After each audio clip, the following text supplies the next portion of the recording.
All right, we're live. Hello, everyone, and welcome back to another daily Cardconomist live stream. Take a look at this beautiful box, the Platinum Rising Rivals box. People have been buying this up over the last, I would say it took about a month for this to sell down. Not too bad. Definitely cheaper than some of the WotC box. I think the most expensive box break we did actually was WotC Gym Challenge. And the price of boxes at that point were pretty high, so that box took forever to sell down. And now it's cheaper, which is kind of funny. So anyways, we have this Platinum Rising Rivals to break. However, it's not 100% done. It's quite close. You can see there's 2 spots. Now, it's actually 1 spot, and I can show you why. That's because we also have this Rising Rivals medium, and when this ends, this takes out one of the spots. So the other spot is still for sale. For anyone that wants to jump into the box break, there is a single pack for sale if you would like to be in this box break. So, okay, so that's where we're at with that. We have this finished slab grade, Cynthia's Ambition. That's for Fozzie Din. And, oh, I need to add this to his outgoing shipping because he also ordered shipping. Look at that, beautiful card. It did grade 10 just like we thought it would. What's up, Shiny Espeon? How's it going, man? So we got this beautiful thing. Look what came in the mail. Oh, we got some of those Merlin stickers, Series 3. So Series 3 is probably going to feature Lugia, Ho-Oh, Umbreon, Espeon, and whatever other Gen 2 Pokemon we might be interested in. I'll open one for myself. Okay, so we want to open it from this side. Let's see how it goes, everyone. So I think these are actually quite rare. I rarely see these for sale. And certainly not whole boxes of them. That's pretty hard to find. There's Ho-Oh right there, in fact. All right, so the holographic cards make a return. I got a Donphin. I got a Rock. There's Donphin. The best elephant Pokemon. We also have more non-holos Ursaring. Here's some kind of Slowking card where you only have half the Slowking. And Wobbuffet. So there we go. Those are on the menu right now for $19 a piece. When I sell off maybe one whole box of these, I'm all done with them. I've got I think total of 3 boxes. After the first box is gone, I'm all done selling them and the rest go into storage. Okay, so we got just 1 box of those. The reality is when it comes to the Series 2 collection, I have more than 3 boxes of that. But I'm not really wanting to sell off much of that either. So we're almost done selling Merlin Series 2. So we got Series 1, 2, and 3 now on this channel. It's pretty cool. Okay, I will, these will be a giveaway for the first person who orders a live custom. This Donphin could be graded, I suppose. Maybe I'll grade it and give it away. Speaking of which, there's no giveaway today. Just letting you know early. I just did not have time, sadly. My cat is ill. I think we're pretty sure our cat is ill. The fluffy white cat. We're thinking she might have a hairball that she can't pass. So we had to take her to the vet. Was that my doorbell? I can't tell if that was my doorbell. I got my volume up so loud. Ooh. Oh, did you guys see my TikTok today? I posted a TikTok of a heavy booster pack I was going to open. And it was pretty good. So if you haven't seen that video, run over there and watch that. I'll just write TCC down here. Mister, that was your doorbell. Was it? I can go check because it might actually be important if it is. I'll be back.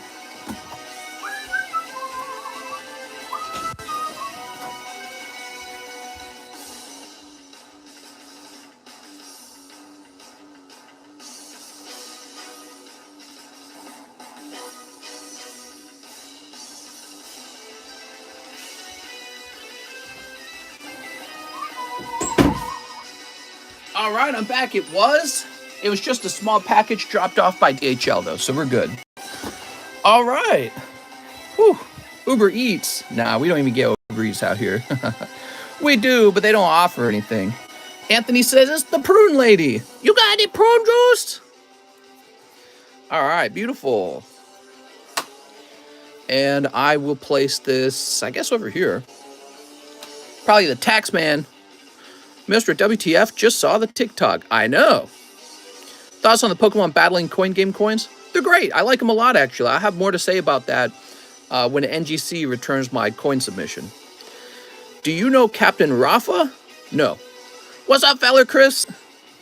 Yes, so today we will very likely be opening up this Vintage Platinum Rising Rivals booster box. Might not be at the very beginning of the stream. There's still the medium to finish, and after that, a single pack remains.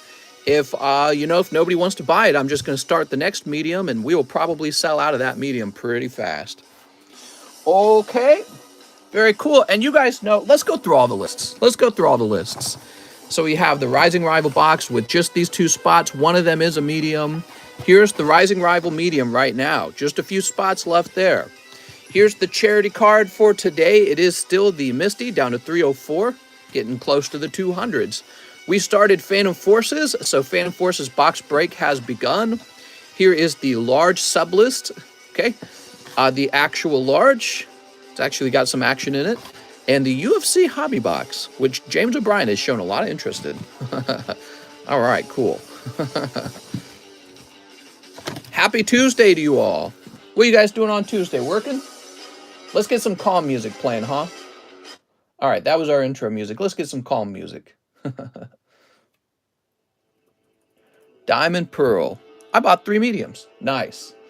Yeah, so if nobody outright buys the last spot, we'll run a final medium and it will end. So, the first order of the day is Michael Hoven. He needs a Sonic pack. We have Sonic the Hedgehog now. Oh, we're increasing the price on these by $1. So, I have now received all my Sonics, and I did not have as many as I thought. And I am really interested in keeping these sealed, actually. I think they're a fantastic sealed product. I also think they would make a fantastic sealed booster pack as well. So I think they're actually considerably undervalued. This might be the only top Sonic I know, or at least the only ones I know how to obtain, and I suspect these are very nice. But yeah, so the price will move from $17 to $18, is a difference of $1. Really not a big change, but I actually think these are underpriced currently. 2 Pokemons. You got it, man? Where's my Pokemons? Oh, here they are. Running a train? Then play some Sonic OST. 10 Final Fantasy 16s? Would that be the new one? Yeah, it is. Okay. They're called Emissaries of Light. Joaquin says, wow, 50 cents. I know. 1, 2, 3, 4, 5, 6, 7, 8, 9, 10. Stock market today is it's not really bounced back from how far it fell. So stock market is still down from yesterday. Pokemon cards to the moon. I'm all in on Pokemons. You guys know the news from yesterday was that this arrived.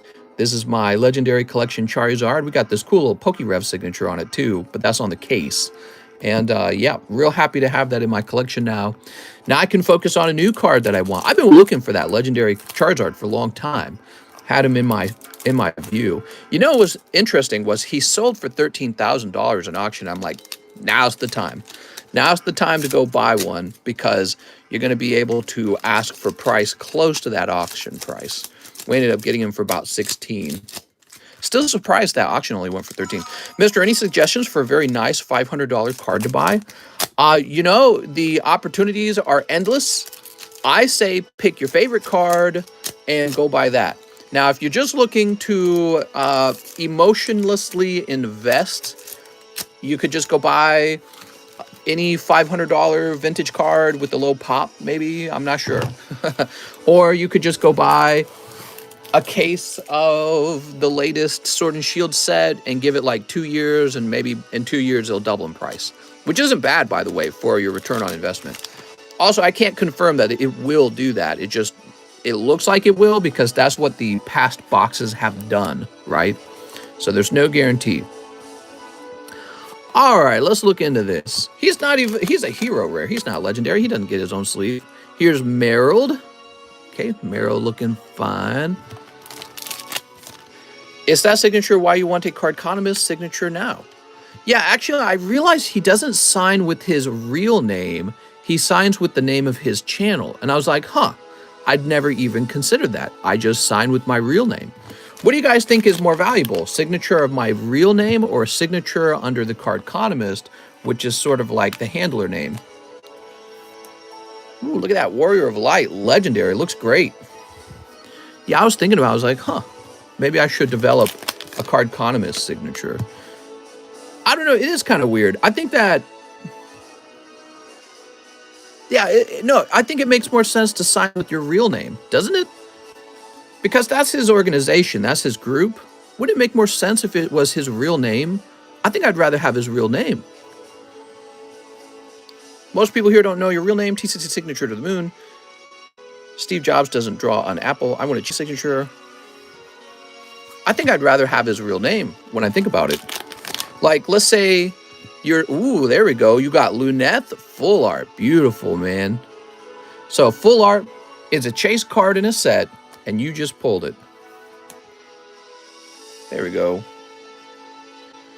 Different name every time you sign. I also want to cheese. It's whatever brand you're trying to market would be the best option. Sign with the brand.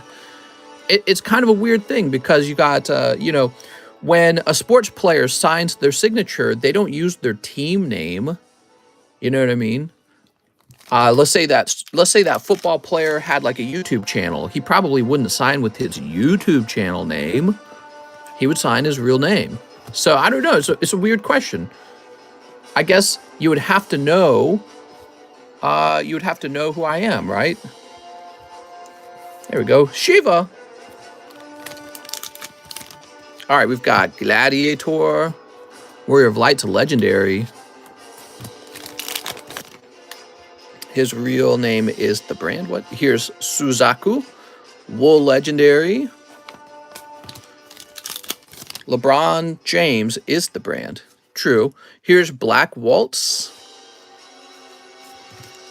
I wrote Pookie Red with permanent marker on all my slabs, hoping to boost their value. You're funny, man. Sign with Pooh. It largely depends on what you're signing. Some player or gamers are bigger than their own teams, though.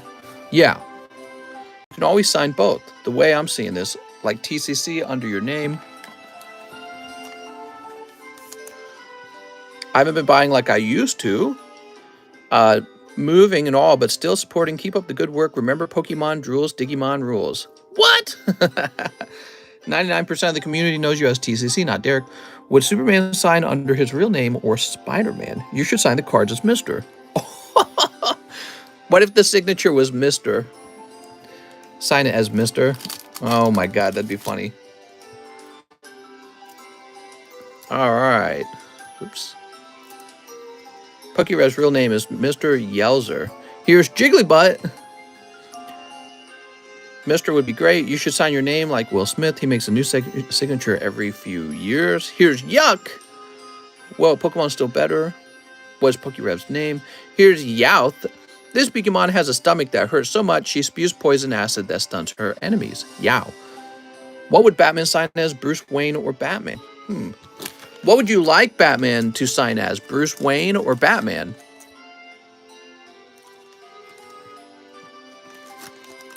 Let's see. Did anyone buy the last spot? I believe not. You're welcome to buy the last spot. We're also running that final medium. We're very close to the end. And once it's over, we will immediately open that box. Okay, here we go. We've got Botulism. Oh my God. Here's Pukey Blue. You got to get a hollow Pukey Blue. He looks like Pikachu. And Lick It Up. It's Lick It Up. Licking the excretion of other Pokemon. Oh my God. Looks like I'll miss out on the Rising Rivals break. Yeah, were you trading? Why do you say that? Did you have a spot in Slab Away? What was going on, Mr. Jack? Or were you just saving up to buy into it? Was that it? I'm going to win the last spot, says Justin. Alfred signs for Batman. That would make sense. Boy, this pack does not tear very well.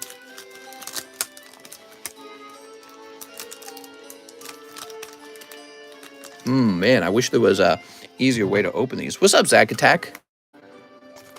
I don't like applying pressure to the booster pack. Yeah, I like this better. There we go. Okay, here goes. So this is for Michael Hoven. Okay, some cards we've seen. Here's Mystic Cave Zone. Oil Ocean Zone. I sent you slabs for spots in the box break, but the slabs will arrive after the box break. Oh, I see. Yeah, you know, that is the same issue we run into when it comes to, that's the same issue we run into when we do things like slab away for a vintage bushback. Let me ask you this, Jack. What exactly was our agreement? Could you remind me? Yeah, what was our agreement? I'm so bad at this. It's almost impossible for me to keep track of everything. I'm tempted to buy the last spot, but I want to save for HoloLive. Alan Azwata says, hey, everyone.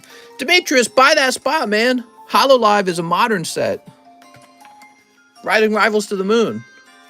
Here's Mystic Cave Zone. Ooh. Don't listen to me. If you buy a spot in Rising Rivals and it ends up cold, you're going to blame me. So don't do it. Ha ha ha. New member. Wait, did we get a new member and I didn't shout them out? New member, Blue Boy. It's my boy Blue. I got 2 in the mediums, says Joseph Jones. Good luck, Mr. Joseph Jones. All right, there we go. Your Sonic cards, that's from Michael Hoven. We agreed you would give me all the free ones. Oh, well, let me go get them. So, Mr. Michael, I think he has a big bag.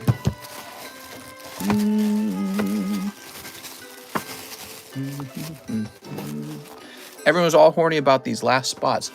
Yeah, when a box first comes out, people are not horny for the very first spots. They're definitely horny for the very last few spots. That's really how it goes. The end of the Rising Rivals box break was very fast.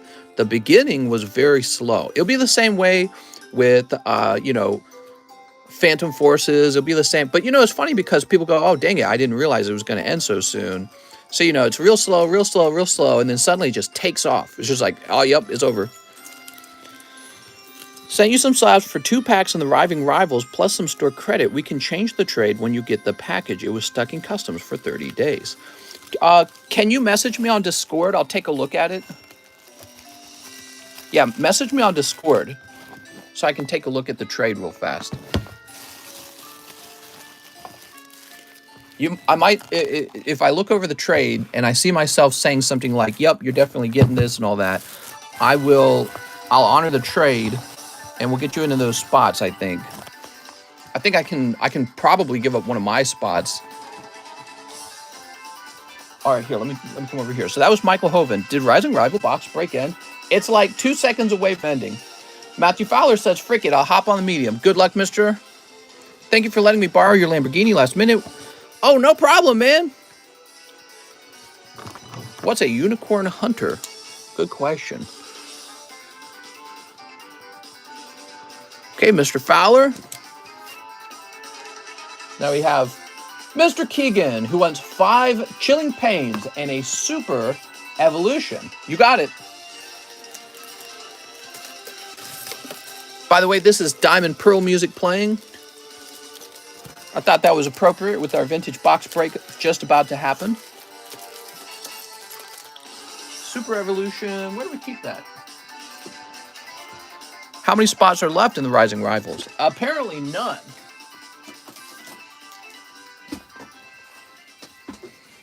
Oh, so we do opening after the medium. Yeah, the medium's got to finish up. And I promise you it's about to finish up. There's no way people won't buy into this medium. I want to buy into the medium. I'm not allowed to. I go for the cards I want, not for what I can sell for. Oh, yeah, definitely. Well, that's the right way to do it. What's the deal with that legendary collection Charizard? He's for you, Alan. Yay! He's the latest card I added to my collection. All right. What do we got here? We got Cast Form. Did you replace the Rising Rivals Large? No. So what we'll end up doing, though, is we'll convert it into Phantom Forces.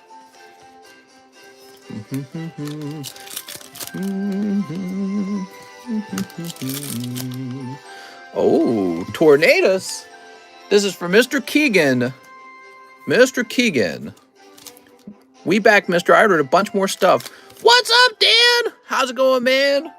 Dan the man. I remember you joined all of a sudden, and you just started going nuts, man. You were just buying all the cool cards. We're getting ready for a a real expensive box break of some vintage cards. I'm super excited for it. We haven't done an expensive box break like this in so long. All right, Keegan. So today's a special episode.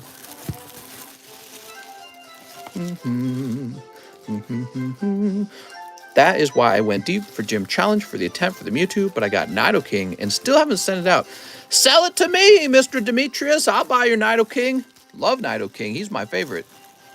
He's not my favorite, but he's definitely a top Pokemon for me. Let's see. Okay, so we have to create a label for a Mr. Josh Martin. And before we do that, let me just see if we got this message from Mr. Here it is. Trade details above. Let's see what the trade was. For the Dark Charizard and Blastoise.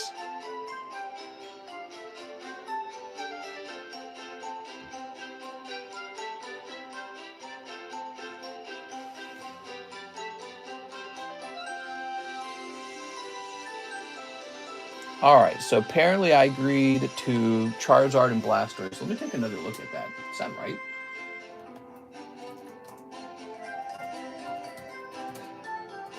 I'm surprised I agreed to that trade. Hold on, let me see.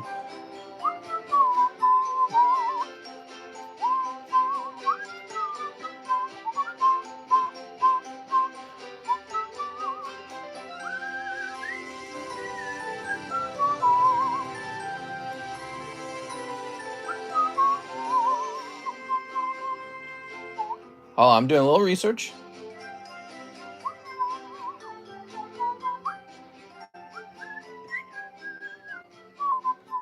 Oh man, researching Dark Charizard is such a pain because there's like hollow and non-hollow. Oh, I should just getting close by now. Oh my god. Give me a second.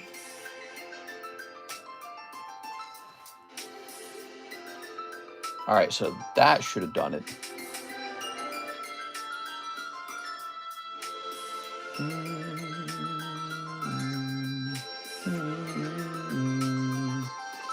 All right. I see now, and let me check out that Blastoise a little bit.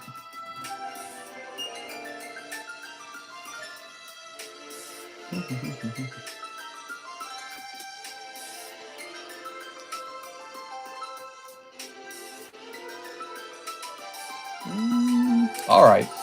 So, okay. So what happens now, everyone? Jack, you've got the tracking number, is that right? Let's check out that tracking number. Jack, could you do me a favor and share the tracking number with me real fast? And let's see, we do actually have 2 spots. If I give up my spot, you can have these 2. We'll turn this into the medium. This spot will be the medium spot. So the spot may be sold. I just got to see the tracking number on that, Mr. Jack. I'm trading my way up from an energy card to a first edition base set. Will you trade me alternative art Charizard for my energy card? Definitely. What's up, Tyler's Outcast? All right, we're just waiting. Oh, here we go. Okay. So Mr. Jack just shared the tracking number with me, and it says it's over here in the U.S. So I'm just going to assume that those are really in there. And what was the other part of the trade? $150 store credit. So we'll wait for those cards to arrive for the $150 store credit, Mr. Jack, but I'll write you down for it.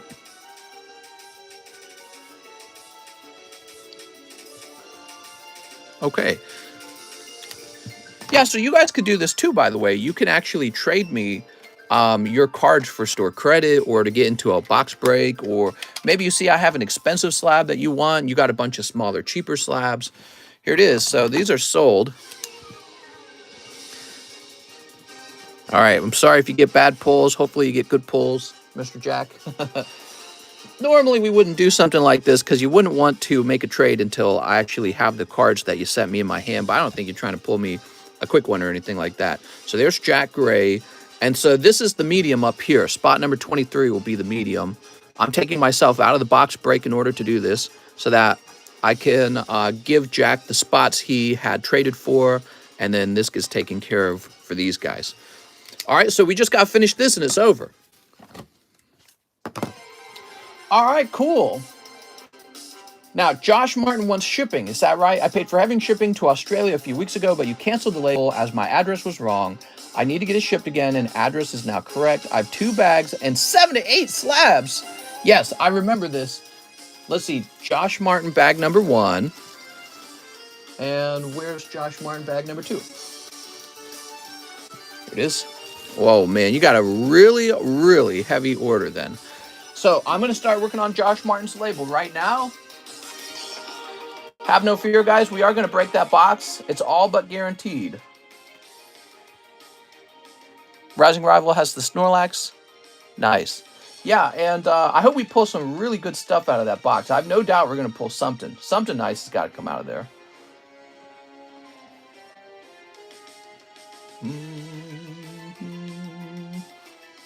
When did you ship out last week's orders? Probably this week? Last week? I don't know. I sometimes there's a handling day of like a day or two, but usually they ship out quite quickly after you place the order. Unless it's a weekend. If it's a weekend, you might have to wait up to 4 days for it to go out. That's about the only exception. So if you order shipping on a weekend, like Friday or Saturday, your shipping can be delayed until the following Monday or the following Tuesday in a worst case scenario. There should never be too long of a delay. What's your name, man? Sounds like you're wondering where you... Have you checked... Let me ask you this. Have you checked your email for a tracking number? Because I always send out a tracking number. Let's go ahead and grab this. Almost done. We're putting this address together for Mr. Josh Martin.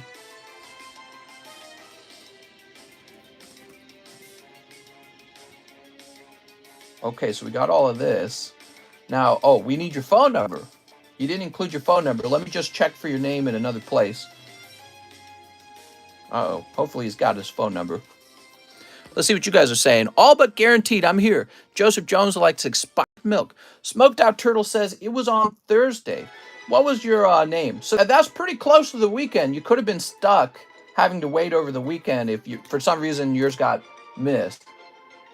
Actually, I think there's one bag being, or not one bag, but one shipment is being held back right now, intentionally, for a reason. It could be you. I'm waiting for that guy to contact me when he notices the cards don't arrive. I got some more packs and then shipping. I think I forgot to say I have a big on first order, so bought more, buddy. Dave Mores. Dave More, I think I just shipped you today, Dave. So maybe what happened was, you know, what happens is I put all the shipments on the shelf and then I try to go into them in order. Maybe yours got pushed to the back of the line for some reason and it wasn't supposed to be, but I'm pretty sure I just shipped yours today. Check your email, man. Check your email. All right. Once again, we're trying to get Josh Martin's phone number. I can't ship him without the phone number. Always a pain to get these international orders shipped. Okay, no problem. Joseph Jones, is your wife mad you bought Pokemon cards? Well, she's mad. She's furious. She's about to lose it.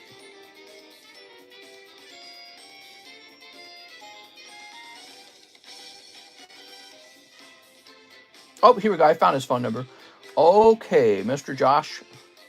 Give me a second. He gave me his phone number in the past, so I'm going to use that. And now I'm going to grab his email.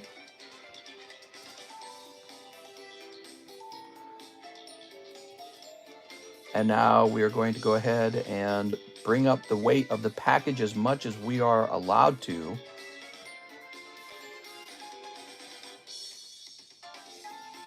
Oh man, this is expensive to ship, man. It's crazy expensive to ship this.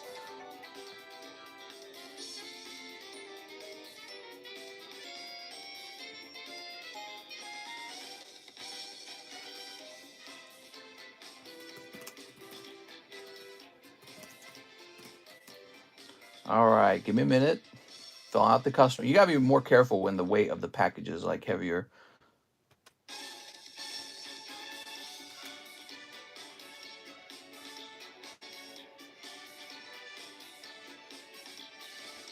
All right, there you go, Mr. Josh. Whew, take out the bulk. Who's saying that? Anthony is? Well, he might want his bulk, but yeah, I mean, if you take out the bulk, it would be cheaper to ship. You also have less of a risk of them rejecting the package because, oh, it's actually too heavy. You know what I mean? But yeah, I hate those upcharge. Sometimes I get an international upcharge for like 20 to 30 bucks. It's so much. They're like, oh, you didn't pay enough for how heavy this was. Here, have a $20, $30 upcharge on shipping. It's like, my God. Kills me. All right, place that back there. International, you know, I try to subsidize some of the cost of international shipping so we can get international orders in. But yeah, sometimes we really get stung by that. So next up, we've got a Justin Huerta Top Series 1. I just sent for 2 spots in the RR medium. All right. Be careful, guys. It might be oversold. Be sure you have a backup plan if there are no more spots. You ready, Justin? All right, Justin, we're going to pull you a Holo Charizard. So this is a vintage pack from 1999. It's actually older than the Rising Rivals. We love to open up vintage Pokemon cards. They say because I have to reprint the label, so that's a $30 service. Oh, you got a non-holo Blastoise. Look at that. He's not stuck at all. That's great. You're going to get a Psyduck. Looks like you got a Psyduck, man. There it is. Really not sticking at all. Once again, look at that fantastic pull, everyone. Beautiful. Look at that. Whew. All right. And here's Blastoise. Can you land on 9 when you do the medium? I sure could, but not really. It's a possibility. Okay, Butt-Free, Nidoran, the Checklist, Machop, Caterpie Gang, and Graveler. Great round, Mr. Justin. Wow, Justin, you got a lot of cards. I love how clueless he is. Yes, I have one Cyber Away, but it's from Black and White, not Rising Rivals. So, Justin. Mr. Justin. Wow, we cleared up a lot of room on the table there by getting Josh Martin taken care of. I'm going to place these guys in here. And we'll go ahead and place this guy too. What's up, Joshua? Let's turn this music up a little bit now. Madison Payne, 3 Sonic packs. Keep 1 sealed, 2 slime packs. You got it, Madison Payne. 1, 2, 3. And two slime packs? Slime packs. I know you're all impatiently waiting for that Rising Rivals medium to end, but we're going to go in order. Waiting makes the pleasure oh so much sweeter. I came for Rising Rivals. What is this, says Guild. Guild, we are probably about 20 minutes away from opening up the Rising Rivals box. There's just a few other orders I have to clear out first. Okay, so we're doing things in order. It's the right way to do it. Here's Triumphant Return. Give me what I want. Yeah, we just got a few tasks to do beforehand. We are definitely opening that Platinum Rising Rivals box. I would guess like 15, 20-minute wait, maybe less. There were some people who ordered other cards before the Platinum Rising Rivals box. All right. You're going to get to see some other cool cards, though. Like this Sonic the Hedgehog is actually from 1993. So this is Sonic. All right, let's see what we got. Dude with the Tude. I want to see a holo card come out of here. So apparently there's holographic Sonic cards, but we haven't pulled one. How does it work with holos in Fortnite? How many per box and stuff, if you know? There are multiple holos in a single box from my experience. They're pretty rare though, okay? What if I stockpiled money and spent 1K here? Haha, that'd be so quirky. What? That's pretty quirky. I'm quirking up. All right, we got Sonic and Tails. Sonic and Tails. Sleeving every single card in the pack takes quite a while, but I feel like it's warranted because each of these cards should have a shot at grading 10, and even if they're not holographic, I feel like they have some value. Mr. Send all the tablet kids back to the gulag. The tablet kids. Damn tablet kids.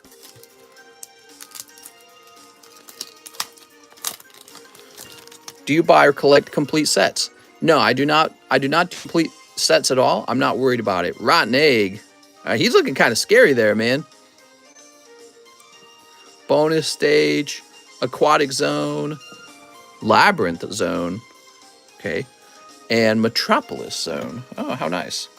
PSA grade Sonic? Yes, they do. All right.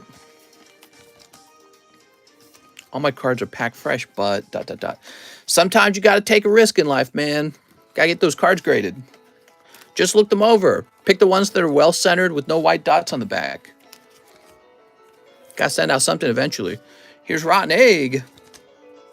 I'm all about card grading. I love card grading. Card grading doubters are wrong. You got Logan Paul dropping $5 million. He didn't drop it on an ungraded card. He dropped it on the graded card. So buyers see the real value in that. All right, there we go. You can have whatever opinion you want on grading, but real money comes in and says, no, I want the graded one. So Madison Payne says to Slime Packs, where do you open those? Let's grab your bag, Madison. Where are we going to find Madison Payne, huh? Ooh. Am I lagging, says Anthony? You best not be. We're going to have real problems if you start lagging. How's the UFC box coming along? You know, I believe James O'Brien's the only one in there. I think people are scared to get into such an expensive box break. But, you know, I'll host it. I'll host it just for Mr. James O'Brien. Now, we have Christine Andrews, who says, 3 Sonic packs, open 1, keep towing open in my bag. Wow, everyone ordering these Sonic packs. How many more Sonic packs? All right, so let's go ahead and grab 3 of these. 2, 3. And she actually has more than that. She should have 2 more of them. Here we are. That is because Christine Andrews has this card right here. All right, with so many cards, I don't think I will have time to individually sleeve every card. I almost wish there was a better way to store these, like what we do with the tops, where we just take the cards and slide them back in the pack. Can that be done here?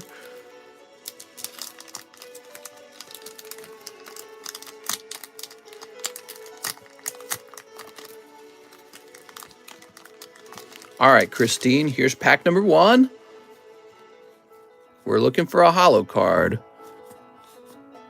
All right, so that one's not holo. And I wonder, can we slide this back in, actually?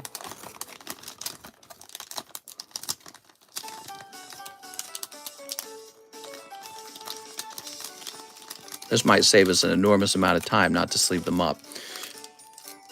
All right, so that's 1. Mr. I find it crazy how the first Sonic movie was trashed because the animation made all the OG Sonics mad.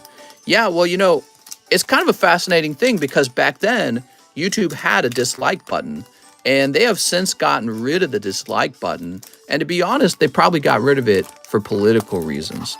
You know, there would be a trend where something real woke would get posted to YouTube, and then it would subsequently it would get downvoted like crazy, like the Gillette ad, for example. So people would be able to discover that they weren't alone in disliking something like the Gillette ad, and for the social media company YouTube, that's a problem, I suppose. They don't want you to know that.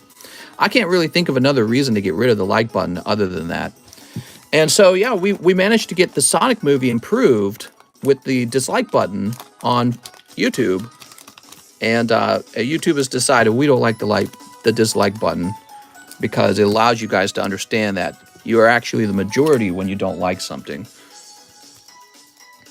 The White House videos with Biden were getting big dislikes prior to the... precisely, yeah. And it wasn't just the White House and Joe Biden. It's many things. A lot of things were getting downvoted. That's because fringe political ideas are protected on social media. And it turns out the majority of people don't like those ideas. But you're a bad person if you don't like them. And so they got to get rid of you. So that's why they get rid of the dislike button. There was really no reason to get rid of it otherwise. And the dislike button successfully save the Sonic movies. So if it happened all over again, we'd be getting the stinky Sonic movies, the stinky version of it. All right. Wow, these holo cards must be rare. Look, no holo cards in here either. All right, here we are. Christine, we got one more pack, I think. She says keep 2 unopened. All right, 2 unopened. So we're all done with Christine's order. Thank you so much, Christine. You have a lot of beautiful Sonic the Hedgehog cards now from 1993. And you have 2 sealed packs, which you probably ought to get these graded. You can grade these with like PSA. I mean, I don't think there's a lot of these left. People just don't realize it. They don't realize how rare they are yet. All right, let's find your bag. Mister, I think it's also to protect corporations, so when they do something stupid, they don't look bad on YouTube. Sure, I mean, corporations are doing all kinds of stupid things right now, like getting heavily involved in identity politics and woke politics. So that's precisely what I was talking about with Gillette. Gillette got involved in woke politics, toxic masculinity and all that, and then almost the entire population downvoted it. We can't have that. There we go. All right. Next up, we got Jeff Leon. He says, one Mushoku, 5 fusion strikes. Ooh, fusion strikes. Lots of decisions are made to protect the interest of large companies. 1, 2, 3, 4, 5. 5 battle styles. Yeah, companies are getting really heavily involved in politics. 1, 2, 3, 4, 5. There we go. The content creator can still see the dislikes when you press the button. Right, but that's not useful. What's useful is when you enter the video as a viewer and you know how the public feels about the video. And YouTube said, no, you're not allowed to know that. 2 space jugglers. All of these social media companies do this, and there is a good reason for it, is because it protects fringe political ideas. Not on the right, on the left. Any kind of fringe political ideas on the right get banned. So you get deplatformed. And then you can like fringe left political ideas, but you will just be, they'll have the dislike button removed. So there's no way to know that actually you're in the majority and people don't like those ideas. It's very sad. It's a really fascinating subject because you have Elon Musk buying up Twitter saying we want free speech. What's up, Dan? Just want to say you're the man and deserve all the love and hype. Seriously, thanks for a great time. Oh, thanks, man. Hey, that's a big donation. He did a $20 donation, guys. I really appreciate that, man. Yeah, we're getting close to that Platinum Rising Rivals. I can taste it. But yeah, so Elon Musk, he buys up Twitter and they immediately create, the Bureau of Disinformation to stop, basically somebody who appears to be even slightly conservative from having a powerful platform. Why didn't they create the disinformation board to make sure there isn't disinformation being posted on Facebook and Twitter all this time? You guys regulate it. We don't need to regulate it. But now you have Elon Musk buys up Twitter and they're like, wait a second. Only Jeff Bezos is allowed to own Washington Post. Only Twitter is allowed to control what people think and say. Now, it's a big, big political battle for control over what gets posted and what propaganda is allowed to be seen. And it's a huge threat to the idea of having a democracy. You don't have a democracy when one group has control over what you're allowed to think, what you're allowed to hear, data and information. You're not allowed to hear data and information these days. Didn't you know that? That's dangerous now. It's dangerous to know those things. Look at this. Gengar, Stoutland, and Tapu Koko. Got a sealed Gym 1 and Gym 2 pack for $3.30. Was that a good deal? It was terrible, Lord Voldemort, but don't worry. You're in luck. Your friend TCC here will bail you out. I can take both packs off your hand for $50. Mr. Jeff Leon, let's see what you got in here. Jeff Leon's got Quarter Elf Girl and Strong Swordsman Ghislaine. That's a cold one. And a cold one. All right. So that was for our friend Jeff Leon.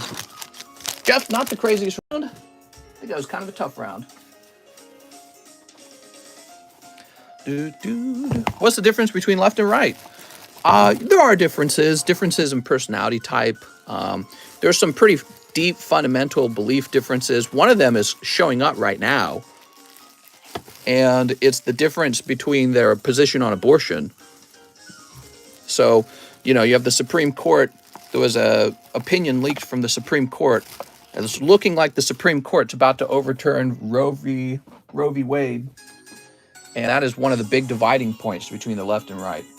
Derek Johnson says, one live custom. Oh, Mr. Derek. Okay, Derek Johnson, you get these sticker packs. I'm sorry, you get these stickers from the Series 3 pack. And, whoop, Salazzle. That's a cool one, man. I'm sorry. All right, Derek Johnson, everybody. Let's find Derek's bag. Mister, I also got 2 RR mediums. Okay, but not in this order. So we have to go in order, okay? Because somebody might have ordered them before you, and they rightfully would go on that list.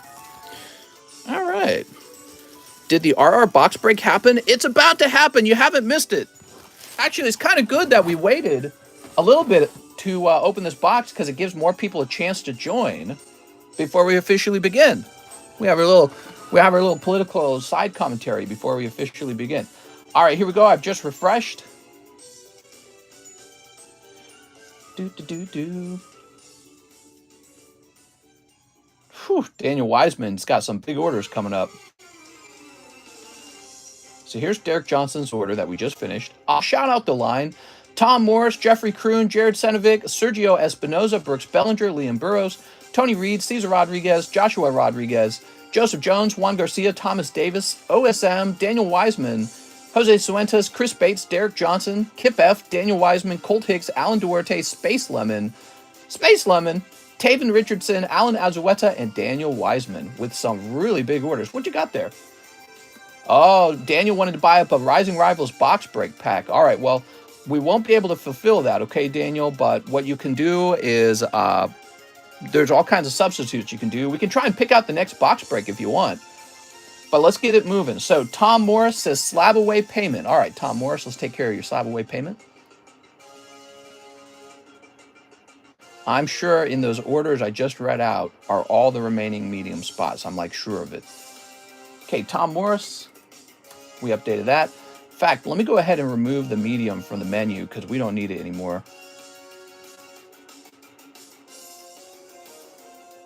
All right, the medium's been updated. Tom Morris has gotten that update. We have Jeffrey Kroon who says 4 emissaries of light. All these other orders unrelated to the Rising Rival medium just getting in the way. Yeah, we're getting ready to, we're going to do that box break any second now. We're getting real close, everyone. You can throw it to a slab or Phantom Forces is fine. Oh, Phantom Forces is really old. It's an old box. There is a very cool chase card in the set. The chase card is that silver Dialga, but also Gengar's in the set. Gengar's pretty popular. Mister, you missed 5 Vivid, says Dennis. Did I miss 5 Vivid? Hold on. For whom? Derek Johnson, 1 live custom, 5 Vivid. Ship out my bag in slabs. Oh my gosh, man. You're right. I'm sorry. I was trying to rush ahead there. Trying to get people to this Rising Rivals box as soon as possible. Here you go. So this is for Derek Johnson, actually. Here we go. Derek Johnson. Anna said ship out my bag in slabs, too. So we may have to do that as well. Read Derek's message. Now open Lord Voldemort. What? What are we talking about? Harry Potter. Man, it's so weird how millennials are so stuck on Harry Potter. You can see what a powerful cultural force Harry Potter was back in the day. Isn't it wild? Mudbray. Here's Dusko. It's kind of weird, though, because, you know, I don't ever compare my life to, like, Harry Potter anymore. And so it's like this thing I've grown up out of. But it's weird. You meet, like, adult millennials who have not really grown out of it. So strange. All right, Derek Johnson. Ah, yes, Derek Johnson. Here we go. And you're going to need a label. Hufflepuff House is superior. As we open Pokemon cards. That's a fair point. That's a fair point. Point taken. But, you know, I think I meant it in a sort of almost like, it's like a political identity. Isn't it weird? There we go. Harry Potter is massive in the UK. Well, that makes sense. All right.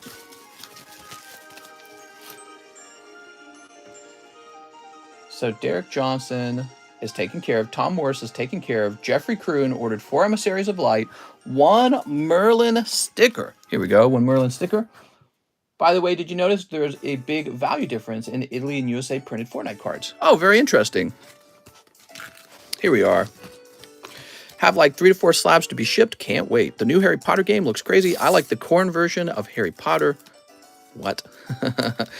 Where you get your driver's license, mister, from Miss Hufflepuff School of Underwater Diving.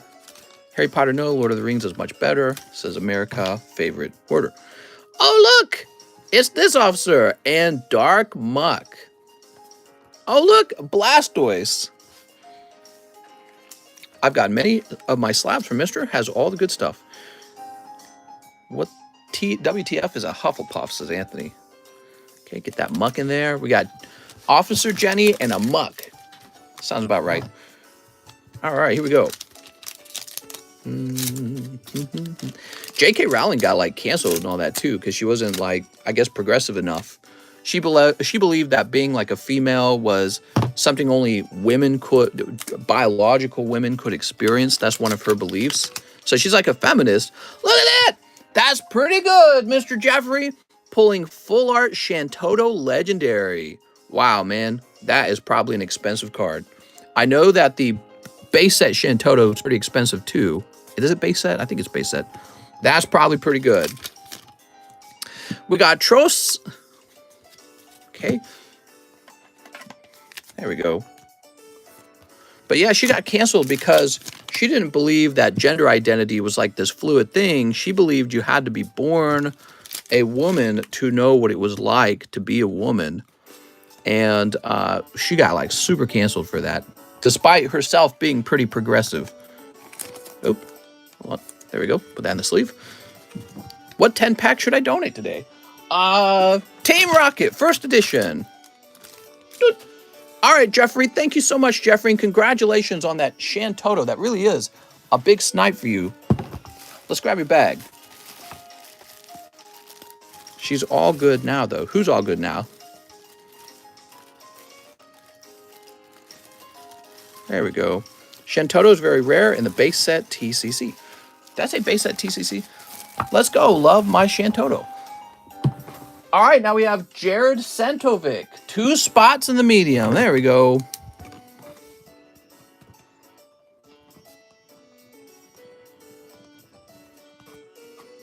Putin may declare war soon, the news said. I don't think my wife would be too happy with that. Do we keep all the cards in the pack in the Rising Rival pack break? All the cards. Next up, we got Sergio Espinoza. He says 1 more medium. All right.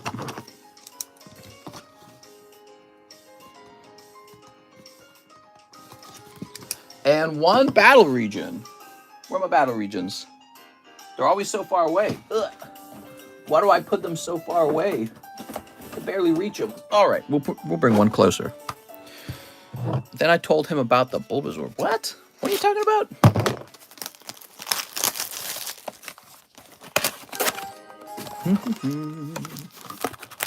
Here we are.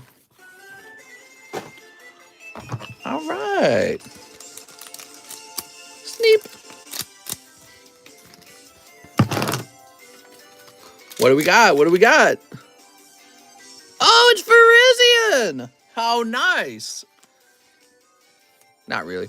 All right, Sergio, let's pop this in your bag. It's just Virizion. Let's see. You're right here. Boop. We have a Brooks Bellinger, Rising Rivals medium.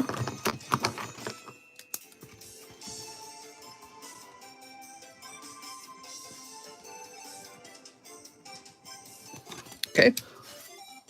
We have a Liam Burrows, 4 celebrations, 1 live custom. Liam Burrows, what's up, man? Thanks for letting me know that you need a new bag.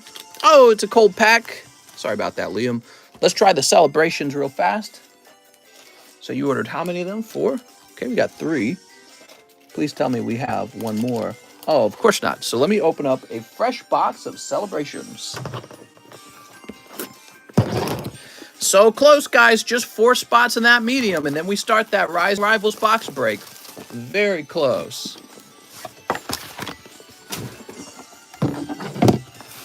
All right. Toss this over here. These ETBs always require so much effort. You gotta like disassemble them. And we'll throw this over here. Okay, empty ETB. So this is pack number 4. Oh, it's a cold pack, says Anthony. All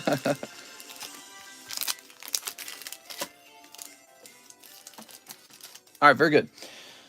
Now, let's get this open. Where do these people get all this money? Well, they have jobs, man. What, you don't got a job? Get to work. Sneep. Sneep. I just want some free ones. Who's here strictly for the free ones? All right, here goes. We got Imposter Professor Oak. Wow. My mom gives me my money. Thanks, Mom. Here's a flying Pikachu. Pikachu, get down here. Here comes Team Rocket. They're about to come. Okay, says so right on the card. See, comes. Okay, and then finally, a cold one. Very good. Mr. Liam, I'm just going to say it. That was a terrible round. That was a terrible round. You got 2 trainers out of those celebrations. I would call Pokemon and tell them I want a Wii fund. Their packs need to be hotter. All right, here we are. Oh, yeah, this pack's kind of weird right here, isn't it? I don't think that'll be a problem, though.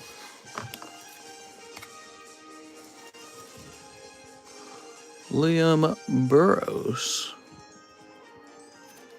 And this will say 5.22. Wow. Let's see. There we go. You're in an L box now. After that, we have our friend Tony Reed. 25 for slab away on Japanese Charizard. What is he talking about? We have a Japanese Charizard?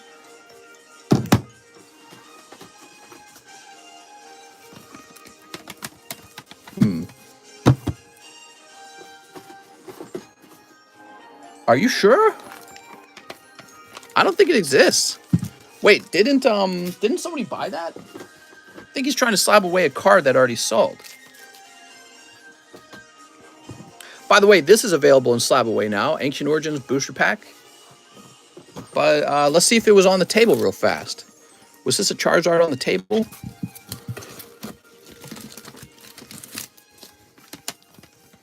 Nope. Nope. Pretty sure that's a sold Charizard. I don't think I have it, mister. You should have checked with me. All right, so that's a sold card. Okay, Tony Reed, I'm going to go ahead and refund this order. Tony, I might have another one. I don't know where, but I'm pretty sure I have 2 of them, but I just don't have time to find it right now. Cesar Rodriguez says 3 for the medium. You got it, Cesar.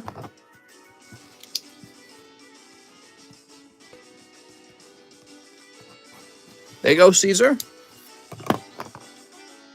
Joshua Rodriguez says 4 into the medium, if not 3 custom Spankies. So there's only 1 medium. Let me ask you, Joshua, do you want this or do you just want those 3 live customs? Joshua is sold out, man. Josh says right before my 4. Yeah, I know. We can do this spot and then 2 live customs. Or we can just do 3 live customs. I'll take the customs. Okay. We got a 1, 2. Oh, that's nice. And 3. Woo! Nothing but cold ones in the live customs. I'm sorry, man. Well, pray that spot number 17 doesn't go, okay? That's rough. Looks like you did pick up a cold pack that included this lovely Cyndaquil in it. Look at that. Let's go ahead and get this into your bag. I'm sorry, man. That is some tough luck. Okay, let's see. My cat's going nuts. It's not even midnight. Let's find out which Joshua Rodriguez this was. Make sure we use the right bag. Joshua O.N. Did he mean slab away for the Charizard scrap? No, he said Oh, maybe that is what he meant. Could he have meant for the Charizard scrap card? I didn't even think about that. He is a Japanese. So Tony Reed, this is still available. If you want to slab this away, you can send that $25 once more. And I can place this to the side for you. Okay, Tony Reed, I apologize. I forgot this is actually a Japanese card. It looks really cool, doesn't it? So I'll place this to the side for now if you still want it. I don't know if that's what you're ordering. You got to be more specific, okay? Because there's a lot of different Japanese Charizards. And I had a different type of Japanese Charizard that I just recently taken off the table. Okay. So now we have Joseph Jones. 2 spots in the medium. Joseph Jones, we have 1 spot in the medium. Joseph Jones. There it is. You know what I normally do when we run the last medium in the whatever vintage box we're running? I usually add an extra spot to punish you guys for being in the last one. I won't do that this time. I'll be nice. Joseph Jones, I'm automatically refunding you the other 15. I go, that's what you get, because we run these mediums plenty of times. There we go. But we won't do that this time. We'll just run it as it is. All right, cool.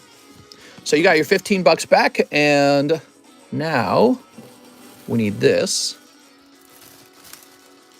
Oh, look at this. This is Ashton Raymer. What? What is going on? Oh, what is going on with that? Don't punish me. I was good. 1, 2, 3, 4, 5, 6, 7, 8, 9, 10, 11, 12, 13, 14, 15, 16, 17. So that's 17 packs. All right, you guys know the drill. Every pack contains a guaranteed holo that you are entitled to. One of the packs will be really nice, and it'll contain a second pull. That second pull will be a whole booster pack of Rising Rivals. I'm on a walk, mister. I'm trying to find these pokies. This is it, guys. This is the end of the Rising Rivals, and we are ready to open it up now.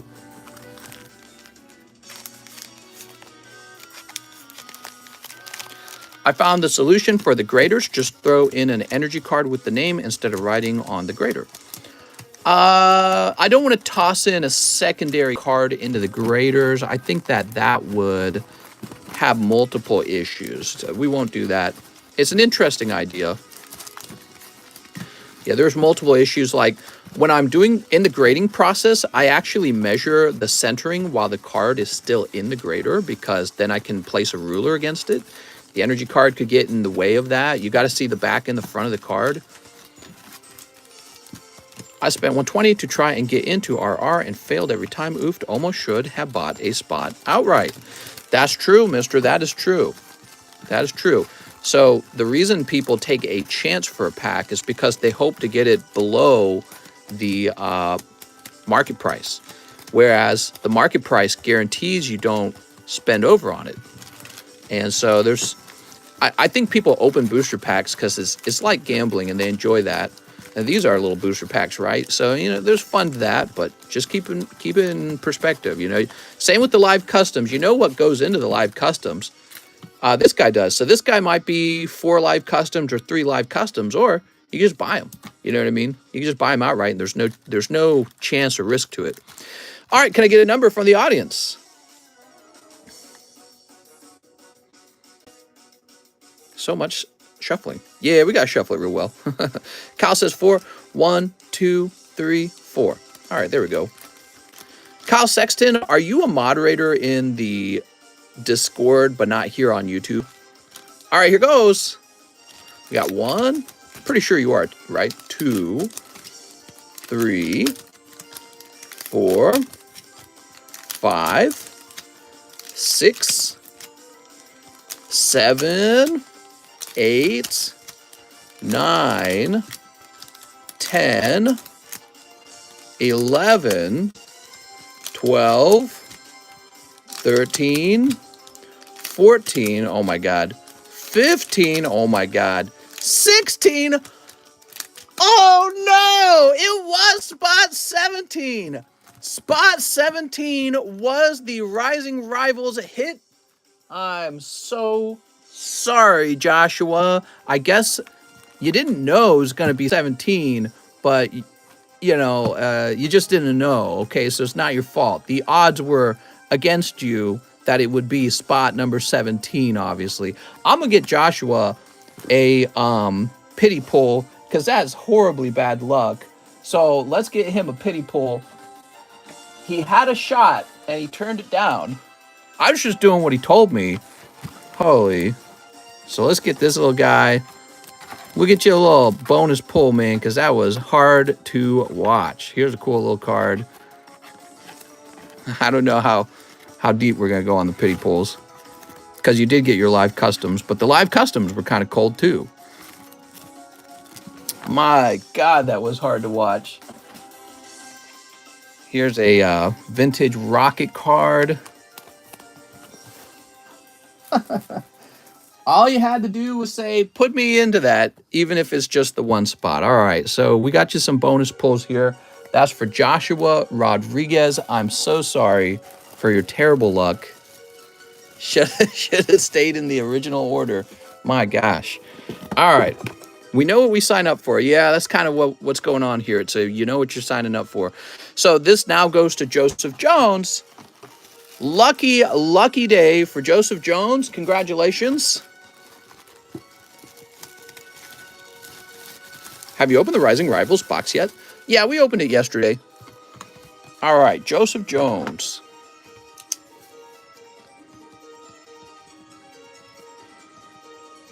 Whew, that's amazing, man. Alex says, I got 10 cold live customs before. You know what? You probably have. You've probably gotten more than that if you added them all together. all the ones you've ever purchased. You just hope that you have more good luck than bad luck when you get into something like the live customs. But somebody else might be the one getting all the good luck. You just don't know. It's time, guys. All right, here we go. Woo. Let's get that music restarted. I'm still trying to get my rocket Wait, what the heck? Oh, I see. Actually, what happens if we put in extended?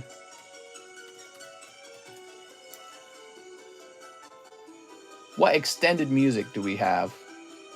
Trainer Battle, Elite 4? What's Elite 4? Nah, I don't want Elite 4. What about outside the Elite 4?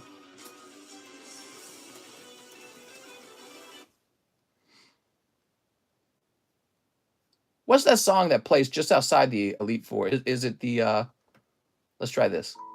Oh, yes. Oh, man, that sounds great. Doesn't that song sound great? That's a special song. How we doing on baggies? I think we got enough baggies. Do these people keep all the cards? They do. All the cards in these packs are valuable and special. So this actually would go here. And we need the random number generator.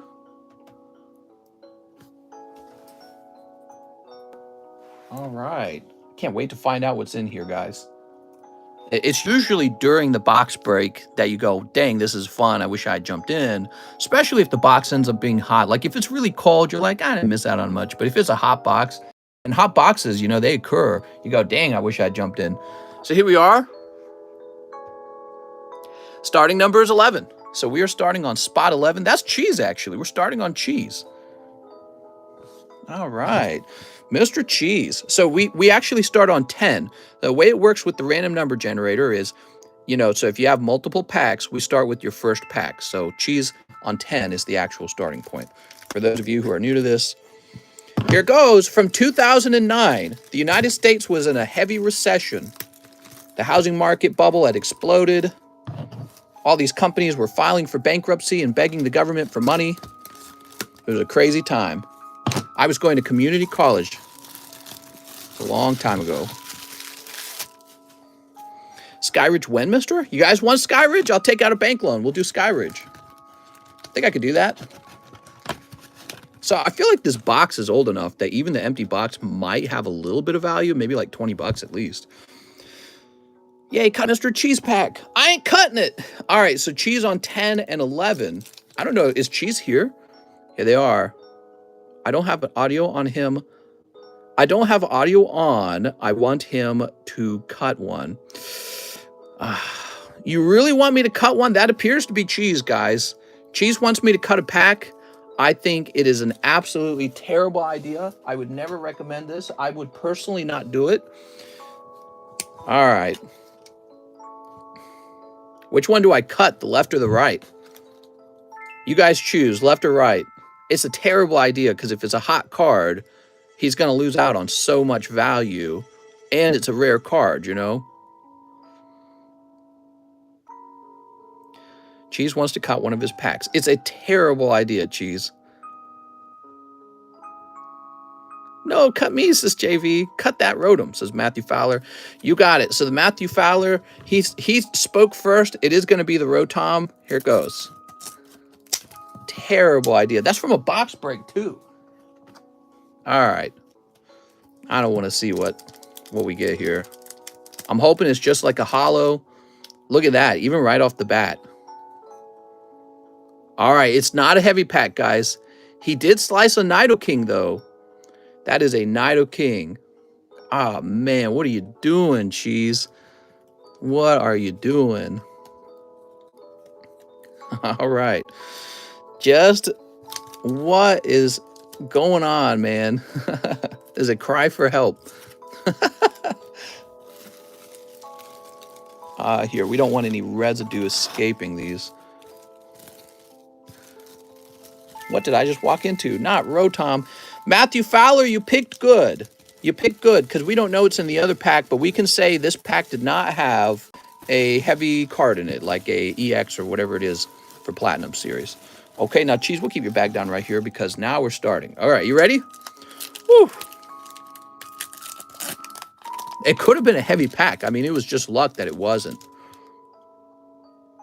All right, Trapinch. Look at that. Munchlax. Turtwig. So these are all gradable. All the non-hollers are gradable. We've got Celio, Gliscor, Nidoqueen. Cheese! You could have had Nidoking, Nidoqueen. They could have been graded together. It would have been perfect. All right, let's see. What's behind the Nidoqueen? Oh! Woo! Right off the bat. I was going to cut the Houndoom. It's a good thing Matthew Fowler said Rotom because I came very close to slicing the Houndoom. You saw me pick up the Houndoom in the scissors, right? So this is not like the cheap flying Pikachus and the XY evolutions. In this set, he's a secret rare. Well, he's a secret rare over there too, but he's actually pretty rare this time. Fantastic, Mr. Cheese. Look at that. Yeah, that would be much better than the Nidoking reverse holo. It's still sad, though, Cheese. You could have had Nidoking, Nidoqueen pulled back to back. I mean, it's like romantic almost. They got divorced. Oh, my God. All right. And then you've got Glaceon level 42. Now, that's a non-holo, but it's so weird. It's such a nice card. You could probably just grade it as a non-holo, and somebody would have somewhat of an interest in it. Gliscor, Turtwig is here, Trapinch is here. Okay. Whew. What are you doing, Cheese? So actually, I think what we will do, Mr. Cheese, is we will slide these back in here like that. Nice and clean. So these are your non-holos. All probably gradable. Probably gradable. That card is worth $1 million. All right, here you are, Cheese. Very nice, man. Cheese is done. So anyone waiting on their packs to be open today, it's going to be an extra long wait because we're going to work our way through this whole list. It's not going to be super fast. All right, Mahasvara is following up. I think it's safe to say you're not going to get that Pikachu, Mahasvara, but hopefully we pull something else hot for you. You ready? Cheese might have beat you to that secret rare. All right. Here's Ambipom. We've got Munchlax. Hippopotas, level 31. Wheezing. Carvana. Sharon's Choice. This is interesting. It's got kind of like a cracked ice holographic to it. And Vaporeon. So this would be like a cold pack. He's got a reverse holo, but the reverse holo is a trainer card. The Vaporeon is his rare. It's still nice. So like that Glaceon, we'll sleeve this up. SP Radar. Steelix actually looks pretty cool here too. Look at this. Steelix. Yeah, that's cool, man. So these cards look really great. You know, a lot of people grade the non-holo rares, common and commons, from the older sets, like any Watsa era set, right? Like how many Rocket Charmanders are graded. And really, the only thing that matters is if they're profitable enough for you to do that. So I think that these cards could be in that range. Who knows? The centering in these have been nice so far. Yeah, that's a good sign. For everyone still waiting for the pack to be opened, it's a good sign. Could change halfway through the box. I've seen that happen. All right, what do we got? So we got Munchlax, Weedle, Kakuna, Nuzleaf, Aaron, Nidorino, and, oh, what do we got? Oh, beautiful. Holographic Darkrai. Look at that. What's this guy's name? I don't remember his name. It's so funny because I have the level X Charizard for him. He's the leader, right, of gosh, man, I played Diamond so long ago. What's his name? Somebody help me out here. Team Galaxy, right? Cyrus, thank you. All I remember is Giovanni because I'm a boomer. The beautiful pull. I'm seeing a little white dot on this bottom corner and a sliver here and a white dot on this corner. I believe this is more likely to grade 9. You're also seeing slide off centering, thinner on the top. The left to right actually looks pretty good. I don't think the centering would necessarily cause you to lose the grade. I think it's pretty close. That white dot's going to be a problem for a 10, though. I think that's going to end up being a 9. At PSA, you know, if you sent it to maybe like CGC or to SGC, it might be 9.5. Might be 9.5 at those establishments.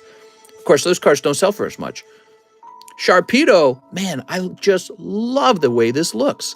So that would be Will, right? Correct me if I'm wrong. That's Alakazam. Dude, this looks better than some of these cards over here, like the Nidorino. Dude, looks awesome.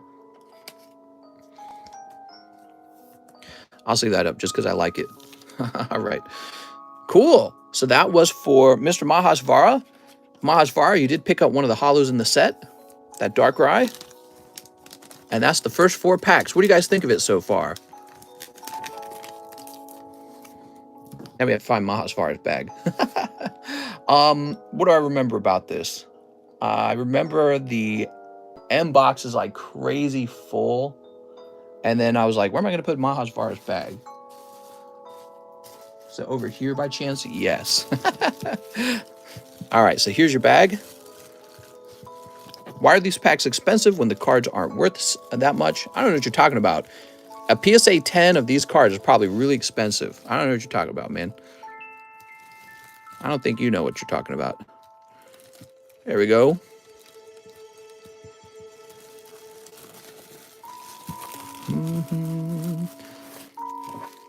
Okay, Shane Childers. Hey, Mister, do you have any first edition My Hero Academia? No. Mr. Shane. Shane's been around for a long time, too. All right, you ready? Heavy pack? Yeah, we're looking for a heavy pack. C-Dot, here's Growlithe, Weedle, Munchlax, Kakuna. Oh, Growlithe. Very nice. And, oh, it's a heavy pack. I'm setting it down. So let's sleeve up the Growlithe. And your heavy pack is actually Miss Magus. What? That's not Snorlax. No, it looks fantastic, though. Look at that, everybody. Wow, 1-pack snipe on that Miss Magus 10. Congratulations. Beautiful. All right, so that's Growlithe and Miss Magus. You also have Sharpedo, Underground Expedition, and even this really neat Infernape. Dang, I wanted the Miss Magus, says Mahasvara. Can you believe it? You were really, really close to it, too, then. The Pikachu Secret Rare, 65 raw, so graded 10, could be huge. Well, you know, a lot of those cards that you see that are, like, for sale as a raw card, they probably have no chance at a 10. That's my guess. And you can take the $100 if you want and take a gamble on someone's old card from their folder. These are packed fresh, though, over here. Yeah, these are pack fresh cards. Look at that. Yeah, a lot of the time, these old cards have been sitting in some little kid's folder. And very rarely was it like some adult who knew about card grading in 2009. And he's like, yeah, we're going to take careful care of these because they got to be graded, 20 years from now, 10 years from now. So that's very rarely the case. And even if the picture on like eBay doesn't show it, by the time it reaches the person who's doing the grading, all the, hairline scratches begin to show up under a microscope. And then they go, I don't know, this is a 9. All right, here goes. So your best chance at a 10, all I'm saying, your best chance is right from the pack. That's the truth. Sven Jansen is here. All right, Mr. Sven. Mr. Sven. Let's see what he's got. Okay. Turtwig, Kakuna, Shellos, Growlithe, Nidorina. Ooh, reverse hollow Espeon. I know Mike's side's going to be jealous of that one. Look at that. Beautiful. That's what I was saying. That's why we got this particular box. All the evolutions were in it. Take a look at that. Beautiful, man. So we got Espeon. We also have Rhyperior. He's the rare. Tropius, Scizor, and Sharpedo. Okay, here's the rare Rhyperior. Zach's like, wow.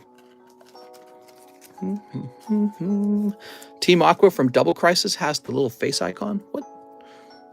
Man, that is cool. Wow, this box has been really good so far. It was bound to be because there were so many good pulls in the reverse hollow slots. So everyone has a high chance to pull some very cool reverse hollow. So that was for Mr. Sven. Let me see if I can find Sven real fast. Yes. So here's Mr. Sven. He just got a small bag this time. I wonder if Sven would be interested in selling it. Well, it looks pretty good. It might have a borderline shot at a weak 10 because I'm seeing a light white dot on the sides. So Sven, I mean, personally, I would probably try to grade it first before selling it because there is a gambling going on with the grade. And if you're somebody trying to buy that card from him, I would not try to buy it as a 10 because it might not grade 10. Okay. Larry Ellis. You ready, Larry? Here goes. Larry Ellis. Mr. Larry. Is Larry Ellis here? That'd be great. We have Aaron, Shellos, Aerodactyl. That looks great. Weedle, Fortress, Yanma, and Nidoking. Hey, that looks kind of familiar. Kind of like that first pack that we sliced up. What vintage pack you got that you'd be willing to open? Well, I have a Crystal Guardians pack if you're interested in that. I'm trying to remember. Here's Hippowdon, Tropius, and another Steelix. Ooh, I like those Steelixes. We started? Let's go! All right. That was for Mr. Larry Ellis.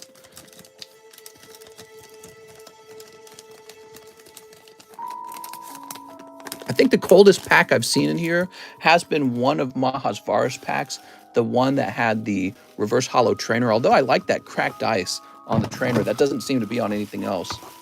So Larry, he didn't have his own box, right? I don't think Larry Ellis had his own box. Try looking for Larry here. Double Crisis' holiday set from 2014.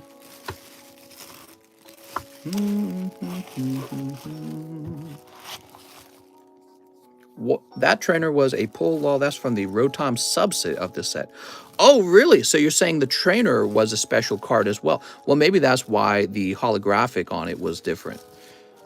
I don't know how much people are willing to pay for trainers, though. Even when they're special, I tend to think that people don't want to pay a lot for a trainer.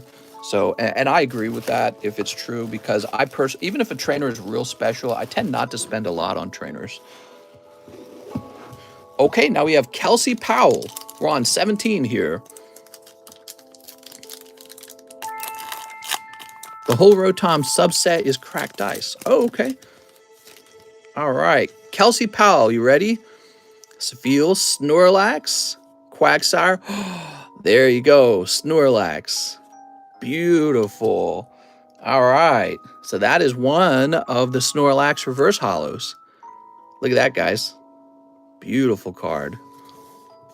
I would definitely grade that Blastoise. I'm sorry, that Snorlax. Dude, these cards are just looking so crazy good. Look, Alakazam, Bronzong. Oh, man. How much would a TCC 10 and PSA 10 have in distance and price? Well, price is really just whatever people are willing to pay. So, you know, you're having me speculate on something that I don't know about because it's just whatever people end up on. But, you know, obviously PSA is they're like a large institution. They've been doing it for many years. I'm nothing like that. I'm just one guy who opens up your cards, and I have all the equipment needed to grade a card. So it's very, very different. And if you want to buy my merchandise, I don't have merchandise, but one thing you could do is have me grade a card for you. So, you know, it's just two very different things. What I would say is that the card inside of the slab, no matter who grades it, whether it's PSA, Beckett, or SGC or CGC, the card inside, it should have the same basic value no matter who touches it. So Kelsey Powell. All right, Kelsey, let's find your bag.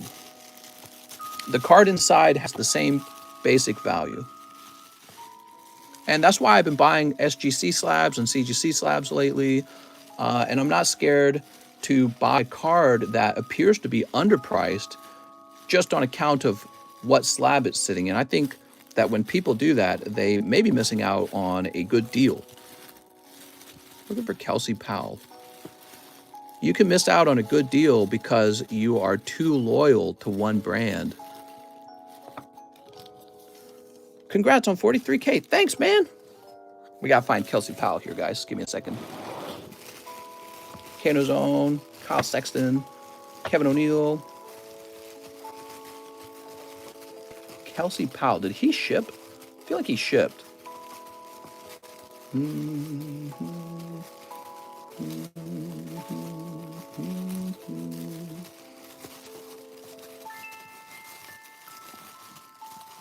All right, so he's not in box number 1. Looking to my side here. Check box number 2. I don't want to rush this. If we were going through another box, we'd be going nice and fast. But I'm taking my time here, trying to enjoy myself on this box break. All right, so I'm going to create a new bag for him. I suspect he needs a new one. I'm going to use this.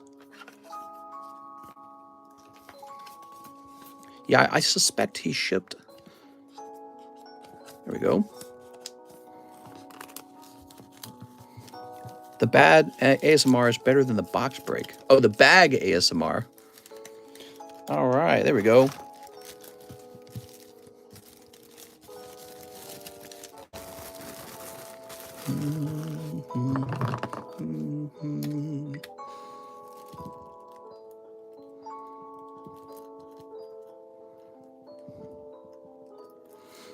There we go. Why did you ask about the mod thing? Is it time for me to be a mod on here too? I'm open to it, mister. You're open to it? Kyle, that would be crazy. All right, so Toby Pierce on 18. You ready, Toby? Good luck. All right, we've pulled one heavy pack out so far, the Miss Magus. I doubt the box has a single full art, but I suppose it's possible. Now, we're going to keep going until we find another, right? Here's Gastrodon, Walrein. All right, that's a pretty standard pack then, that one. Gastrodon looks nice. He looks like such a little slug. Here's the Walrein, looking pretty crazy. All right, and we'll sleeve these up. So that was for Toby Pierce. Thanks, Toby.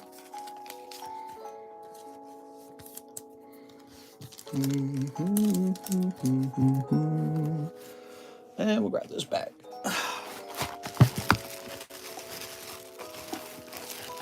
Whoa, I did it. Yay! Hello, am I early? What's up, James? We're about an hour and 20 minutes in, and we are getting through this platinum box break right now. We are not halfway done with it yet. There we go. There we go. Luke Lopez has 2 packs. All right, Luke, you ready? Luke Lopez, everybody.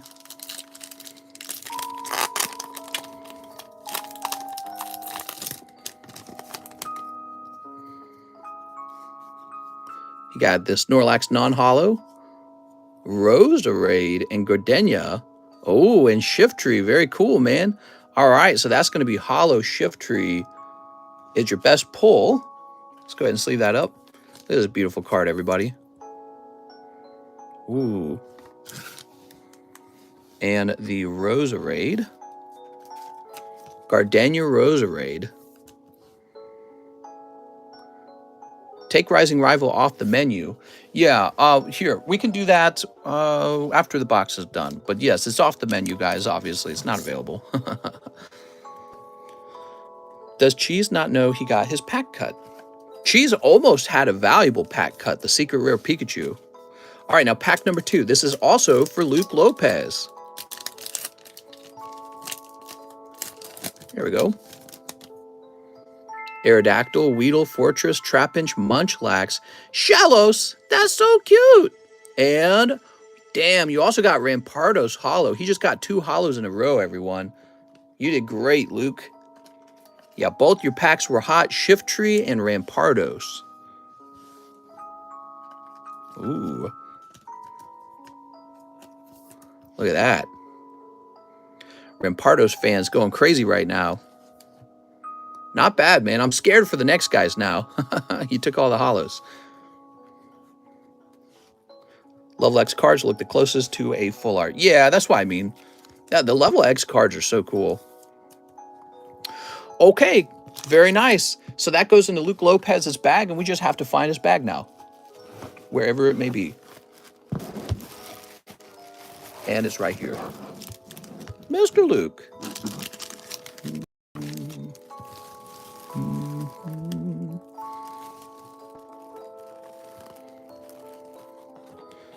You have all your common uncommons. Remember, these are probably gradable.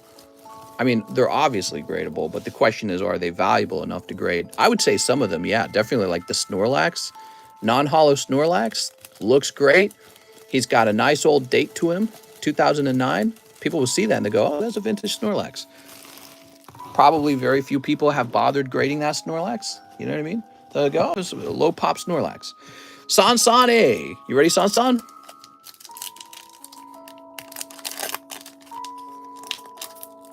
All right, Sansan is next.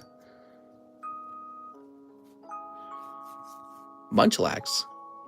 You got the Darkness Energy. Oh, mister, we're going to have to trade for that.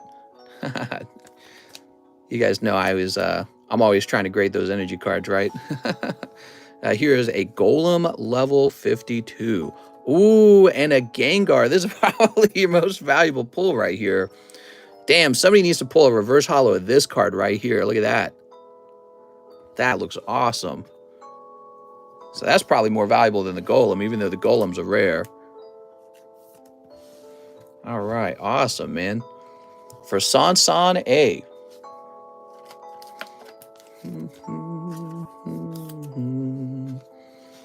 I believe he is in this little red box right here. Yes.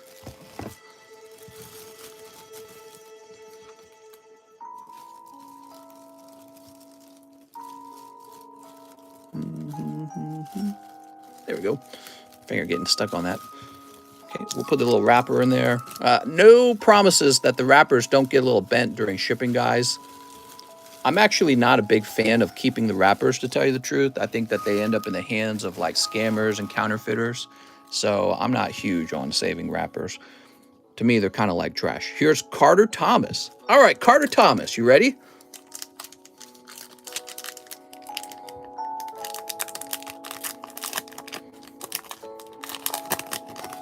What about Kit Kat wrappers? Those are okay. Fortress. You got the Shiftry reverse holo and Drapion.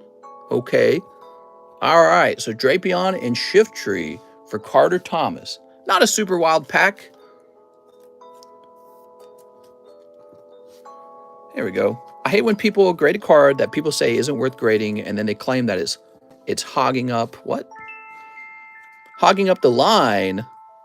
Yeah, I don't understand people. They just get mad over anything. That's how it goes, man. People, they get really mad at me if I don't grade their card fast. All right, Carter Thomas. Let's see. Maybe when they're ordering, they just assume that they're going to come back real quick. And then they don't realize how long a long time feels like.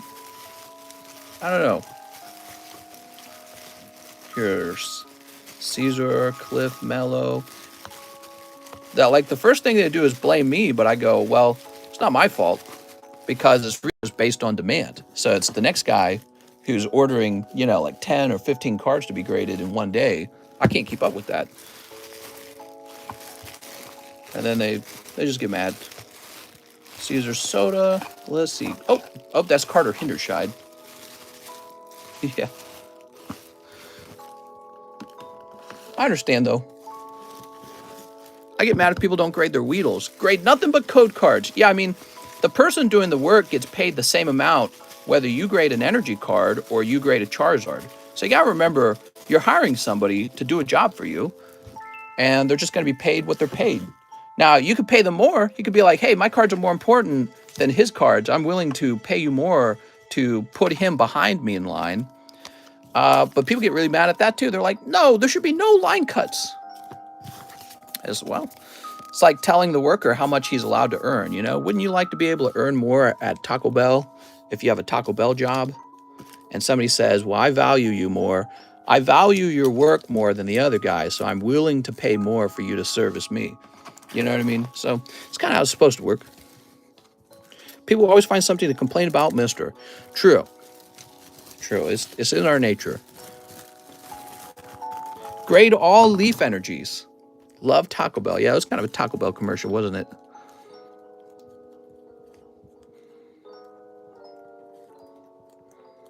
All right, there we go. Mister, would you grade a RR open pack? No, it would. That would be silly. No need to put that in plastic. You can just put it in a sleeve and leave it in a sleeve. So, Carter Thomas is done. Now we have Joseph Jones. Now remember, guys, this was nearly Joshua Rodriguez's. So if this is super hot, it's going to be even more upsetting. Let's see. I mean, they're all kind of hot, so you got to expect something to come out. But if it's like the chase card, that would be harder. There's a nice little Eevee. Okay, his reverse holo is Celio. Very cute. And a lovely Flareon. So it wasn't super crazy. Flareon rare. Looks great. And Celio reverse rare. There we go. Whew. Just imagine it had been level 10 Snorlax or something like that. That'd have been really tough, you know? Is that song ending? Oh, it's resetting. Okay. That's for Joseph Jones. Let's find your bag, Joseph Jones. Is there still a spot? It's all sold out and we're opening it.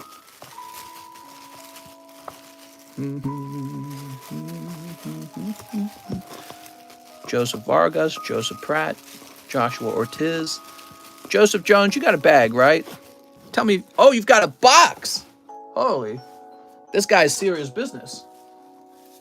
He's not monkeying around.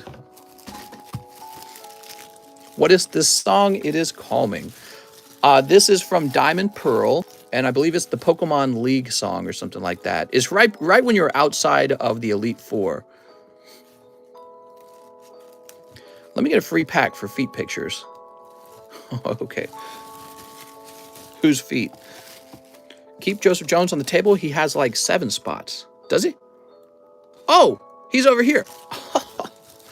Damn, Joseph. Okay, that's going to be fun, man. All right, I'll set your box right to my left. Edgardo Luciano. You ready, Edgardo Luciano?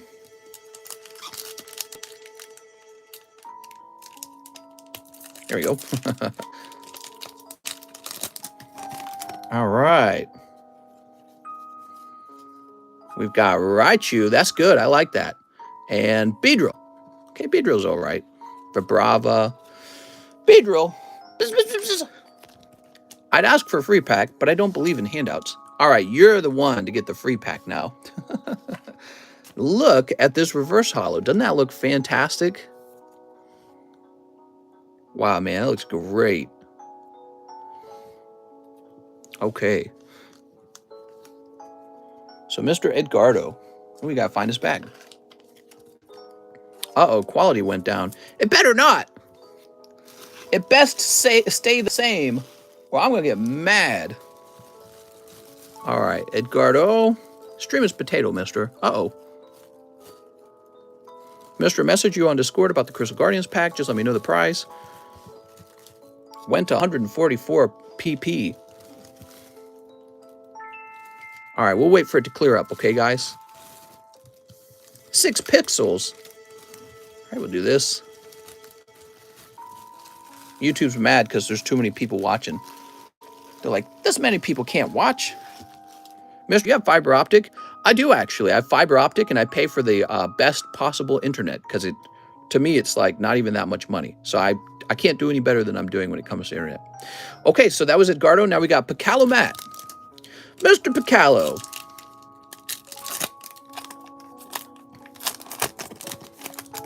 I'll just get my wife off the hub, okay? There's Evie again. Oh, there's that Jirachi. Jirachi comes out. Look at that, guys. I think Mahasvara mentioned Jirachi. Was it Mahasvara? Look at that. Beautiful. Jirachi reverse hollow. Can I get a free kiss? Mwah! All right, you got it. Looking really nice. You also pull a rare Gastrodon. I didn't know that this Gastrodon was a rare. Look, it points out East C. That's so funny. All right, cool. Picalomat. Is Elon Musk creating some kind of internet? Maybe. I think he's just trolling on Twitter. Dude, Elon Musk was saying some crazy stuff. Let's see. Here we are. Picalomat also has a box. Mahasvara says, damn, whoever got that Jirachi, message me on Discord and I'll buy it off of you. Yes, so that was Picalomat. And I don't know what his Discord name, but that is Picalomat. I could try to help put you in contact with them. You want to see the card more carefully? So the centering on the front is quite good. When we flip it over, I'm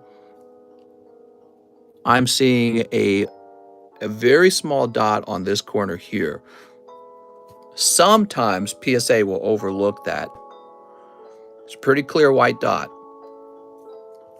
But it's a small white dot. And like I said, sometimes PSA overlooks that, but not always.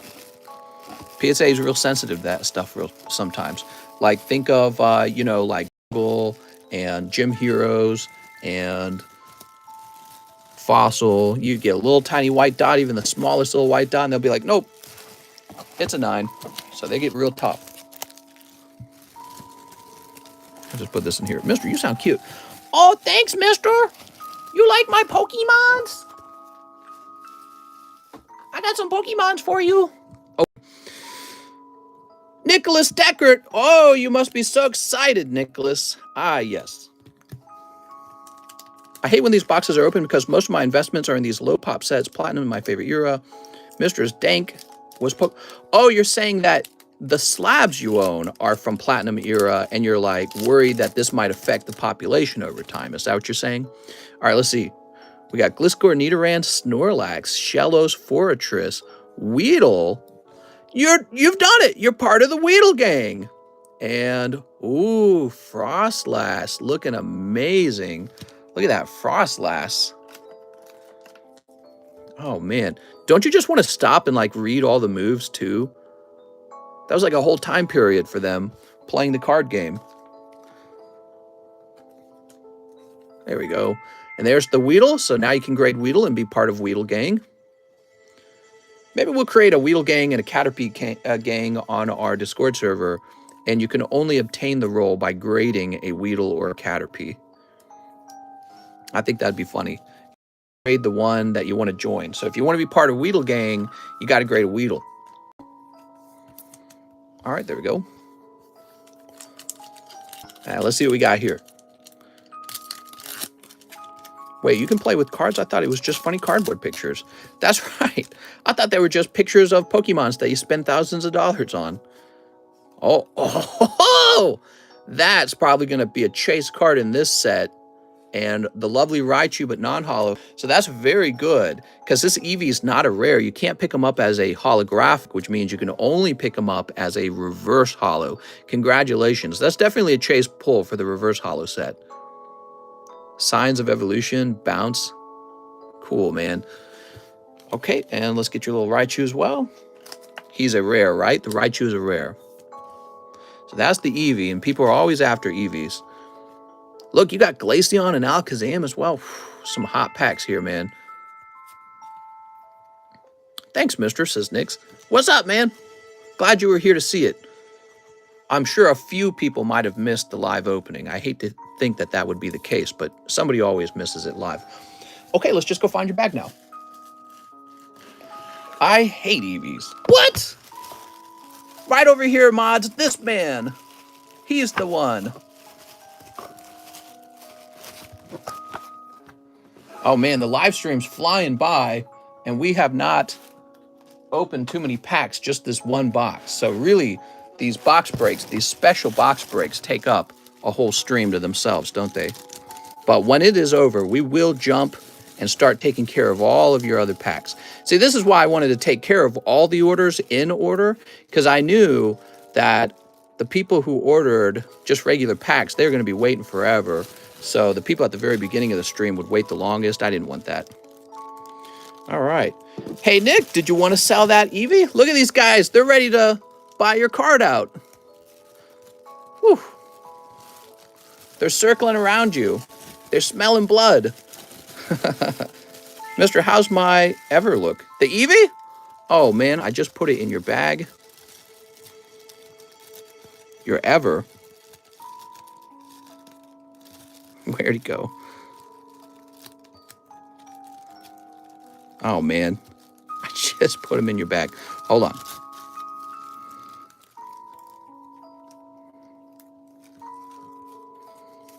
So there's the Eevee in question.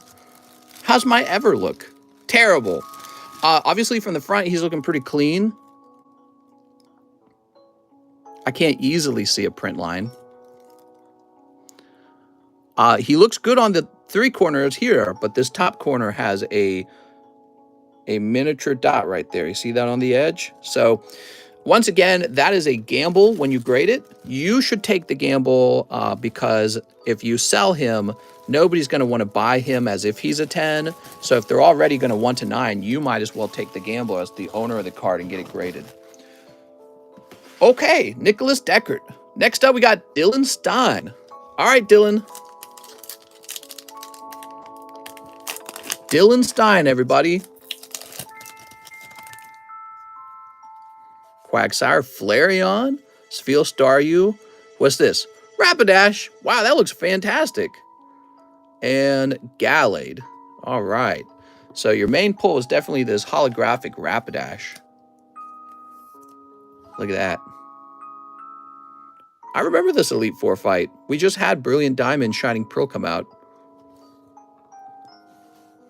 I'll take the gamble and send grading for Weedle and Eevee. My mom only buy 1 pack. What number are we on? We are done with half the box, to answer your question. These reverse holo platinum cards make me muck. Me too, mister. So that's for Dylan. And Dylan would be right over here in this very full D box that has no more room. Here we are, Dylan Stein. Huh? There we are.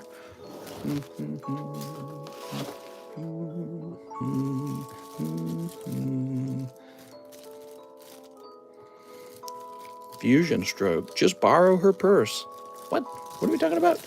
What do you think about the Sky Ridge Gyarados Holo? Yeah, I like all of Sky Ridge. He's not my favorite Gyarados artwork, though, so I'm not in a race to obtain him. I can obtain him someday. I can obtain any card someday. Maybe not the most expensive cards. Probably not like Trophy Pikachu. But, you know, he's not one of those cards that's unobtainable. Okay, so now we've got Joshua Rodriguez. You ready, Joshua? Here goes. He does have a pack in here, and maybe you'll get all the luck. Are you ready? We haven't pulled another heavy pack yet, Joshua. So there's a chance. A chance. Could be a very lucky pack. Not looking like it. Looking like a standard pack, okay? Kecleon, Carvana, Quagsire, Flareon. You got, ooh, the Electrode with Cyrus, huh? And Machamp. Very nice. So, you know, I like these reverse holos that actually feature the little trainer on the right hand here. It really reminds me of Gym Heroes Gym Challenge. Take a look at that. Yeah, the gym leaders Pokemon. That's always cool. And then your rare is Mr. Mime.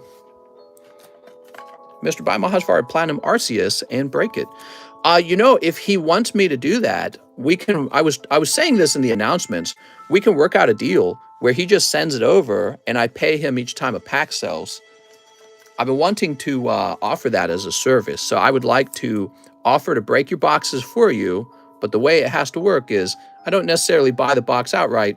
We pay for the box as it sells. So we're kind of like in a little partnership on it. Joshua Rodriguez. This helps me out on my side because it means I don't have to take all of my capital and put it into one big box. And then it helps you too because your box gets sold, which, by the way, if you didn't know this, it's a lot of work to sell a box. You got to pay like a 13% fee on eBay, and you don't know if the person you're buying it from is trustworthy. I'm trustworthy. Here's Luke Lopez. He got another spot. You ready, Luke? Luke said he wasn't done. Dude, I'm hot. Let me unzip my shirt. Let my chest hair out. There we go. All right, Luke Lopez.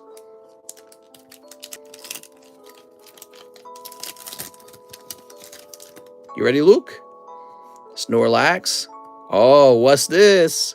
Some kind of cracked ice. You got Fan Rotom. And, oh, there's a Jolteon in here, huh? Fan Rotom it is. All right. Look, it says RT1 down there. Oops, I don't know if you can see that. It says RT1. Dude, that's cool. I'm not like a huge Rotom fan, but that's because I never played with Rotom. I think that's actually really neat looking. Is Mr. Trustworthy? I'm the most trustworthy. Here we are. I mean, yeah, I do have an interest in doing honest business because I want to do continuous business for a long time. What I tend to do is I'm pretty upfront with how I'd like to make money. And then, you know, I have no interest in hurting my reputation over anything. So you guys already know I make some money when I work. And then you just trust me. And I build up a reputation, right? That's what it's all. That's what every good company does, by the way. It's not like a me thing. It's just a good company thing. Some guys are just in this for a little while on a trend, or they're operating a much smaller operation for them, or maybe they're more desperate for money. I don't know. But I'm not in that position. All right. We have Kevin O'Neill. Look at this. That's called a good work ethic. Yeah, I've always believed in that, and it has served me so well over time. Just being lawful and reputable has served me extremely well in life. Nidorino, Nidoran, Seville, Whiscash, and Gastrodon. I don't know how I feel about Whiscash. He's okay. All right, you got Whiscash. What's the name of this Elite Four trainer? I don't remember her. I do remember her fight. I just don't remember her name. There we go, Gastrodon. This is a live video? Negative. All right. That's Kevin O'Neill, everybody. He gets the Whiscash. You want to see it up close? I can't get over the artworks on these. They're so neat. Agatha? That's Agatha? That's not Agatha, is it? She had like Drapion and all that. That's not Agatha. All right, Kevin. Oh, where's Kevin? Joe Biden needs to not punish parents that spank kids. I love the foil on these platinum cards. I don't remember. This video is only live in the Upside Down. All right. So, Kevin O'Neill. Dude, it's hot in here. I got my heater turned on. I might need to turn on my air conditioner. It's the middle of the day now. You know how it is where I live? It's like the springtime, right? And it's still cold in the morning, and then it's hot in the afternoon. So you turn the heat on at night, And then I forget to turn the air conditioning on in the daytime, so it starts to warm up. What's my favorite card? That one. It's that one. Okay. Mahasvara's got another 2 packs. Well, Mr. Mahasvara, you might get lucky because, once again, we haven't seen any more of those EXs. So maybe if there's 2 in the box, which I hope there is, you might be picking one up. Who knows? Then again, Joseph Jones has got 7 spots or 6 spots remaining. So this might not be it. All right. Oh, it looks like something might be happening. Let's take a quick look. Oh, look at that. Gengar, guys. And then behind it, there you go. That's our second level 10. It's Floatzel. Hey, that's not Snorlax. Wow, that's a hot pack, Mahasvara. You are so lucky you bought deeper into the box because that definitely played out for you. Look at that. He pulls the Floatzel. And then, ironically, this card might be just as valuable because there are some Gengar simps out there, and I'm one of them. I pay ridiculous amounts for Gengars. That's a great-looking Gengar. Look, he's like creepy here. Dude, that is a great artwork. All right, Platinum Gengar. That's what your listing's going to say when he's all graded up, right? And let's get the rest of these. So C-Dot, Trapinch, Aaron, Growlithe. Gengar wants the no-no touch. Something. He is jumping all over the place. Okay, and then pack number 2. So this is Mahasvara's second pack. He had 4 packs total in the box. So him pulling a level 10 card kind of makes sense. All right, that looks like it's just going to be another reverse holo pack, but let's see if it's a good one. Okay, Glaceon. Glaceon's going to be a good pull. And Yanmega. So, the Yanmega is nothing to call home about, but the Glaceon's actually quite good. So, your reverse holos, once again, and I was talking about this multiple times when we got the box. I was talking about how the reverse holos were going to kill it. The way I see it, boxes with strong reverse holos, are there any level 9.5 cards in this set? I don't know. But yeah, boxes with strong reverse holos are especially good for this kind of event because these box breaks, I like to see everyone get something, you know what I mean? So I like sets with really strong holos and reverse holos in it.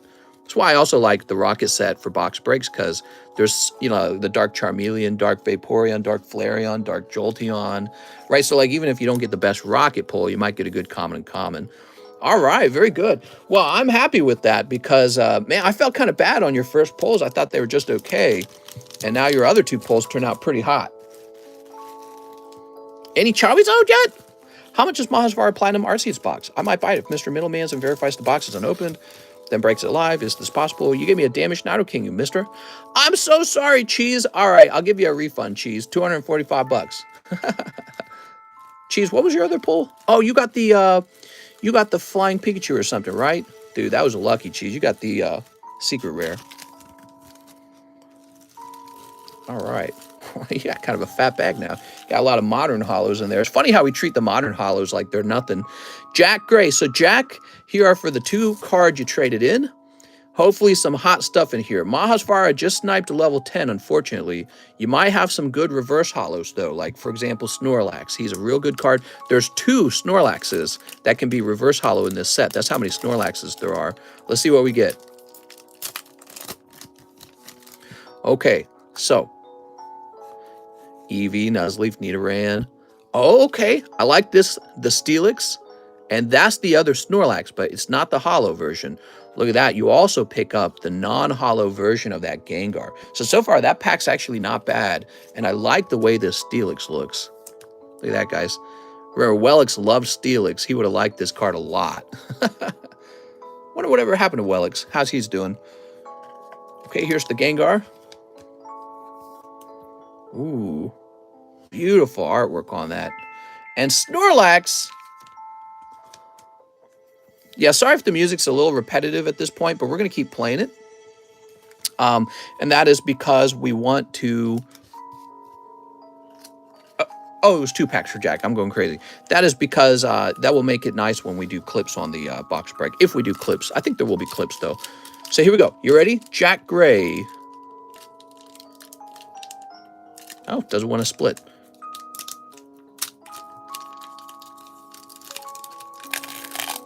Okay. So we split your pack a little bit different from the other ones. Weird, it just didn't want to break.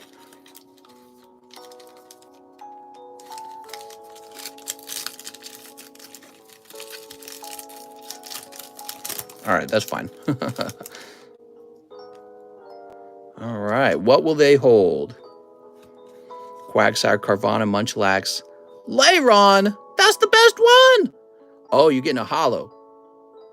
Okay, you got Gardenia, Roserade Holo, and another Gengar. That uncommon Gengar is fantastic, by the way. I would never complain to pull that uncommon Gengar. So that's not so bad. I was a little worried about that one because the Leyron probably isn't, if I'm saying his name right, Leyron, he's not going to be too valuable. I know he isn't. People don't like Leyron, but Roserade Gardenia is really cool. Beautiful. All right. Grade everything. Yeah, I would still grade the Leyron. He's just not going to be one of the more valuable cards. He's like Kakuna in a way, you know? He's like that middle evolution. All right. Sweet. Very nice. Guys, you have to grade every reverse holo. Yeah, I mean, I would. Personally, I would.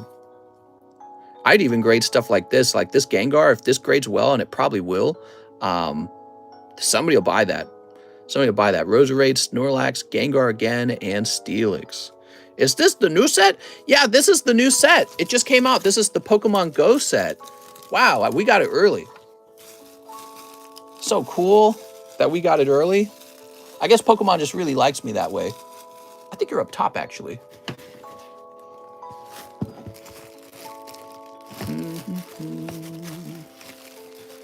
All right, here we are. Yeah, these are great pulls. I'm loving these packs. So what do you guys think of the box now that you've seen a lot more of it? I wish we had pulled, for the level 10 cards, I wish we had pulled Alakazam and Snorlax. Those would have been my top two. We've gotten Miss Mages and Floatzel, so those are kind of the weaker pulls, in my opinion, for the level 10s. For the reverse holos, I like what I've seen for the reverse holos, but for those, there's just so many good reverse holos. It's crazy. There's tons of really good ones. I especially like that reverse holo Gengar. He's my favorite one so far. Okay, so now we got Joseph Jones with 1, 2, 3, 4, 5, 6, 7. Is that right? Let's count that real careful. Almost looks like I just wrote a 2 there. I'm sure the 1 got, yeah, the 1 must have gotten written over because you can see a little dot right there where the 1 would be. So it's 1, 2, 3, 4, 5, 6, 7. He's got 7 spots right there. Holy Jesus. That leaves just 3 packs left. 1, 2, 3. Yup, it all adds up, everybody. Cool. I'm going to move this box to the side. That Platinum Rising Rivals box will be for sale. All right. This is all for Joseph Jones. You got quite a lot coming to you. Find out what we got, man. Damn, look at that. That looks so good. The Houndoom. You got SP Energy and Aggron. Oh, if only the Aggron could have been a holo. Okay, first pack is just okay. Aggron and SP Energy. Okay. Yeah, it's kind of a tough pack because the Aggron's non-holo and the energy card's an energy card. Special energy. Set this right here. Okay, pack number 2, Joseph Jones. This is fun, man. If you guys enjoyed this, I hope you guys will keep an eye on this channel. I don't know how many of you watchers are new. We've been doing this for 3 years now, so I'm not new to it at all. And, yeah, we go live every day, except for on weekends. I used to go live on weekends as well. I used to work all 7 days of the week. Look at that. Hippowdon and Shallows. Wow, so I would say that's a tough pack too, actually. When we hit 50,000 subscribers, there's going to be a pretty large giveaway, probably worth multi-thousands of dollars. And we also have a daily giveaway where you just get a chance for some free stuff. And we tend to do that every single day, unless I fall behind, which is what happened today. But yeah, we do a lot of giveaways. Can you make a nighttime stream? I used to watch you at night. What's up, man? We swapped to daytime for my health. It's healthier for me to do this in the daytime. So that's why you don't see me at night anymore. I miss you guys. But I don't know if we'll swap back. This might be the official stream time. Here's Tropius and... Oh, look at that, Miss Magus. It's got like a perfect swirl. Man, that looks good. Wow. That looks crazy good. All right. Here we go. Let's take a look at the back of the card. Looking pretty clean, except for this little, it's not like a full dot, it's like a sliver. Also, I'm a bit concerned with the centering on it. It looks thin on the left versus the right, but it might be within the margin of a 10 at PSA, which is what matters. Here's Tropius. Beautiful card, man. All right. Crazy. Oh, okay, so you got these three over here. This schedule is great for people in Europe. Is it? Yeah, it's dinner time for you guys, isn't it? We do ship internationally. Costs a little more, though. I try to pay some of that cost on my side, too. All right, what do we got over here? Whizzing. There's Eevee. And Machamp reverse holo. Look at that. That looks great. It's another gym leader. And there's that Espeon. Oh, right. We got a reverse holo Espeon, didn't we? That would definitely be one of the other really fantastic reverse holos we've pulled. Ooh. You know how I could stream at night again for the United States? Just move to a country where it's daytime or morning time and stream there. Problem solved. All right, cool. Did we check these? Yes. All right. What are you thinking so far, Joseph Jones? So far, the round's okay. The Miss Magus is actually really cool. I'm worried it will miss the 10. You will really want that Miss Magus to hit the 10. Oh, look at this. The plastic is sticking. I think we can open this from the bottom.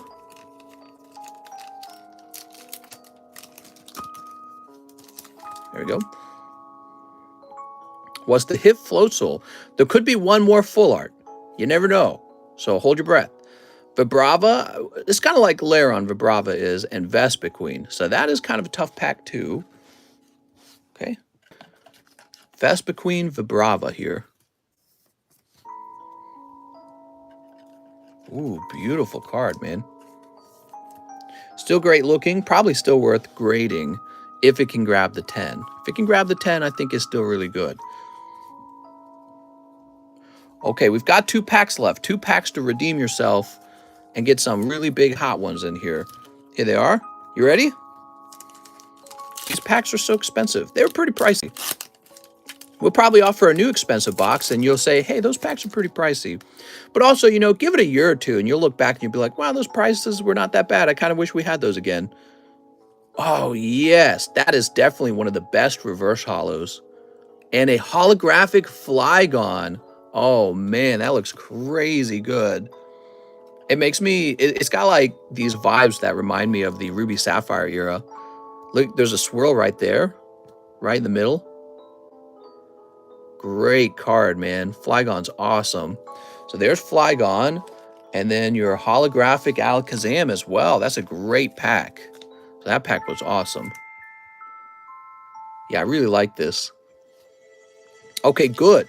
You needed 1 or 2 hot packs to come out. It's okay to get 1 or 2 cold packs, but you need a hot pack too, right? Yeah, that was a great pack. And then you got one more. Yeah, I noticed the Lairon and the Vibrava packs were kind of cold from my point of view. Okay, you ready? Staryu, Glisker, Weezing, Ambipom, Sharpedo reverse holo, not bad. Okay, and then Mamoswine. Get out of here, Mamoswine. What are you doing, man? The Sharpedo's decent. I think that Sharpedo, he doesn't get enough attention. There aren't enough Sharpedo cards out there. So this is reverse hollow Sharpedo. All right. Yeah, we need some more Sharpedo artworks. Imagine a Sharpedo alternative art. That could be really cool, because I feel like there's a lot you could do with them. All right, very good. Wow, that was huge, Joseph. My God. What do you think the best slab you can get from Live Customs are? There's typically one or two very good slabs in the Live Custom at all times by design. And then there's also one or two kind of junk slabs you can get from the Live Customs. And then there's a bunch in between. You might consider them good. Someone else might consider them good. So it's a mix. And no matter what, the price is always just based off of the cheapest buy now price. It's the same price you see on the table. And then, you know, if there's like a PSA card that doesn't sell for a long time, I will actually reduce the price on it and then put it into the Live Customs. So let's say a card costs $75, but it just won't sell. I'll drop it down to 60 because that's 3 Live Customs. So you often get a better price in the Live Customs technically, right? And then, of course, if you get a lucky pull, that's pretty good, too, on top of it. So, Joseph Jones. Damn, dude. All right.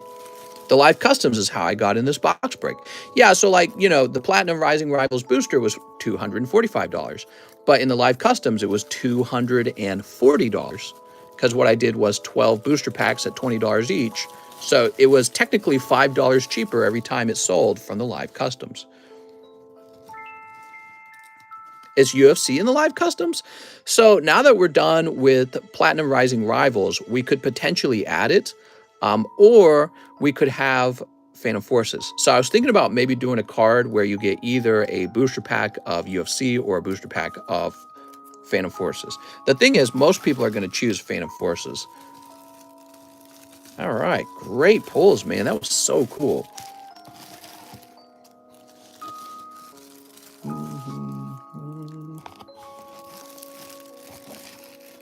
Got all these empty packs here. I don't really know where to put them. Joseph Jones, you got a full box basically now. Which cards are you personally hunting right now? I'd rather not say, because it kind of gives you an idea of which card to overprice. So, or which card to buy before me. So I'd rather not say. Like, oh, he's going after this, I'm going to go buy that. Okay, cool. After Joseph Jones, we have Alan Duarte. But rest assured, I'm always looking. And sometimes it's nothing in particular. Sometimes I'm just looking for the card that is best priced. Sometimes a vintage card is, from my point of view, underpriced. So if your card is underpriced, I'll come buy it from you. Oh, look at that. Alan Duarte picking up a holographic Bastodon. Is it Bastodon? Very cool, man. Wow, I'm loving the hollows in this set. It's so cool. And then here's Upper Energy. So that's not too bad because you also got the hollow in your pack. Thoughts on the 25th celebration packs for long-term hold? It's got a Charizard in it, and it's a pretty cool Charizard to have pulled. So long-term, I think that set will do all right, actually. Thing is, I don't know how much the price can grow because what if their Charizard is so common, he drops down to like $50 or something, right? Well, if his price gets too cheap, people are not going to want to pay too much for the sealed version of the booster pack. All right, Alan. Here we are. Alan, you have a very full bag. You are ready to ship. And next, we have Mark Martinez, and that is the end of the box break. People graded them, and so many in sleeves. So if you guys want to be in another vintage box break like this one, you might want to save $1 or $2 because I'll pick a new box out, or we'll revert to pack breaks if you guys prefer pack breaks. You ready, Mark? Here goes. Mr. Mark. Mr., do you own a Delta species Rayquaza? You know, I really shouldn't say what I do and don't own either. That's another thing. So here's Hippowdon and Luxray. For example, did you know I actually had 2 of those Espeons when I gave you one for free? Ooh, Luxray. I'm all over the place. I'm scary, mister. Ooh. I don't go anywhere. I don't do anything. I work and then I buy Pokemon cards. That's all I do. Man, that looks fantastic. That Luxray. And actually, Hippowdon is looking good too. We shouldn't look over the Hippowdon because that's another one of those elite trainer cards, right? Wow, man. Beautiful. Beautiful. So Mark Martinez's first pack is a hit pack. And we'll see if his second pack has the last full art in it, if there are 3 full arts in the box. It would be nice. 3 in a box wouldn't be a big surprise, would it? All right, here goes. Coughing, Nidorina, Shellos, Munchlax, Aerodactyl, Starmie. That's cool. And Nidoqueen. All right. So now we know there were 2 level X cards in the entire box. I think we can assume that it could drop down to 1 in some boxes. And then in other boxes, it might be as high as 3. And I'm going to guess this was a box with 2 of them and that it's an average box. All right, cool, guys. Yeah, it would have been wild, though, if there was 1 more, huh? Is your wife still working full time? Yeah, she still works. And I tell her to get back to work. Mark Martinez. Speaking of which, I might take a moment and ask my wife how our cat is doing. Our cat seems to be very sick right now. So we have taken her to the vet as an emergency. And what time is it? I know my wife, 4:50. I may stop and go ask her what the news is on the cat and then come right back here and start taking care of your orders. Not Kitty, yes. The big floofy white kitty. Something's not right with her. All right, there we go. I'm going to guess we're going to get like a $6,000 vet bill. We should have had cat health insurance. Damn it. Thank you so much for everyone who participated in the stream, in the Platinum Rising Rivals box. You make it possible. Some of you guys got some really good pulls. Actually, I think Mahasfara got one of the best pulls. That reverse hollow Gengar is insane. Also, somebody got the reverse hollow Espeon. I don't remember who it was, but there were some really cool pulls in here. I'm very jelly of that Gengar. And yeah, I'm going to toss this over here now. And I'm going to change off of this music. For those of you who didn't know what the music is, it is, I'm looking it up for you, Pokemon League Night. It's called League Night. And we're going to change off of that and jump over to the, oop, not this. So that music will put you to sleep if you're not careful. Oops.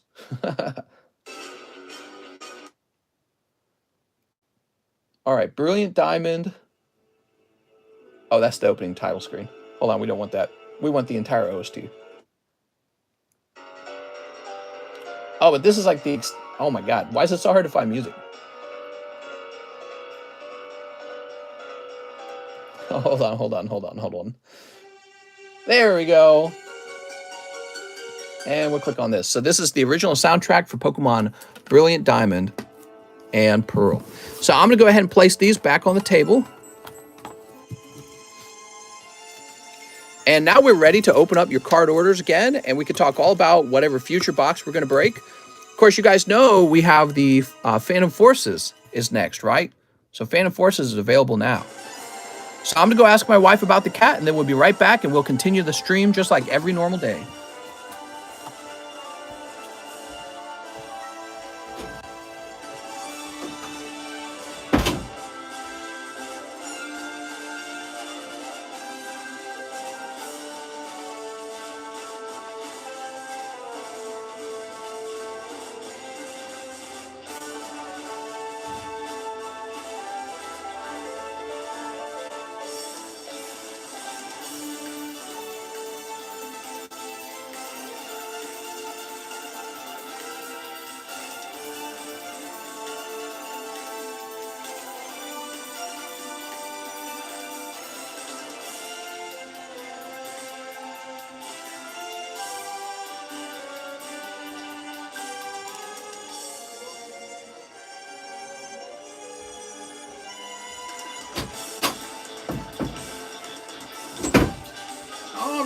I am back. So little kitty did not need any kind of surgery or anything. The doctors think she may have a virus. And so then we got a $400 vet bill. How about that? Woo! Time to work all day to pay down the vet bill. My God, it's like working for nothing. Just because your kitty can't stop throwing up. Dude, she was like throwing up uncontrollably for like the last 3 days. Very fun. Let's go ahead and remove the Rising Rivals box from the title now, from the description, I mean. So that is gone. Possibly kitty COVID? She's got the kitty COVIDs! Yeah, maybe. So, Joseph Jones was completed. Now we have Juan Garcia. What's up, Juan Garcia? He says, can I get a medium spot and shipping on my TCC slab? I should also have a small bag. Juan Garcia, you got 15 bucks. You want to spend it on anything else, or you just want a refund? You know, I bet a number of people were actually set to be in that medium, and maybe we should just create a new medium right away. Was there anything expensive we had for sale? Actually, do we have any cool slabs? We can just create another medium right away, and this will allow you to just have me put that money into the next medium if you want. I don't know if you want. Oops. What's that music, man? How about medium for that Charizard, huh?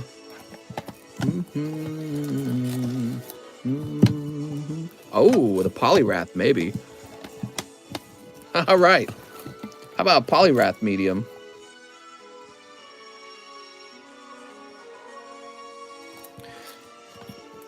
All right. Pet insurance is kind of worth it if your pet likes to live risky. It's helped me a lot with my dogs. Yeah, our cat doesn't really live risky. Her biggest risk is that she gets too close while I'm walking. So this is for our first edition Polyrath base set. Let me just give it a quick look.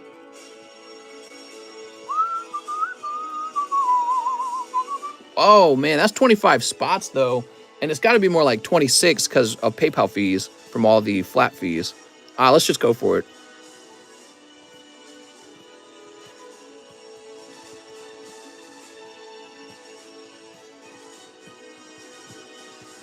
So, do you want to own a fancy first edition Pokemon card? Maybe. All right. Mister, how's the queue looking? We're going to slam that queue, mister. I promise. Okay, so Juan Garcia. If you don't want to be on this medium, you can cancel it, but I'm going to use this to get people onto a medium so that I'm not just sitting here all day asking you what to do with the 15 bucks, okay? I'll go write it down into the menu.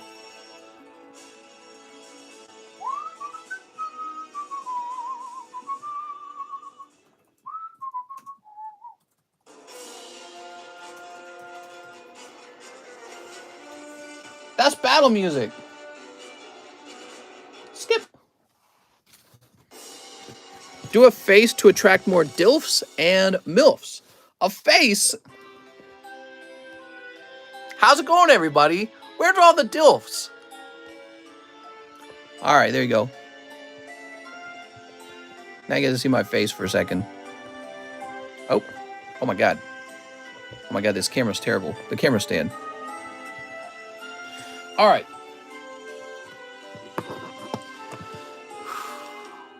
Juan Garcia also asks for shipping.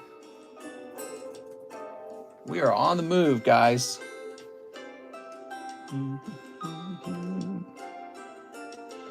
Print. Let's see, Juan Garcia. There we go, Mr. Garcia.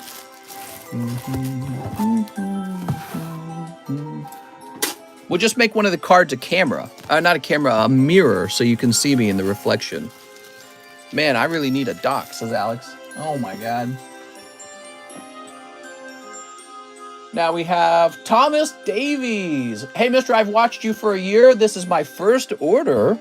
I don't have a bag. My name is Thomas Davies. He says he wants 2 Weiss Rent-A-Girlfriends and 2 Evolving Skies.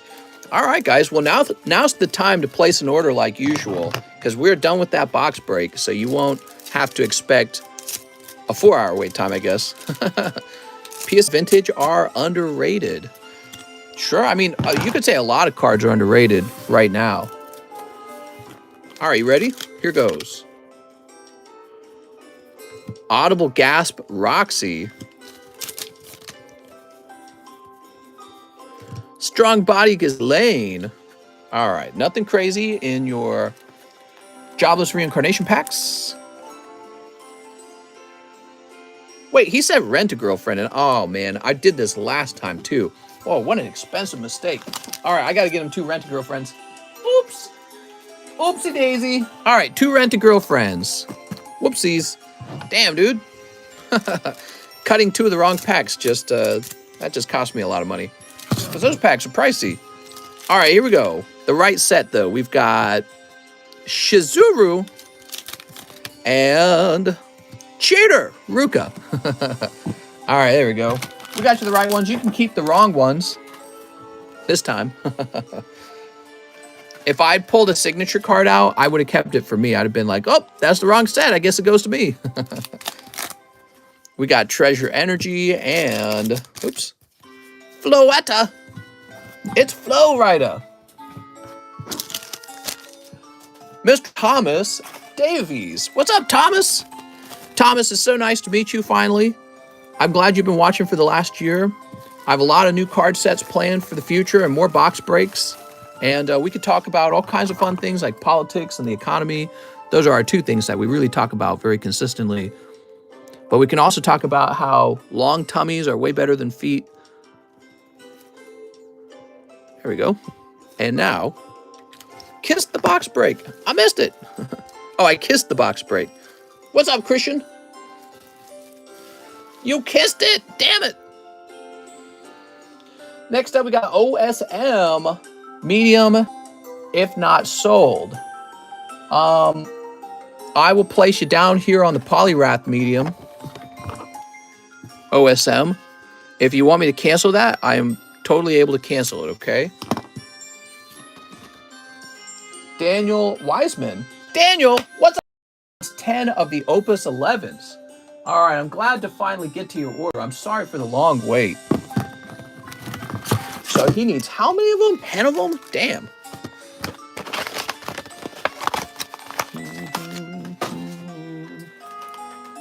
I just gotta find them. Here we are. I got a lot of Final Fantasy over here. Ugh. All right. Love the Final Fantasy cards. So glad we get to open these. So he's chasing after the Tifa. There is a Tifa in these sets.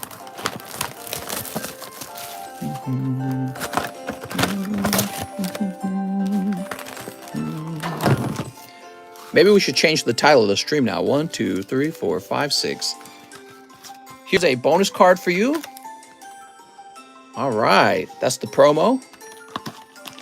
7, 8, 9, 10. All right. So good.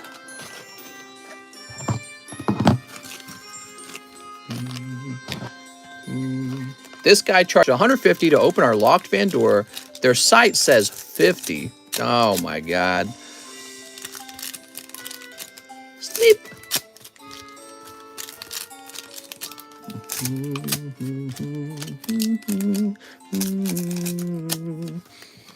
All right, very good.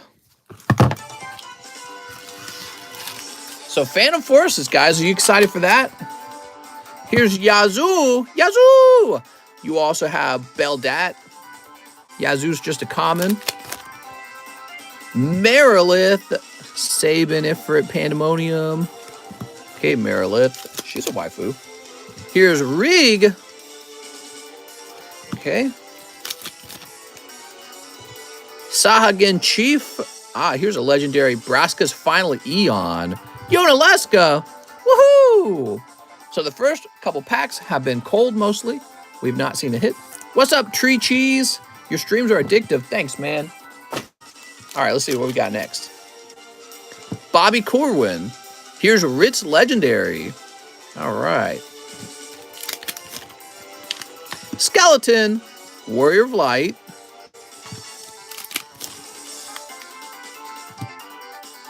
Okay, we've got Claris, Barthandalus, Cyan. Here's Fiona, Edge.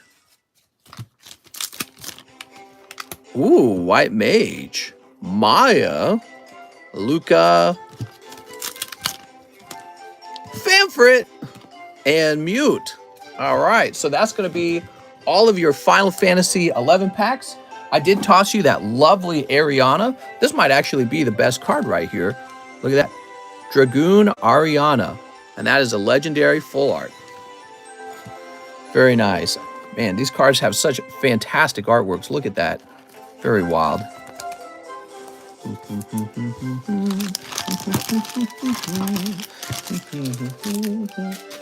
He then says he'd like 10 Marvel Weiss. You got it, man. 10 of them. Wow. 1, 2, 3, 4, 5, 6. All right, you'll have to excuse me. I got to get more of them. All right, give me a second.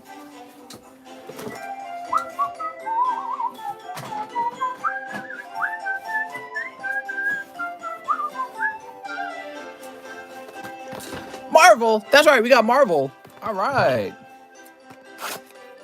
We have a lot of variety on this channel. We do a lot of variety.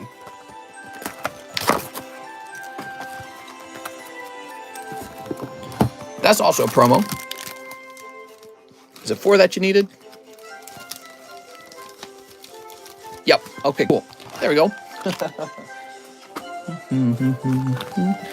People with their waifus, women equals beauty, beauty equals art, art equals cards, but I stay away personally. What? How's this logical equation work? Sneeps. All right. Wow, you guys got me 161 likes. I want to thank you all for that. It's really nice of you guys. I heard we broke 43,000 subscribers too. That's crazy. Can you believe we're getting closer to 50? We broke 40 just the other day. So every single 1,000 new subscribers is one step closer to 50. It's pretty wild. Okay, we got this crazy lady. Here's Black Widow, Hollow. Nice, man. God. Thanos. Doctor Strange. Okay, Spider-Man. Mister, you sub to my OnlyFans. Thanks, bro. No problem, man. Great content over there, by the way. I can't stop watching. Let's see what else. Oh, man, I can't believe I picked up that Houndoom to slice the Houndoom, by the way, Cheese. And then Matthew Fowler told me to slice the other one. He said to slice the Rotom, and so I did. And that's the only reason that the Pikachu didn't get sliced. The Pikachu was going to be about to be sliced. Here we go. And, oh. And Spidey, man. All right. Very nice. Well, I think I saw 2 hollow Black Widows come out of there. I said to slice the Rotom, says Cheese. Oh, you did too? That Pika cut would have been content, though. I'm not worried about content, man. That card, we shouldn't be slicing that card. It's too nice. You got some waifus out of here. Oh, so there's multiple art. Man, you pull a lot of Black Widows. Look at all these Black Widows. I assume this is the most popular girl in the set. Could be the other girl, I don't know. She's wearing that leather. Not leather. What is that? All right, sleeved up a couple of the girl cards for you. I'm going to go ahead and sleeve the rest up together. So no signatures coming out of the Marvel cards, though. And now he wants 2 mediums. All right, we're going to place you down for 2 of these Polyrath mediums. Daniel Wiseman.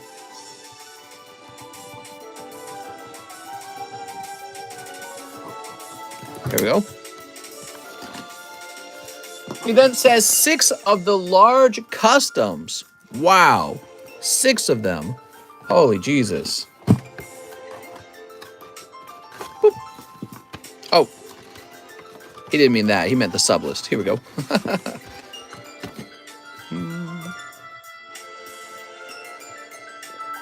Try to fix this camera. Camera's always giving me trouble. All right. 6 of them, huh? Woo!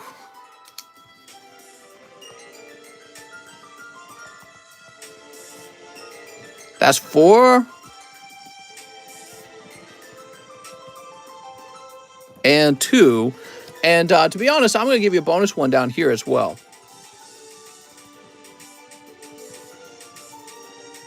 All right, so you're going to get the free spot as well. That's $20 value. Gives you another chance. Okay, and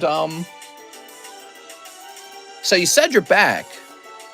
Does that mean... Did you need a new bag? I can't remember. Let me just see.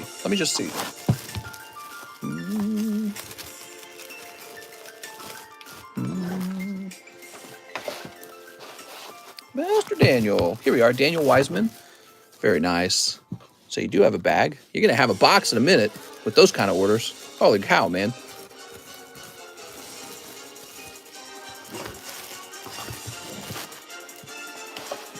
You know what I want to hear? I want to hear that new, let's see, Pokemon Legends Arceus OST. Brilliant Diamond and Pearl is okay.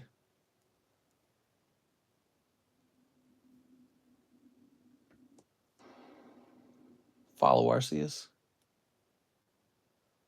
All right, there we go. Next up, we got Jose Suentes. Mister, can I get 1 entry in the Rising Rival Medium in a poker card? If there are no more spots, give me 2 poker cards and the rest for yourself. Oh, I tell you what I'll do. So, Jose Suentes, I'll get you 2 poker cards. 1 and 2. Okay, there you go. Oh, I like that Executor. Nice, got Executor and Landorus. And then what I'll do is I'll toss you into the Poliwrath Medium anyways. So I'll give you a tip. How about that, Jose Suentes?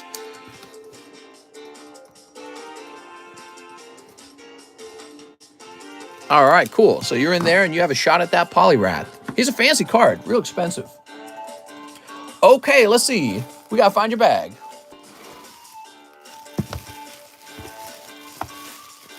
Everyone was excited to fill that last medium. The Amber Heard defense today was trying to claim Amber was choked and sexually abused by Johnny Depp. Crazy. They're pulling out all the stops, mister. Next up, we got Chris. It reminds me of Elizabeth Warren right before she lost to Bernie Sanders, and she started claiming that Bernie Sanders claimed that a woman couldn't be president. And Bernie Sanders was like, struck. He was like, what? Chris Bates says, can I get 5 Japanese Starbirth? You got it, man. Elizabeth Warren was claiming that Bernie Sanders said a woman won't be president or something like that. I was like, what are you talking about? He's like so far the opposite of that.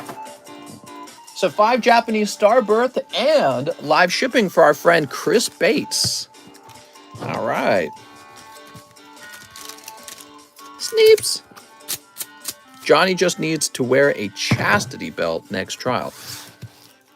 Johnny Depp can choke me. Oh my God. 1, 2. Oh, look at that. Charizard V-Star. That looks really nice. Very lovely. Cold. And Flygon. Actually, surprising people don't open more of the Starbirth. It gives you a chance for the Charizard Hyper Rare Charizard Alternative Art. So Chris says he's got a bag. No, he says I have a few slabs as well. That's what he says. But let's go find his bag. I'm pretty sure he has a bag. Okay, but not in here. Let's check in here.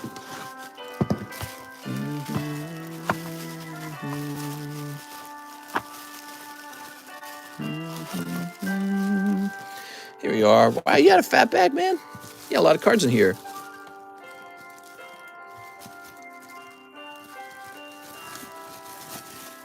Okay, let's print you a label. Looks like we're shipping you for the first time, Mr. Chris Bates. Snorlax, the weather is... What?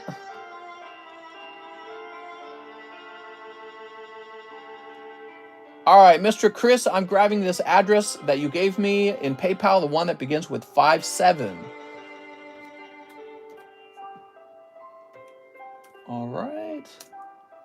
And let's grab this real fast.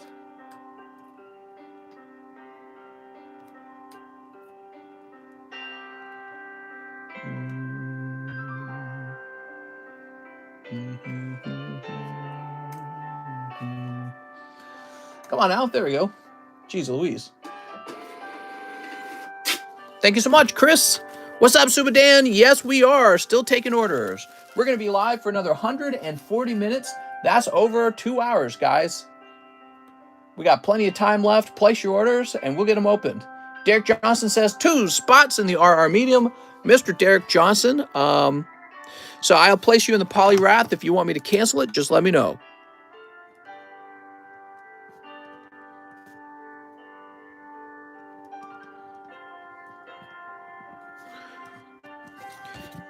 All right. Heck yes, I'm always so sad when I come in late. Got any fancy Oshawott slabs? I'm afraid not. So the Polyrath medium will probably fill up just with all the guys who are trying to jump into the previous medium. If you guys want to stick it out, you have another shot at something else. The Polyrath does have more spots, but it's actually more expensive than those packs were. Yeah, the Polyrath, you'll see, he is a $385 card. Again, that's based off of the cheapest buy it now price. And, you know, this is classic Pokemon. This is about as vintage as it gets. Who doesn't want that? The only reason I'm selling it is because I'm going to save up and buy probably a 10. But, you know, that's just because I'm willing to go over like $10,000 per card when I go shopping. Daniel Wiseman says 10 Realm of the Gods. In the past, I wasn't prepared like mentally and emotionally to spend that much on a Pokemon card. You know what I mean? Like the idea of spending more than $10,000 on one card, I couldn't do it. I've kind of gotten past that point. So I'm ready to buy maybe a PSA 10 Polyrath, and that might cost me like 10,000. I don't know what he goes for, but probably 10,000 or more. But yeah, 1, 2, 3, 4, 5, 6. You got to like get past a certain point mentally to be able to spend that money on something that's just like a kid's cardboard. You know what I mean? 6. So I'm ready to graduate my base set collection to a higher level. I can only spend 500 at the most. Yeah, and you know, that makes sense.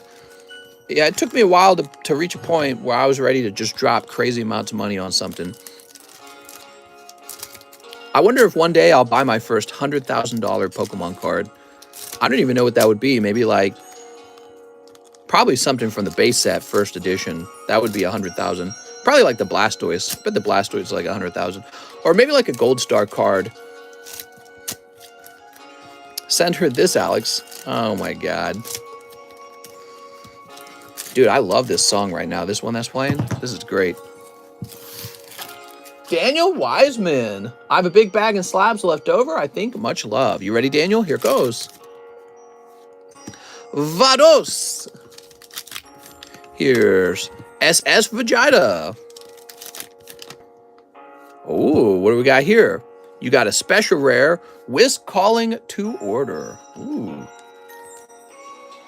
Torchic Gold Star went for 43K recently.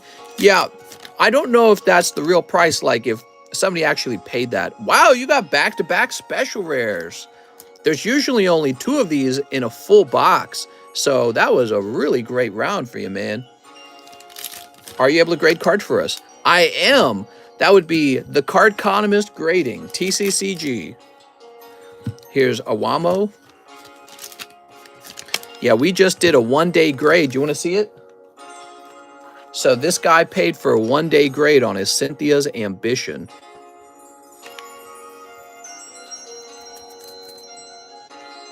Open live and graded. Pretty interesting, right? I hear Mr. has a Pokemon workout plan and he has abs now. Oh, definitely. Here we go. Super Shenron. Maya opposing the Divine. And Beerus and Beerus. Double Beerus. Can you grade to PSA? Well, I don't do any middleman service anymore. I'm all done doing the crappy middleman job. It's horrible. I don't recommend being a middleman to anyone. And to everyone, I recommend you simply learn how to submit your own cards. It is always cheaper to submit your own cards. That's the truth. You pay a lot of secret costs when you're having a middleman do it, and the middleman doesn't even make good money. He doesn't make good money. I was doing it for like 2 years. He doesn't make good money for the amount of work that he's doing, and he takes on loads of risk, and your card takes longer to return, in my opinion, because you're in these huge orders, and then you paid more than maybe you had to. So that's Daniel Wiseman. All right, Daniel. So, Daniel, you've got this fat bag now. I think you got one more order coming up, though, okay? So I'm going to hold off on making the label. No, let's make the label, because I'll forget otherwise.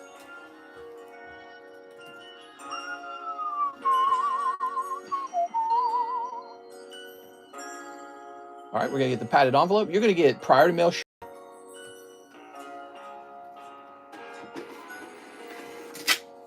There we go.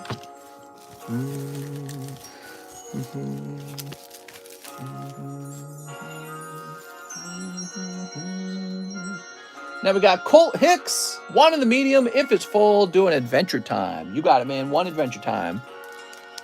Here we are.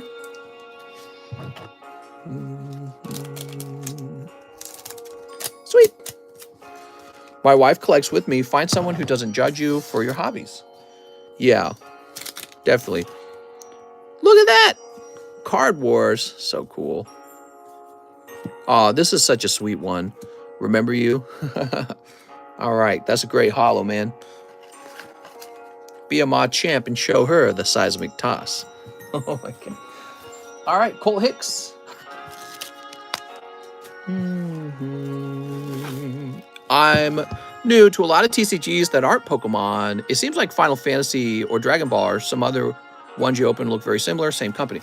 No, they're all different companies. They're different companies.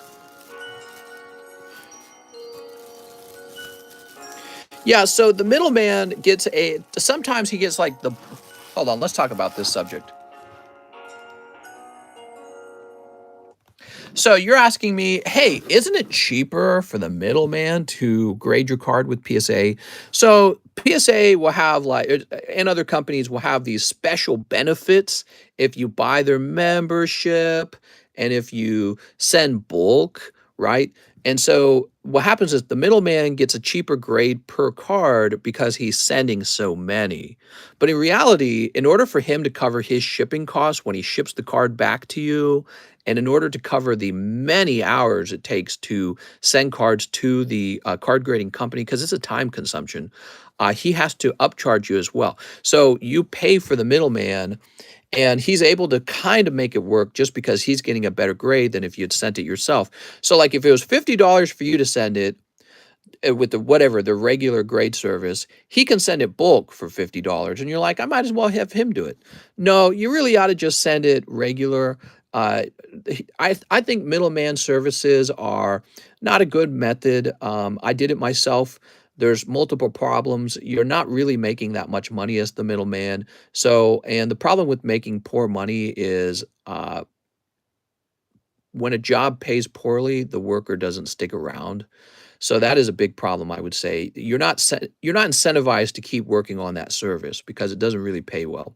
The other problem with middleman services is there's more risk. There's more people handling your cards because you ship to him, then he ships to PSA, PSA ships it back to him, and then he ships it to you. There's like 2 extra layers of shipping occurring. So things can go wrong during that process. And all you really had to do was learn how to grade the card yourself and send it out. But then there's also that other issue. He's sending it bulk for $50, and for you to spend $50, you could just send it out regular and get it back faster. That's the other thing. So again, the reason he's able to offer $50 grading, and you've got maybe a $50 grading option too, but the reason he's able to offer it is because he's using the slowest possible service. And at first, that does not seem like a big deal, but I can see now with how long it is taking PSA to return our cards that it is kind of a big deal, because the longer it takes for you to get your card back, there's kind of like a hidden cost in that for you. it's better to get your card back sooner so you can sell it sooner, get your cash back out, and then do other things with your cash. The longer grading takes, the longer it takes before you have a product to sell. So there's hidden costs like that. And yeah, so I mean, you can use a middleman service. I'm not going to say, um, well, you had like the what was it? Graded Gem, is that their name? And I think they were a major middleman service for a while, and then they lost a box. Not them in particular. I think it was FedEx or something, but they lost a box full of people's cards, and those guys are getting. I'm pretty sure they're getting bent over right now. The people who mailed the cards into Graded Gem is they're not going to cover the full value of the card. I'm pretty sure they're going to. Roll over the loss onto the person who shipped the card in. And that's, I mean, it kind of makes sense, because they didn't lose it. FedEx lost it. But it's just like, I don't know. I don't know how to feel about it. The whole thing makes me uncomfortable. And I'm glad to be out of doing any new middleman services. Yeah. Graded Gem sorted them out. They are ace grading now. Yeah, I mean, that's another thing. So the fact that they quit doing middleman service and they want to grade themselves, it makes perfect sense because you get paid better to actually do the grading and you can put in just the same number of working hours. So it's not a good business. Middleman services are bad businesses. They're not the most efficient method of grading. The most efficient method of grading is you take your own cards and you mail it in. With the middleman, you have to hire another worker. The middleman is like this extra worker that's not really needed. So, yeah, I mean, the only efficiency you could argue for is the fact that the submissions are all together in these big piles, which technically would be more efficient for like PSA on their end, which is probably why Graded Gem had this deal with PSA for cheaper prices because PSA prefers to handle one big shipment of like 200 cards or 1,000 cards rather than a bunch of 5 card shipments. But yeah, I mean, that's probably the only argument you can make. And then I will argue, the cost of living is so high and workers need so much money. Graded Gem, they either weren't going to like what they were being paid or they were going to charge you too much because they have to be paid. You know what I mean? So I think it's bad. Middleman service, I'm all done doing it. I was doing it for a while. I could do it again for fun. We could do like a CGC submission for fun, but I wouldn't do it because I think it's a good business model. It's a bad business model. Alan Duarte says 5 live customs. You got it, Alan. Oop, Alan Duarte. All right. My bad. Here goes. 1, 2, 3, 4, and 5. Wow, so you got the bummer card and the dang it card, but that's okay because you actually picked this up, and I already had a sense that was about to happen because I recognized that Cyndaquil card, the Cyndaquil poker card that got pulled earlier.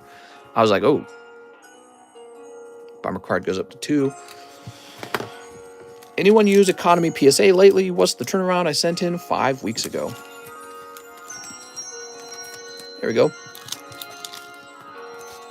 Yeah, I mean, I would encourage you guys to put together a large submission yourself of your own cards. Go try sending in 50 cards in a bulk submission with someone. Don't hire a middleman anymore. I'm not trying to hate on middlemen. I did it myself. I'm just saying it's not a very good job, and it not being a very good job, I think, poses risks to you, the consumer. I'm not going to do it again, and so guys who are doing it, I just feel like it's not necessary. I don't know. Learn how to do a little bit of work on your end, and you could get better, faster turnaround times and less risk when you ship your cards. So we don't have Rising Rivals anymore. What we do have is the other box break. Phantom Forces, which is $77 a piece. And so we're just going to do some math real fast. So you end up with 3 spots.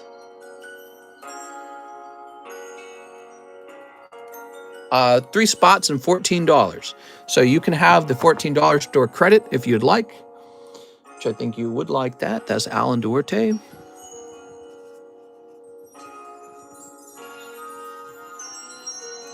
But you must take the Phantom Forces spots because the live customs can't just be full of money. That would be like just straight up gambling, right? So I'm going to give you the $14 store credit, which is the difference. And then you're going to get the Phantom Forces booster packs. Very nice, man.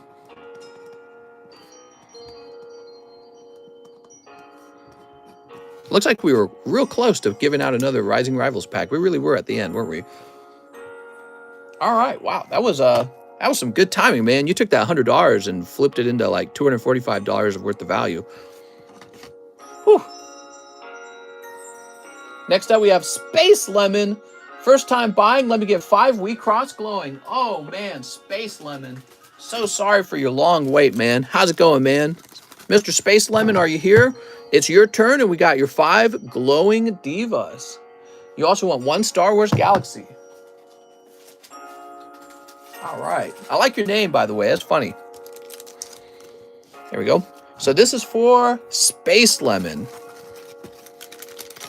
I don't know if he's still here. I hope he is. That box break took so much time.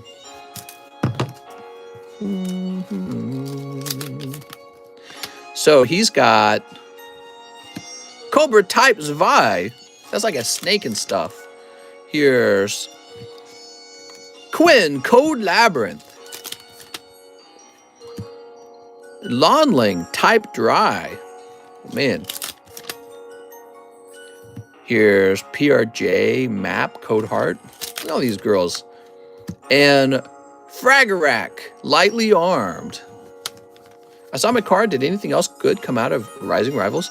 Yeah, we got some really good stuff out of Rising Rivals. I'll have to rewatch it all. I think that Mike's side will turn it into a... I'm sure Mike's side will turn it into a clip, the whole box break, and then he'll probably create some shorts too. I hope he will anyways. And I can't wait to rewatch it. All right, so those are your glowing divas.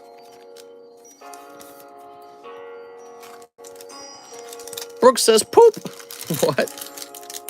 We got 2 level X cards out of the set, and it was Floatzel and Miss Magus. Those were the 2 level X cards. They're so cool to like behold, because I'd never pulled those in real life. I was done collecting cards when those sets came out. I wasn't into Pokemon card collecting at that point. All right, that was your Star Wars Galaxy 1 pack. Those have been consistently very popular on this channel. Nothing wild coming out, no sexy Leias. Space Lemon, let's get you a new bag. A reverse holo Espeon and a reverse holo Alakazam and a reverse holo Gengar. Those were all pulled. They were really nice. Probably somebody, if I had to guess, has a requested grading on some of these. We'll find out later, I suppose. All right. Well, these are full, the 2 S boxes, but we can move Sarah Chand because Sarah Chand does not have a small bag.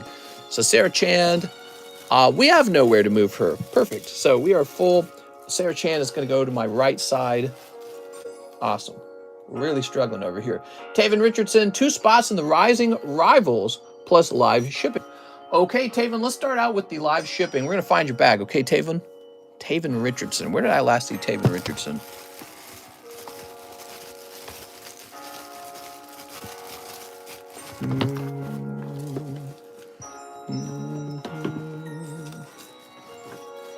You should offer priority grading if you buy into a box break. Let's see. True. Well, the problem is there's already a line of people who paid real money to have that priority grading. And so if we had people jump that line to get priority grading because they bought a booster pack that was based off of what I would have sold it for anyways, that basically you would just be creating a long wait time for everyone else. It's definitely a tempting thought though, because it might increase how fast the pack sells. So that's a value. Also, I guess it would be cool to have my label on the actual card. So there's some benefits to it. Let's see. I know people already in line are going to be like, that's stupid. That's cheating. They jumped the line. All right. There you go, Taven.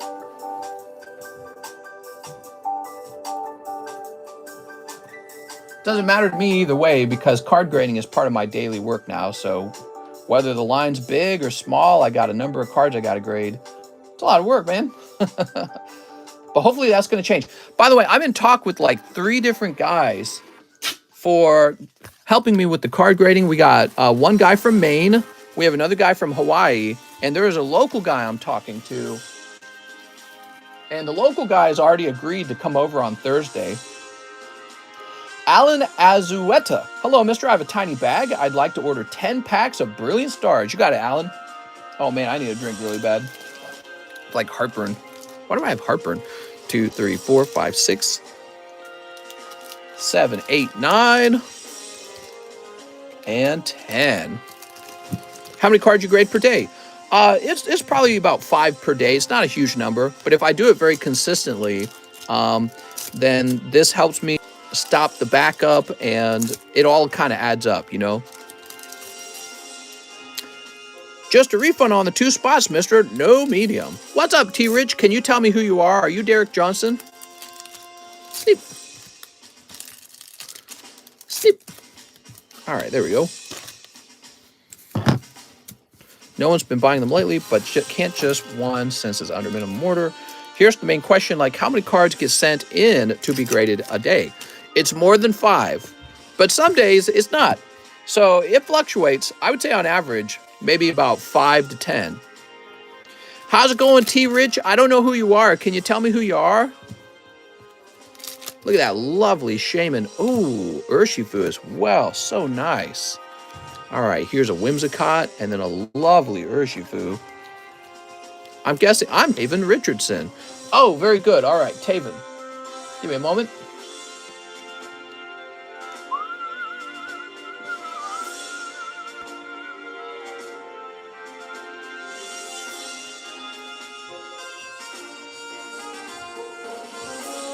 All right, Taven, you've been refunded. Woohoo!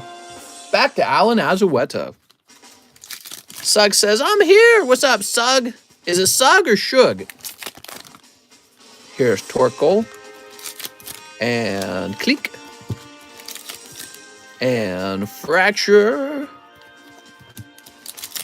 Here's Executor, looking very cute. I like Executor. It's really won me over time. Here's Zekrom. Boop. I don't really know how he goes from eggs to a tree, but who cares? Look at that Zamazenta. No problem, Mr. T-Rich. Turn this down a little bit now. That music's so loud. All right, Alan. He says, I have a tiny bag, so this shouldn't be too hard to find then. I know exactly where tiny bags are kept. Grab this box over here. What do you guys think? Was that a good round? Zekrom, Urshifu, and Shaman. I think that's a good round, man. Abigail, Aaron, Allison, AC Marshall, Alex, Alexander, Aiden, Alberto, Alex Shaw. Alan Azueta says small bag, huh? Not seeing it. Are you sure it's small? We'll check the up top box. Might not be small, man. We might have different definitions.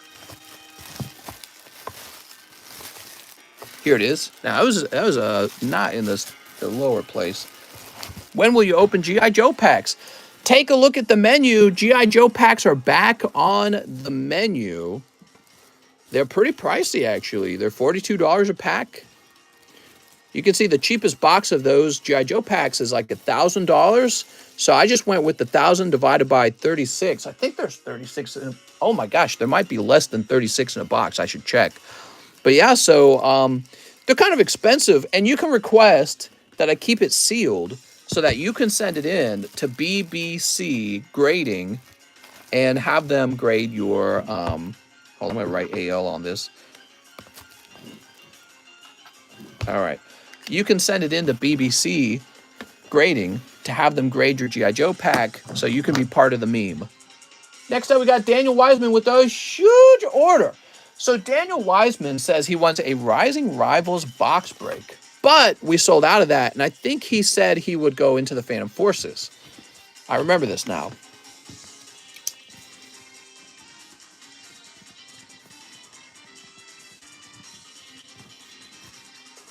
There we go, Daniel. So you got 3 spots as well, you and Alan. And then he wants 1 Phantom Forces. Oh, so actually you got 9 as well. So you are 6, 7, 8, and 9. Very cool. All right, well, that is just moving very fast now. Now, also, you have $14 left over is what that means.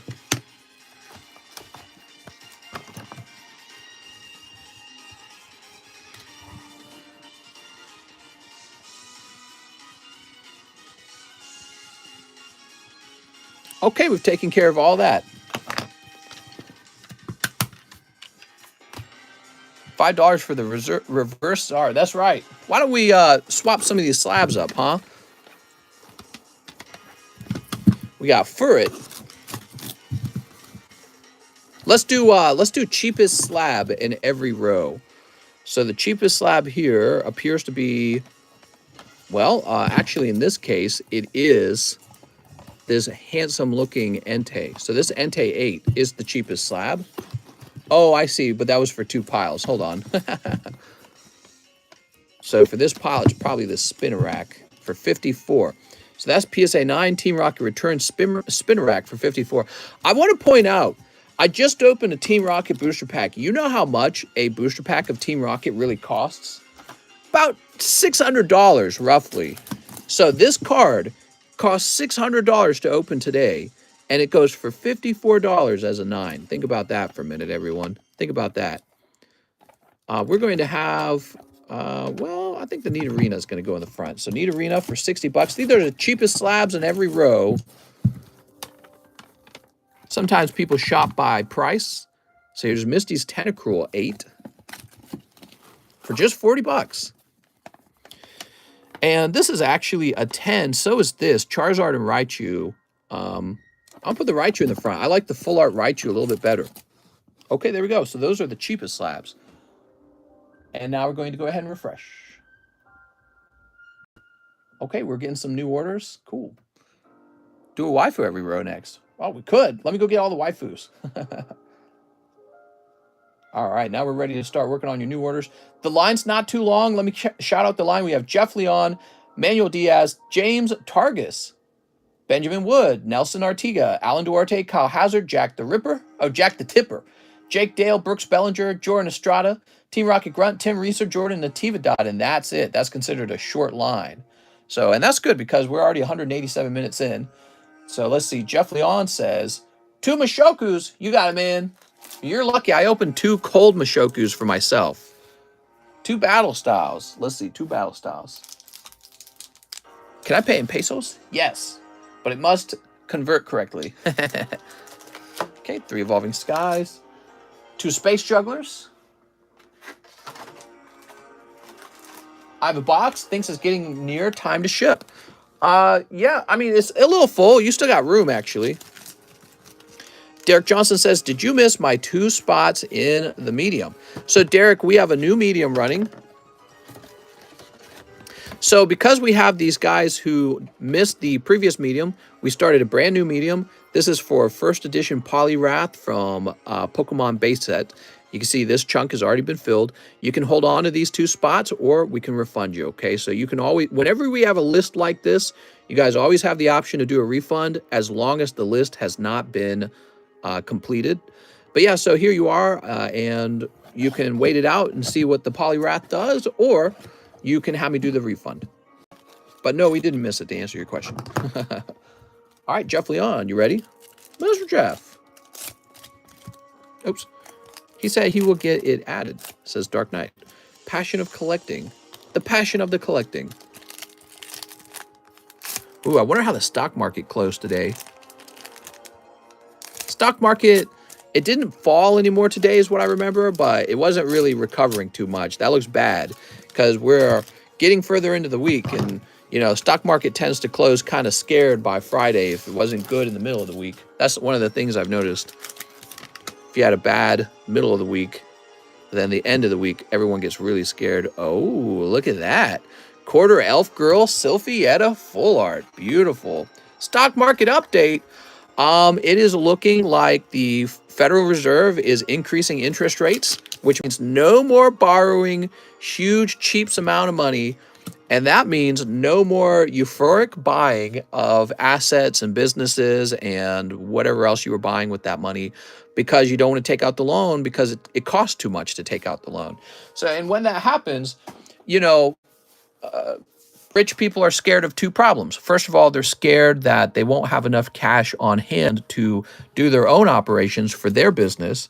So what they start to do is they sell off some of their assets where they've been hiding their cash. They start to sell those rather than taking out new loans in order to get cash, in order to get capital. But it also causes another problem. So once that begins and some of the assets stop growing, so future projected growth has fallen a little bit, the market loses confidence and gets a little shaky. And all the smart traders start dumping their stock because they're like, all right, that was the top of the market. Now I went out because I want to buy back in when the market bottoms. So, and that's what causes, like, you know, the market to crash. That's what causes a recession. But, you know, the recession is also just caused by the fact that maybe people aren't buying as much. They're not, you know, they don't have as many savings. I don't know. So, but yeah, so it could be that way for several months and it could get really bad potentially. But we'll have to see. We'll have to see if something happens in the news that gives consumers more confidence, and we'll have to see what our politicians do, because it is sort of like just, it is just sort of about confidence, isn't it? A little bit. There's Fivas. It's about confidence and knowing what you can do with that money. That interest rate's really high. Well, you don't want to borrow, so might as well sell off some of your assets. So is it time or bad time to buy stocks? You know, only in hindsight do we know when you should have bought and when you should have sold. I would say all the time's a good time to be buying because you don't know the future. And it's better to be buying investable items, stocks, companies, equipment, assets like oil, maybe Pokemon cards, if you want to call it. They're more speculative. They're more like a new thing. Maybe crypto, same deal like Pokemon cards. They're more of a new thing. So I try to just exclusively buy investments in my life. I don't buy anything else except for maybe that boat. The funny thing is, though, out here in Lake of the Ozarks, you can always sell the boat back because everyone always needs a boat. So if I put $25,000 into a boat, there's a very good chance I can sell it for maybe $20,000 when I'm all done playing with it. So yeah, I don't like to buy too much, just things that go up in price over a long period of time. Do you like the legendary treasures? Yeah, they look pretty good. I think they look nice. All right, so that was for Jeff Leon. Jeff, you're getting this beautiful promo card. Congratulations. There we go.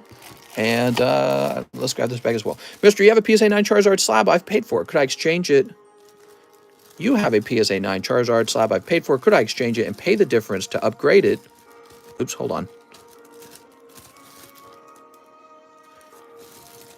To the PSA 10 Charizard you have on the table. Tell me what the price difference is. Which Charizard? There's no Charizard here. Are you talking about this guy? You talking about this guy right here? Or are you, oh, you're talking about this guy, aren't you? Is that what you're talking about? So with this Charizard, I wouldn't want to go through all the trouble, to tell you the truth, with a card that's like $20 and $40. I would do trades on a much more expensive card, though. And then as for buying back a slab, I normally do not buy back a slab at the same price I sold it. It just doesn't really make sense to do that. But I see what you're saying. Maybe you can get somebody to buy your Charizard from you. I'm trying to avoid doing those kind of trades for now. They're kind of too small right now. Next up, we got Manuel Diaz, 2 open space jugglers. All right, we got open space jugglers. 1, don't open a Topps Ninja Turtles. You got it, man. Okay, Topps Ninja Turtle. And add my shipping. I'm in the US. I do have a bag. Okay, you got it, man.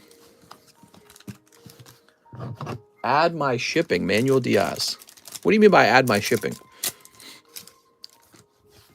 This is a tornado warning around me. Oh, no. It is tornado season, isn't it?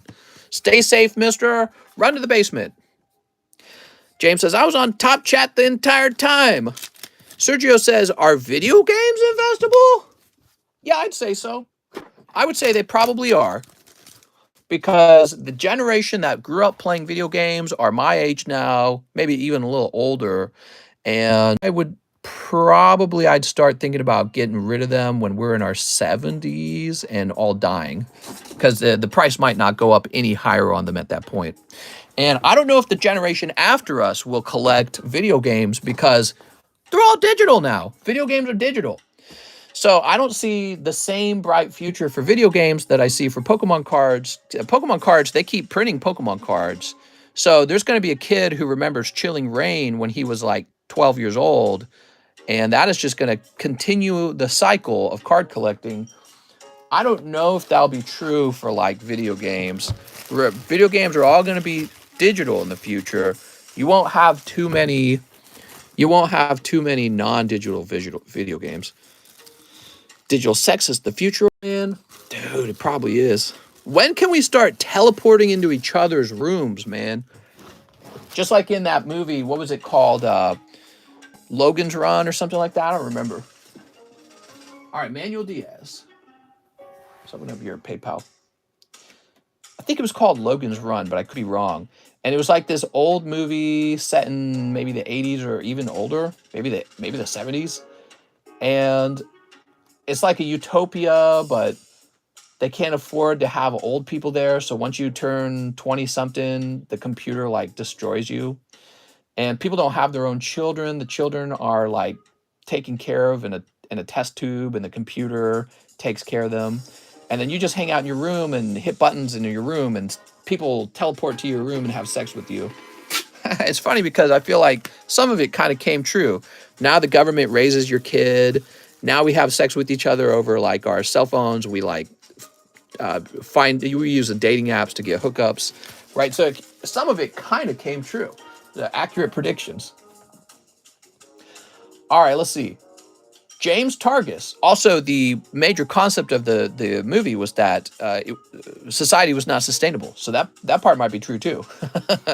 James Targus would like to get in on the Rising Rivals medium. That is sold out. I'm going to toss you in the Polyrath medium. You can tell me not to do that if you'd like, Mr. James. I got a Sonic unopened, right? I believe so. Next up, we got Benjamin Wood, 1 live, 2 Merlin Series 1, and 3 Space Juggies. Ew, hookups, don't say that. Ew, boop. That's right, Mr. Hookups. And your girlfriends, none of them will be virgins. They'll all have had 20 boyfriends, and all 20 of those boyfriends had bigger penises than you. Deal with it. Hookup culture. I'm Manuel. I pay for Sonic Unopened, too. All right, let me go double check that. Manuel, 2 Space Juggler. Oh, I'm sorry. I didn't see that. All right, let me grab that for you. Sorry, I was having trouble reading your message. It was a little harder to read that one. I don't think it showed up on my screen properly. All right, here you go. Here is a lovely Topps Sonic the Hedgehog. Ooh, how nice. Thank you, mister, for catching that. What's up, Sergio? Mister, what's up? James Targus, Rising Rivals Medium. We were helping Benjamin Wood. There's his live custom. There's the 2 Merlin. 3 Space Juggies. All right, 3 Space Juggies. Like throwing a hot dog down a hallway, mister. I kind of feel sorry for young guys. You know, my wife, I'm her first boyfriend. And I don't really think too much about that. That's just the way it is. But you know, the other night I was thinking, what if I had a girlfriend and she had like 20 other boyfriends before me, and I'm like, nah, you know, I'm not into that. I just don't want it. I don't prefer it. And then I just kind of realized, wow, all these guys, the majority of them have no choice. All these girls have already had several boyfriends before you've found a serious partner in your 20s, you know what I mean? Or maybe even 30s by then, you know? But yeah, it's a weird thing, isn't it?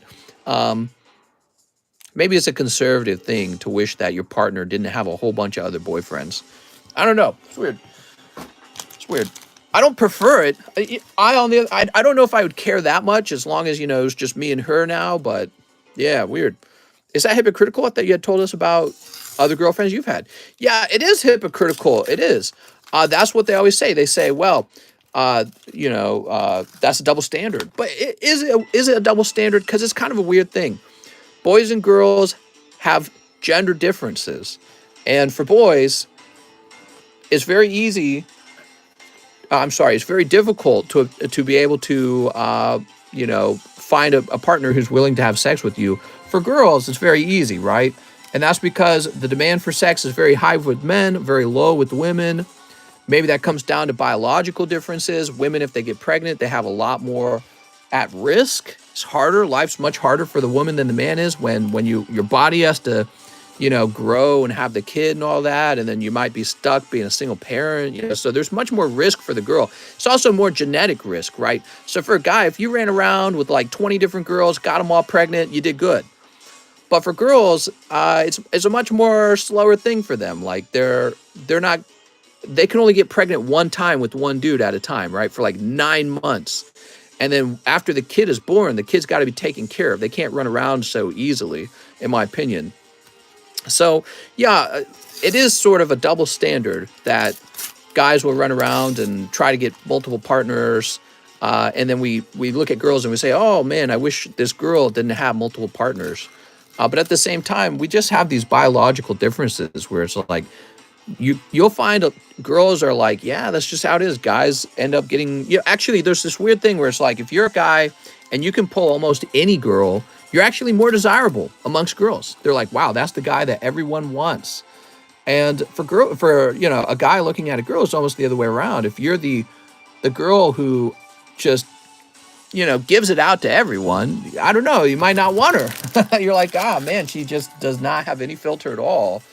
And that's risky to you if you want a long-term relationship as a man, because you don't know if she's going to be loyal at all. Wait, guys put the pee-pee on the girl, not the other way around. Mister, ever thought about Genghis Khan? I use PayPal for hookups, just send them penny messages to show them I got money. Guys, I think I am safe. The tornado changed to thunderstorm. This is an important conversation. I'm glad we're having it. That's Series 1? Yes, sir. You got Blastoise and Pipichu. Ooh, the Blastoise, by the way, is one of the best pulls in the set, so congratulations on that. Benjamin Wood, let's find your bag. See, that's one of the things we don't talk about. There just are these biological differences between us, and so that's why you constantly hear this thing from like the feminists where they complain, oh, well, why are you allowed to run around and have sex but not me? Well, because, I don't know, we're different. We're physically very different. The outcome of our actions are different. And I think that they would like to get rid of those differences, but you never really can, not 100%. All right, Nelson, 6-star berths. It's ma'am. Oh, it's ma'am. 1, 2, 3, 4, 5, 6. It is ma'am. The problem with women's culture these days is the next best thing is just a swipe away. Yeah, isn't there a term for that? Hold on, is hegemony or something like that? How do you pronounce that word? I'd only just started learning about this word. It's so funny how... Okay, so here we are, wiki. Let's see how it's pronounced, by the way, first of all. Oh, does it not do that? Hegemony? Is it hegemony? I don't know how it's pronounced properly. Wait, does it actually do it for you? Let's try this.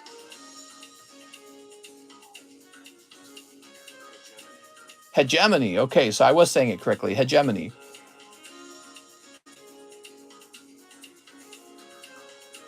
Huh, actually, when you're looking at it in Wikipedia, it doesn't seem to be related to relationships at all.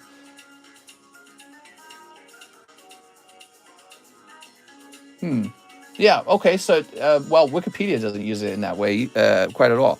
Maybe I'm thinking of something else. Can you imagine if there was a glitch in the system and Blastoise was the chase card, not the Charizard? Is hypergamy. Oh! I got the wrong one. Okay, thank you, man. It's so new to me. I think I saw like one meme talking about... Oh, here it is. Hypergamy. The action of marrying or forming a sexual relationship with a person of a superior sociological or educational background.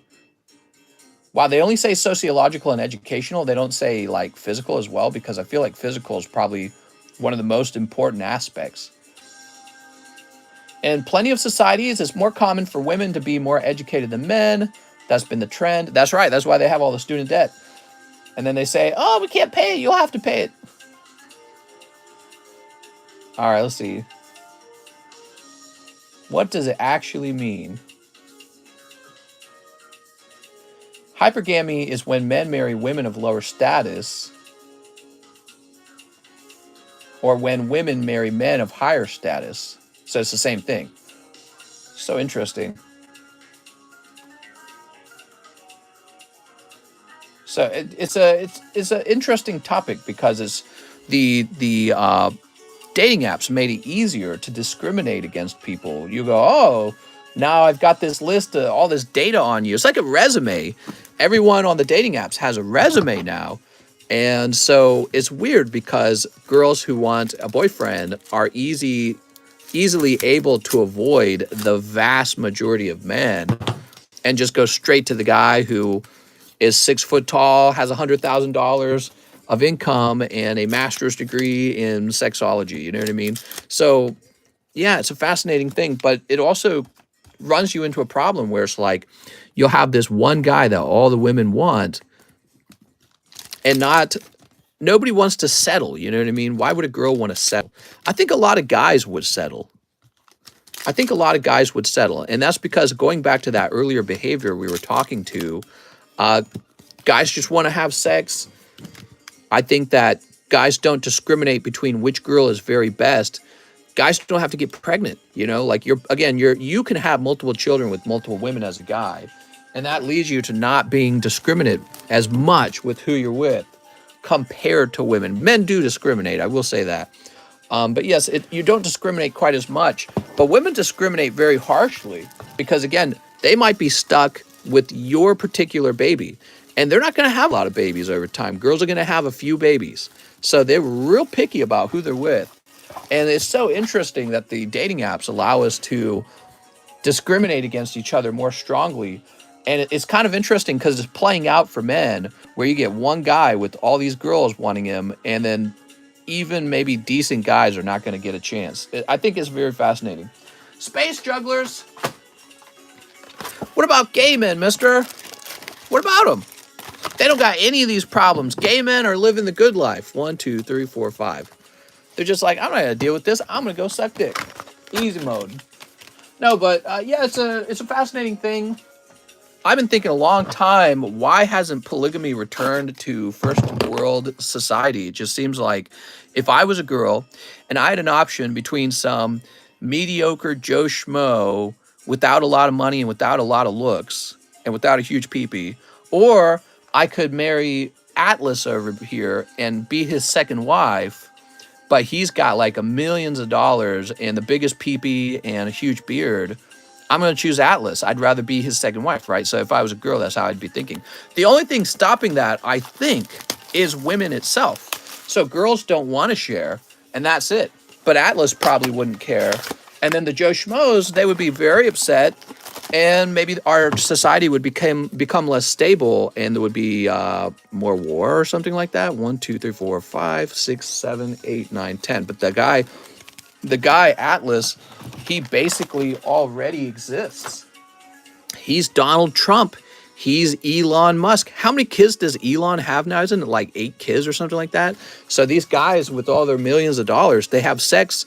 They go, oh, you're 30 now? And then they go to the next pair of girls. 1, 2, 3, 4, 5, 6, 7, 8, 9, 10. I told my wife that is basically de facto polygamy. That's what I told her. It's basically polygamy in all effectiveness, but not in name, because you just have sex with one girl until she's pregnant, and then you move on to the next girl and get her pregnant and move on to the next girl.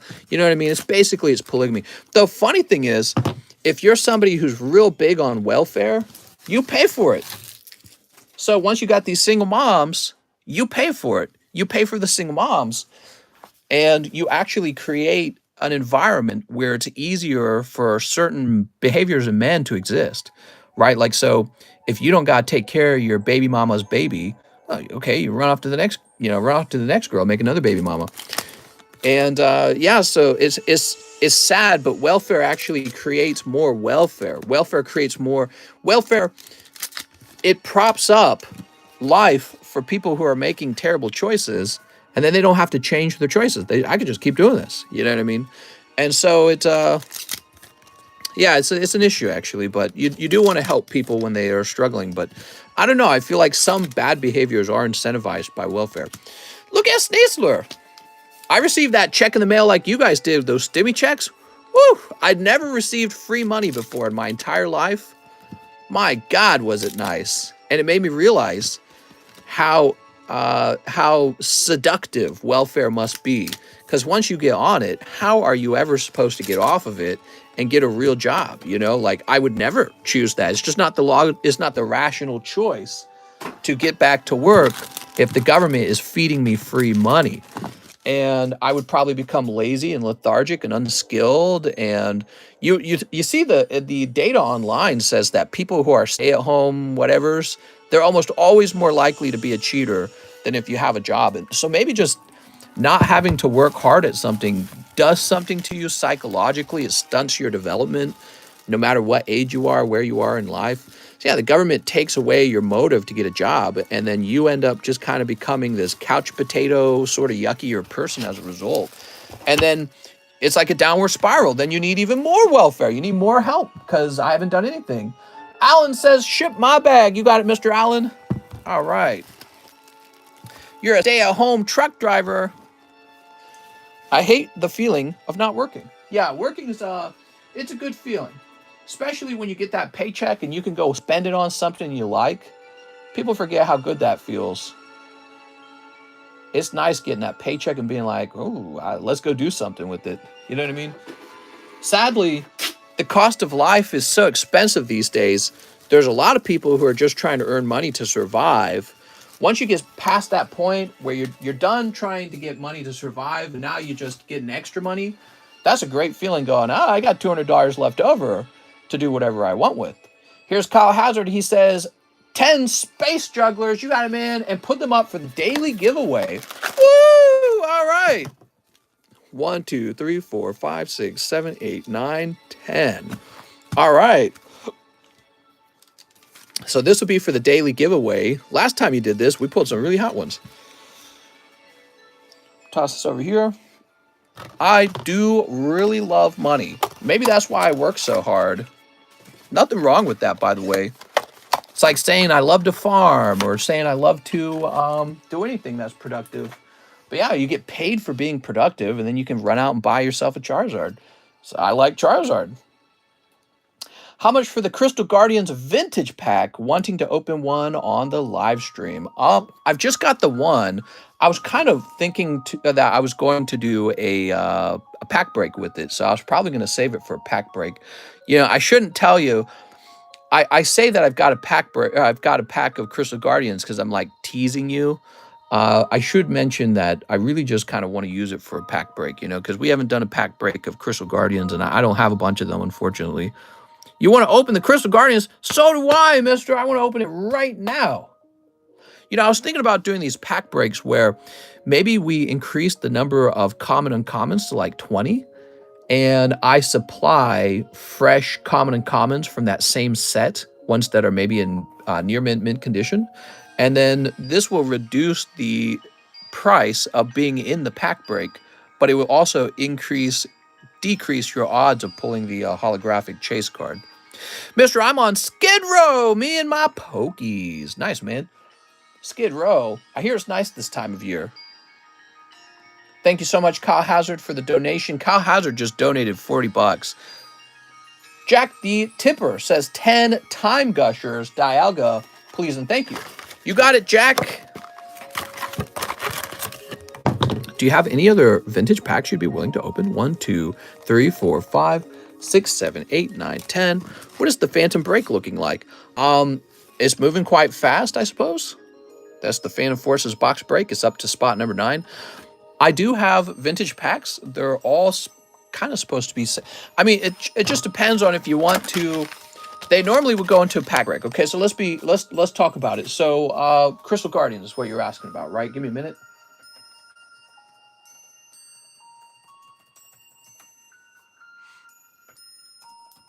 Give me a minute, okay.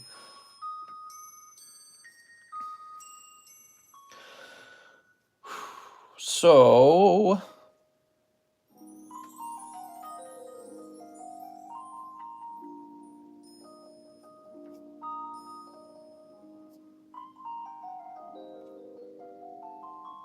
Yeah, I think that we will probably price it.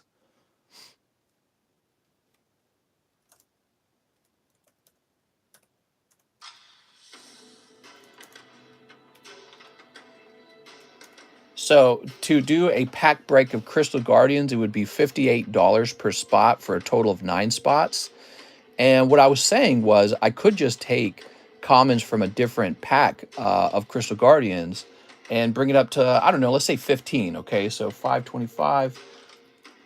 So that would make it a $35 buy-in for a Crystal Guardians pack break, but your odds go from 1 in 9 to 1 in 15 in that scenario. But it's much more accessible. If I couldn't sell it at $58 per card, out of 9, I would just have to hold it. And that's true for a lot of vintage packs I have right now. I've got a lot of vintage packs, is the reality. I've got a ton of them. But I won't sell them until they reach a certain price because I can't just break even on the pack. There's just no reason to do all this work and break even. Does that make sense? So I just can't break even. I would be spinning my wheels for nothing.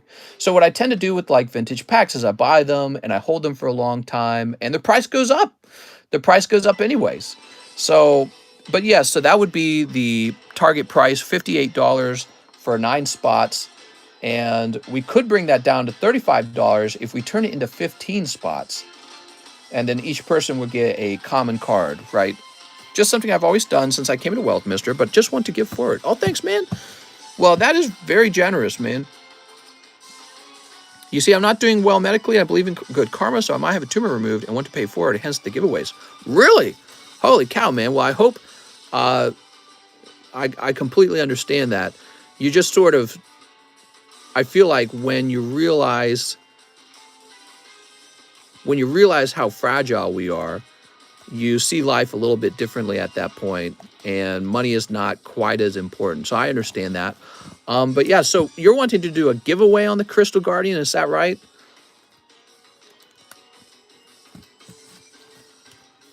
Oh yeah, we have pay forward for veterans in our city right now. Get well, mister. I'm okay. I hope I'm okay. That's the thing about tumors. You don't know you have one until you do. We love you, Salinity. That's also the message on Discord I sent a couple weeks ago about the vintage pack giveaways. Really? I'm so sorry. I'm very terrible with Discord right now. Okay, so you have to understand with Discord, I don't really look too carefully through Discord. It's very bad way to contact me. I probably tell you to contact me that way sometimes, but the truth is I don't look at the messages very often, and when I do, it's very quick. But I apologize if I didn't see that right away. Jack the Tipper, let's get these Dialga packs open while we're talking. All right, let's see. We've got Rampardos. Look at that Rampardos. Here's Whittier. Mister, did you receive my letter? It's possible I have. My wife takes the letters. What's in the letter? Is it just a letter to me, like a handwritten letter? I gotta go looking for it, because my wife will probably find it before I do. She takes all the letters. There's Cresselia. Here's Typhlosion. And yeah, I mean, I was having some health issues earlier, and I was feeling maybe a little less greedy as well as a result. I'm at a better medical facility in Landstuhl. Had to leave Coeli in Romania. Was a sad day for me and him both. Oof. Yeah, for real. I sent a mister a picture of my Diglett. Did she take my love letter I wrote you? Jack the Tipper. Yeah, we hope you have a quick recovery. Medicine's pretty advanced these days. Whatever it is, there is a fair chance they can treat it and keep you healthy. So don't let the anxiety overtake you. But I understand that anxiety gets pretty strong. Health anxiety. I think I get health anxiety myself. It's weird because a lot of things don't make me anxious in life, but health anxiety gets me. Maybe it's because it's so real. All right, Jack the Tipper, let's find your bag. Not a lot of things change my behaviors, is what I'm trying to say. It was a couple of free codes, mister. What? Oh, man, I want those free ones. Did you and Coeli spend a romantic last day together? Maybe open the packs or something. There we go. I thought Coeli was having issues. Jake Dale says, can I get 2 Marvel packs? You got it, Mr. Jake Dale. And international shipping. Can you only ship my bulk cards and keep my gradable cards with you? It's called hypochondriac, mister. Yeah, I guess. I mean, you could call me hypochondriac. I don't really know where's the line where you're a hypochondriac. I don't feel dysfunctionally anxious over health at all, but yeah, I mean, I think everyone gets some health anxiety, right? If you didn't get any health anxiety, you'd be kind of weird, in my opinion. When I had Rona for 33 days, I thought I was going to die because of asthma and realized material can save my health. Jack the Whipper. Jack the Stripper. Here's Hulk and Iron Man. I am one, Mr. Ever since I was a young one. That Charizard went from 44 to 42 in a week. We have a lot of booster boxes. Watching live streams, I believe it was VMAX Booster, Space Juggler, and Time Geezer. I pray to my Pokies if something happens. All right, Iron Man. Do you have any Realm of the God Dragon Ball S? Yes, we do have some of that. Can't save my health, says Anthony. That's not true, Anthony. You could always try to work on yourself, okay? But yeah, nobody lives forever, so that part's true too. I think my order was missed. I never saw my order, and I did not hear my name when you refreshed the line. Okay, let me just scroll up. Oh, hold on, I got refreshed. PayPal just... When I scroll up and down the line, if it's been a while, PayPal will like lock me out. You might be right, Kip. I apologize if we missed you. Let's find out. Kip would never trick me, so this is why I know we gotta look right away. So here's Jack the Tipper and Jake Dale. I'm looking around. Oh, there is a Kip F order. It says 5 emissaries of light. Oh, very interesting. Okay. Sorry, Kip. It looks like you were, in fact, missed. Let's grab those emissaries of light for you. Here we are. Ooh. Mister, I meant material items can't save my life. 1, 2, 3, 4, 5. There we go. Yes and no. I mean, you know, the richest people in the world, they have like super doctors on retainer. Do you guys know that? God, man. We get anxious over so many silly things in life. Health is the most important thing we have, so it's only normal to feel anxious about it at times. All right, Kip, let's get that big hit for you. Yeah, and I think that's kind of how it is. Most things I just kind of, you know, I can get angry or happy about stuff in real life, you know, range of emotions. But when it comes to health, I think my brain really does understand there's something really intrinsically valuable about your health to yourself. Oh, look at that, man. Wait, this is Crystal Dominion. Oh, no. Well, let's just see what's in here, shall we? So that's a Vaughn Legendary, Noctis Legendary.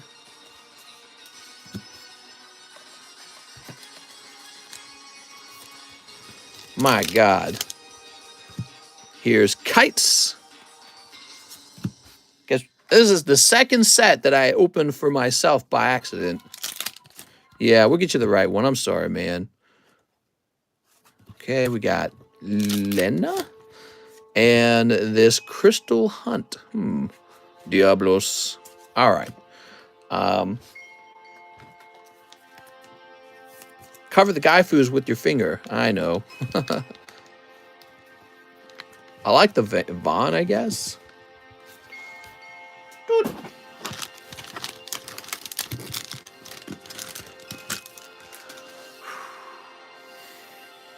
My gosh. I did not mean to open these. The Crystals of Light looks just like the Emissary set. Hollow Noctis is so nice, though. Where? All right. Now, where are the actual Emissaries of Light? Oh, here they are.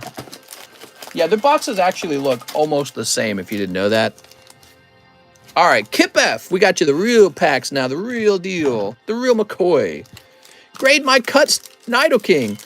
We could do that, Mr. Cheese. It would be taped back together, and it would be given a grade of 0. You could also have me do a timestamp of when it was sliced.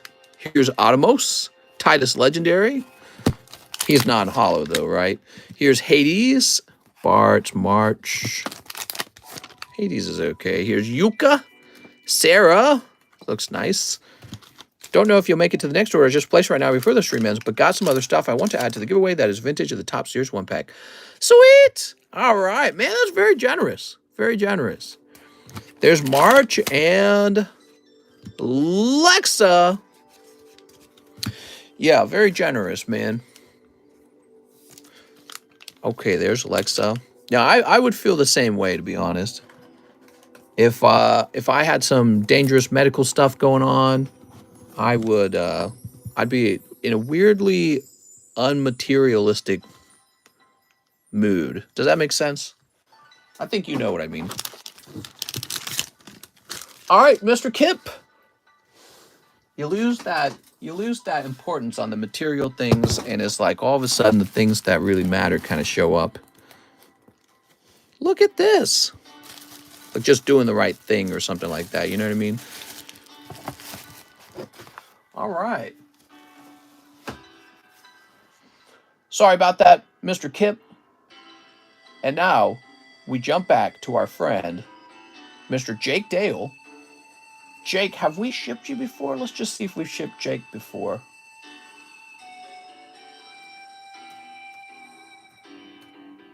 It doesn't look like we've shipped you before, Jake. So, Jake Dale, in order to get you shipped out, we got to have your phone number, okay? We need your phone number. Let me try sending him a penny message.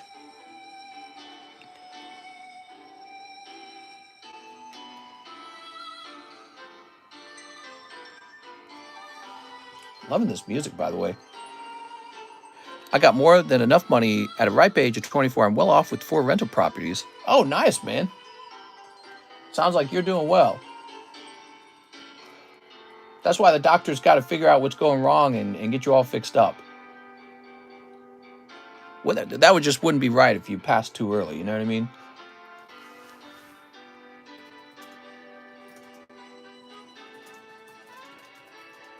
There we go. Yeah, it's weird because somebody out there is 24 and they are passing away right now. That's that depressing stuff to think about, right? But you know, like the soldiers in Russia and Ukraine right now, they're just fighting, killing each other. Crazy, you know? Crazy. And we're not. We're just laying around. But yeah, and then there's people who also have definite health issues, like guaranteed. It sounds like in your case you might be all right. You're just uncertain, but we don't know yet. But there's something going wrong, and the doctors are going to take a look. And but some people have already been handed a terminal illness, and they're just trying to enjoy their last however long they have. It's tough to think about. We almost don't want to think about that kind of stuff. You know what I mean? Like opening cards is almost like an escapism from that. Jacob Underwear, Jason Panera. We are looking for, we can't even find his bag, guys. Sarah Chand. I can't find his bag. He's probably up here. Here's Jack Gray. Oh, here we go. Jake Dale. I saw a picture of a lion carrying a dead monkey, and attached was a live baby monkey for an appetizer. Oh my God. That's nature, dude. Nature is just so naturally vicious. And we're vicious. Like Putin's, he's a vicious guy. He's like, I'm just going to take your stuff. What are you going to do about it? Next up, we got Brooks, who wants into the polyrath medium. I was following this girl on YouTube. She had a massive tumor in her chest, like took up the whole chest. She is now cancer-free, so you definitely can get through a lot now with the doctors. That's why I'm saying, man, we got some pretty advanced science, and whatever's going on, they're going to try their best to fix you up. But yeah, I mean, once you got an issue going on and you just sort of realize how fragile and out of your control your own health is, right? Like nobody can live forever. So you have to give up the belief that you can live forever or like have control over your life. I try my best to live and flip, got a loving wife and a whole bunch of supportive family and battle buddies in the army who are behind me through this process. Next up, we've got, I don't know how it goes. How serious is it? Like, how much do they actually know? Like, are you still in the like a discovery kind of phase? Sometimes you're in a discovery phase because I just went through this, and you're just looking up every bad possible thing on the internet, and you're like, oh my god, I could have 20 different diseases. And the internet tends to do that. You know, the internet tells you everything it could be, and it just makes it worse. But have the doctors actually found something, and now you got some, you know, like scheduled surgery? Is your doctor or nurse a hot woman? Sounds like a sap story from American Idol. Here's Dodrio, Machoke, and Ghastly. Ooh, got some nice vintage cards there. Also wants $3 to the Misty. All right. To the sexy Misty. The lewd Misty. Is it just me, or does it seem those military are sick recently? Was it the Pokies? Here's 304, and if you're donating 3, that brings it down to 301. Dr. Google always gives bad news. I think it does, you know, and there might actually be algorithmic reasons for that. Maybe it's just because if you're giving bad news, you're more likely to scroll through the whole web page. Who knows? All right. First week of my current job, I saw an accident where a dude was digging for his work and the backhoe tipped over and hit power lines. Watched him lose both legs and an arm. Oof. Yeah, crazy. I had 3 MRIs done, and the tumor is on the optic nerve in my left eye. They want to do surgery, but I have 2 more MRIs this week on Thursday and Friday to see how much the mass has taken up. The optic nerve on your eye? Oof. All right, so it sounds like you do have something, and they're going to try and operate on it. Gosh, I hope it's all works out well, man. Optic nerve. So you might lose vision in one of your eyes, maybe? Jordan Estrada. Yeah, weird the way the human body works. Like, the most dangerous thing is, like, even if your heart doesn't eventually fail or some other organ like your liver, you end up with, like, tumors. I was reading an article where a doctor was talking about how inevitably everyone will get cancer. He was talking about how it's an uncurable disease. And he says because it has more to do with just the natural way of things. Like, your cells get old and then they start, like, changing DNA. The DNA breaks. You can't save the DNA of every cell in your body. It's impossible. All right, now we got Team Rocket Grunt. How's it going, TCC? From TCCG. Let me get $20 for my slab away. You got it. Let's do that. Let's see. But, you know, he was saying something. Oh, look at that. Gym Challenge Box, Team Rocket Grunt. So that's paid off. And what was that? Was that an empty box of Gym Challenge? I guess that was an empty box of Gym Challenge, huh? 1 into the medium for Polyrath. Here we are. Your body's always fighting cancer cells. Once the cancer cells overpower your T cells, it'll start growing. All right, team. Not the most fun subject, is it? Free roll call? How does that happen? Just random tumor or something? Our cells are just kind of a chaotic thing, you know? They're not this perfect thing. And they have to be that way, or else we never would have evolved. We never would have, you know, it's just part of how we work. So let's get you a label, Mr. Team Rocket Grunt.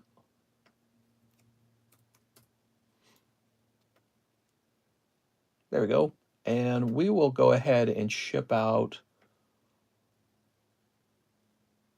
How should we ship this out, actually? Here we are. If humans live significantly longer, let's say forever, yes, everyone would experience cancer at least once due to the nature of cells. Yeah. Yeah, the sun shines down and radiates everything. It's just how everything works, you know. Woke up and completely lost vision in the left eye and feeling on the left side of my body. Oof. I wonder if people will start to live till 100 on a normal time. Right now, the average life is like 75. I guess what you would hope to see is you would hope to see that go up to like 80. But weirdly, I don't feel confident that that's what'll happen. I feel like you'll go the other way. All right, we're going to say this is a gym challenge box. All right. I feel like it's going to go the other way because as we become wealthier, we actually make worse choices for our health. I mean, I've been sitting for like 5 hours every day for the last 3 years. This is just bad for you. I don't get enough exercise like my ancestors. They would have been running all over the place, but not me. And I worry about that kind of stuff. It's like in the back of my head as I earn money. Tim Reeser, he says 1 billion stars. Now, wait a second. Let me make sure we took care of Team Rocket Grunt. Oh, right. Team Rocket Grunt, you need to be in here. Yes, we did that. Okay, so Tim Reeser says, 1 billion stars, please ship slabs. I have quite a few. Want to keep the cards here. Could you also check out Alternative Art Galarian Moltres to see if it will get a 10? Yeah, let's do that, man. Tim Reeser. Definitely.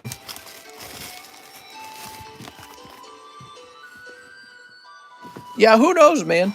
Who knows? Hopefully in the future, our children and our grandchildren will have better technology and live longer lives than we did. I don't think that that's possible unless we have the right culture, because we have to have a culture that appreciates what's been worked on, or else it'll just be lost and forgotten and not repeated. Like, why should you work so hard? Why should you take care of the next generation? Wow, this looks fantastic, Tim. Definite shot at a 10. By the way, it was Mr. Salinity who donated those Chilling Rain packs where you pulled this Moltres. He's the guy who's donating these Palkia packs, and he's saying he is probably going to have a tumor removed on his optic nerve. I don't know what that's like, but I hope it all goes well. Let's go ahead and open this up. The Awesome Man is such a dope name. Here's a Scavalier. Boop. So that's going to be a cold pack. We'll get you a label for your slabs. But yeah, I feel like you have to have some conservative nature, because conservatism, it allows you to protect things that really are working in your favor. It allows you to say, this is how the world is.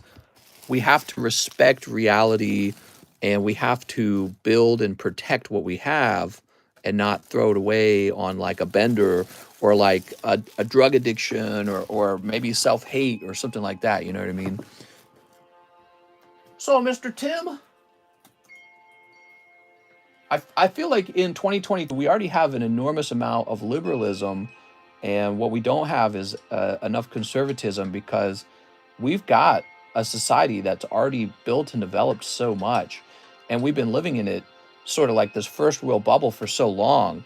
We don't really respect how quickly it could all revert back to really being back in the jungle again. You know what I mean?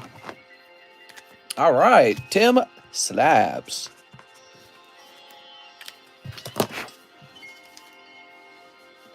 So after Tim, we have Jordan Natividad, who says 10 battle styles and a live custom. You got it, Jordan. So, hey, you got a Galarian Cursola. Crazy how you could eat perfect and healthy, exercise, stay fit, and still get a deadly cancer. True. And that's sort of like I wouldn't call it ironic. I would call it tragic. But you also don't want to use that as a parallel or comparison to two people that are living very different lives. So you have the one guy who's making a lot of healthy choices, and the other guy who drinks and smokes. He doesn't exercise, and he's just making all sorts of poor health decisions. Well, there's all kinds of data that proves when you expose your body to toxins, chemicals, and just improper lifestyles, you are so much more likely to get cancer at a younger age. So it's like a vehicle, right? Your body's like a vehicle and your brain is the driver. Well, you can beat up your vehicle, or you can drive it very carefully and keep it well maintained. So, one vehicle is going to have a breakdown sooner than the other on average. Of course, there's going to be exceptions as well, but those are exceptions. 1, 2, 3, 4, 5, 6, 7, 8, 9, and a 10. Just don't drink. It's just a beverage. All right, here we go. Let's see what we got, Mr. Jordan. Steep. But yeah, so you won't live forever, but maybe you could live longer. Maybe you could live healthier. People don't talk about that. So like at the age of 50, is the quality of your life very good? You know what I mean? So like if you work out and you eat all the healthy, nasty broccolis and you don't drink the sodas like I do, your quality of life at 50 could be much higher, perhaps. And that's another thing, you know, or your attractiveness, whatever you value. Here's Tower of Darkness. Here's Timber. Ever wonder when your half-life is? Broccoli's delicious. Yeah, actually, I don't have anything against broccoli at all. Actually, the vegetable I don't like is eggplant. Eggplant can go to hell. Here's Tyranitar, but not the sleepy Tyranitar. Mister, can I get a good luck on my oncologist cancer doctor checkup on Thursday? Good luck, man. So are you actually having your doctor check up on a cancer that you guys have been working on? Man, I'd rather die young and happy than be old and miserable. Well, and again, that's sort of a dichotomy that you sort of made up because it's possible to die old and happy. You know what I mean? Maybe your belief is that the life isn't worth living unless I can do these harmful drugs. I would tell you to reconsider that. Give life a try without all of the smoking and drinking. Give it a try. It's really probably not hugely different. Is one of the things you don't realize. All right. Mr. cannot open 2 of the pack. I bought the Super Evolution DBZ and 7 Deadly Sin, please.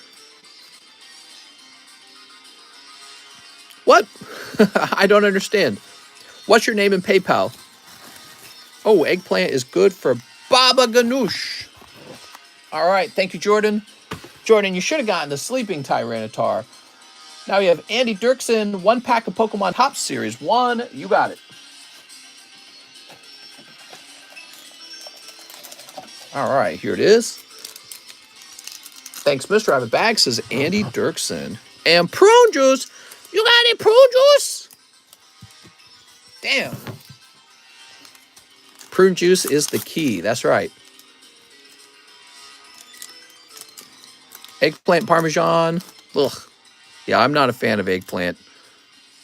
You guys are all going to try and convince me, oh, but eggplant's good. It's not. It is so gross. I don't like bananas either. Oh, it's Clefairy. Look at that cute little Clefairy. Doing a little high kick. Maybe it's too mushy. It's just far too mushy.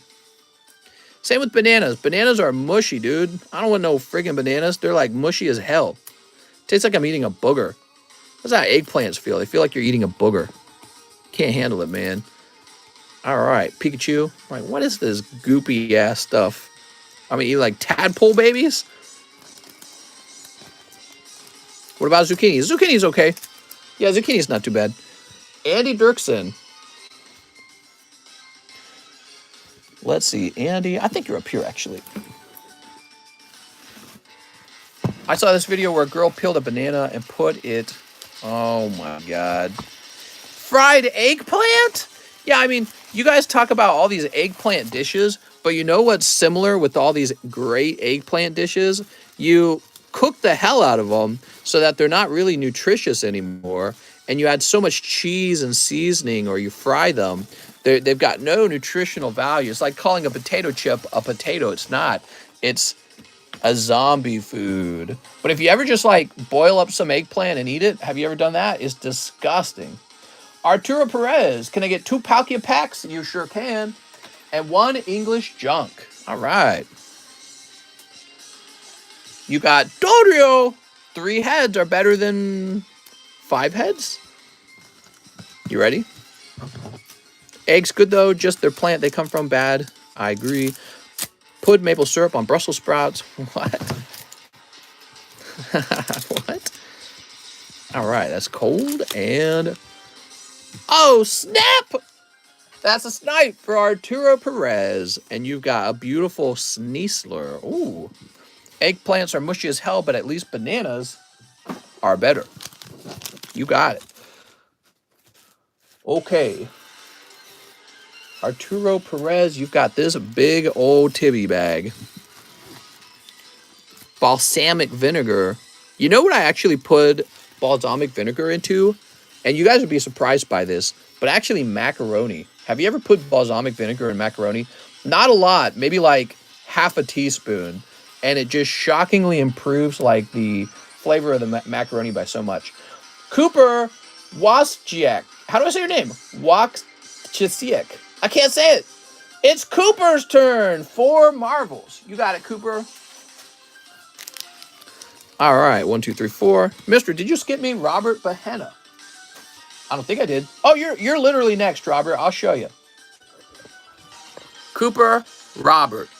So you're next, Mr. Robert. Wow. Learn to be patient, Robert. Right. No, I'm just kidding. Balsamic and mac.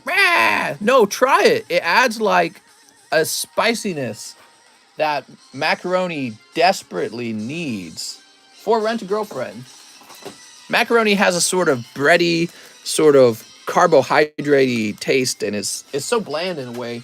Just a little bit of garlic powder and a little bit of balsamic vinegar gives it sort of like this sharpness. And then you can still do tons of cheese and whatever else you put in your broccoli.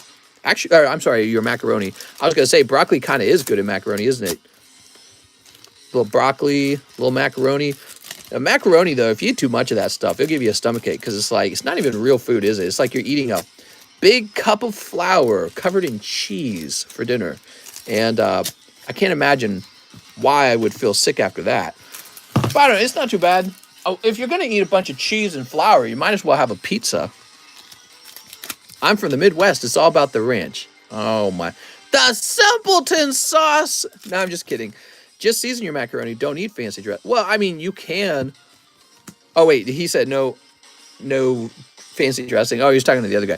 I do balsamic vinegar and Worcestershire sauce with garlic powder and onion sauce, marinade, mix Red Bull with vodka.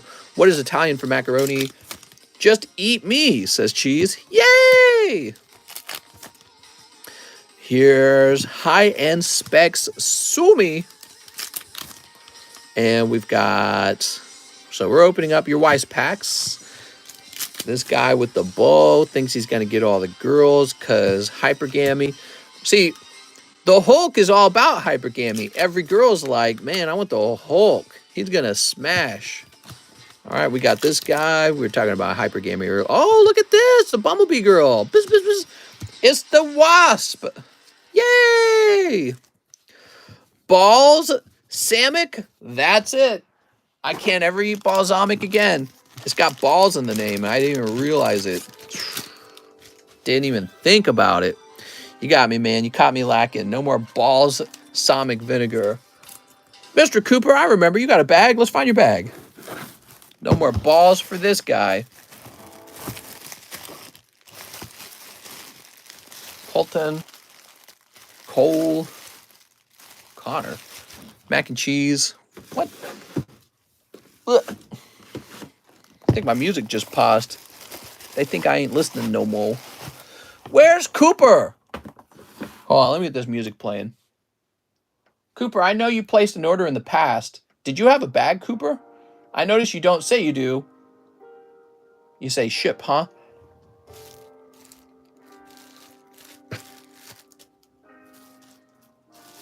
Just looking around a little bit. You should have a bag. I think you already shipped, says Glow Collect. Oh, well then let's ship you again. Woohoo! You're kind of shipping pretty fast, man. You lost $16 in shipping. All right. We'll just lower the weight on this because it is actually pretty light. In 4K, nonetheless. Oop. Balsamic on tomatoes and feta cheese. Ew, you want balls on your tomatoes? I like giving my money away, mister. That's a good point, Glow. I appreciate that. I appreciate that. No disrespect. Let's get your name over here.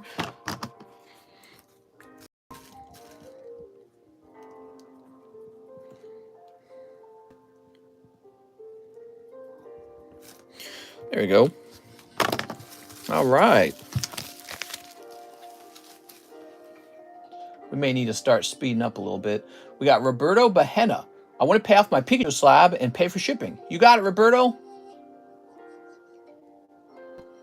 Okay, Roberto Bahenna. Here it is, Pikachu. Okay, and let me go get the Pikachu.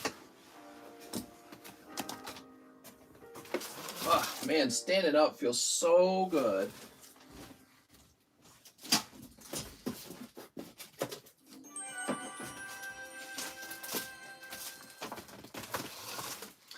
Here he is. He's so cute.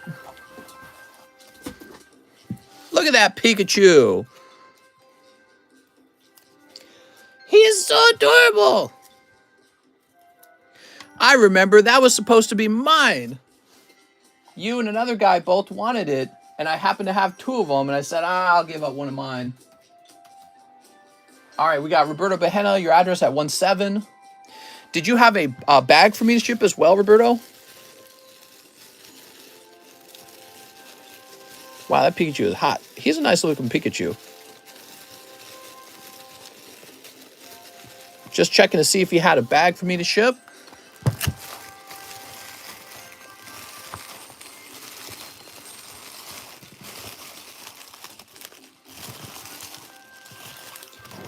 No bag, but more slabs. Oh, okay. That helps to know. Okay, and we will just go ahead and print this out.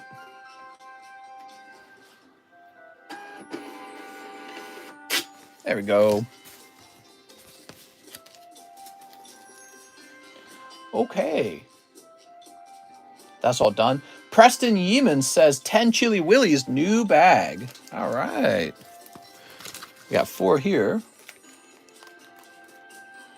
Move that over there. That's a beautiful Pikachu slab. 4, 5, 6, 7, 8, 9, 10. Do you think Charizard will ever be as valuable as Caterpie? No, Caterpie will probably continue to be the dominant card that all of the serious collectors want. Charizard, he'll be more of a niche thing. You know, so you'll always have people who want Charizard, but if you're a serious investor looking for a sort of like institutionalized value that's always there, the #1 card is always Caterpie. 1, 2, 3, 4, 5, 6, 7, 8, 9, 10. When she wants to pay for my plane ticket. All right, are you ready? Preston.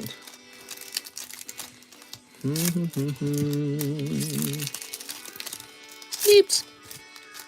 Austin the Awesome Man. Oh my God.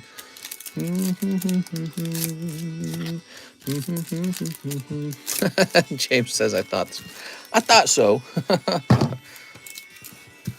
You can never go wrong with I was saying that kind of crap about Charizard back, you know, when we first met. I didn't know it at the time, but we were like at the top of the Pokemon card market. And I was like, you should buy some Charizards. And then a lot of the Charizards actually fell in price right after I said that. That's because I didn't understand that the price of all the Charizards was up because of the stim checks. It's almost like a Black Swan event, really, because I don't know the next time we're going to have a pandemic where the government prints out stimulus checks. I just don't know. And then at the same time, Pokemon was like exploding in attention. It was trending. So yeah, they're still really expensive though. There's no doubt. Like the Charizard I just bought was like 16,000. You know what's crazy? If I had another 16,000, I would just go buy another one. I don't feel like stopping. I'm just gonna keep buying. Even if it falls the next week to 15 and the next week to 14, I don't care. I'll just follow the market down, but I'm gonna keep buying them up. Here's Metagross. Gross. All right, beautiful Metagross. I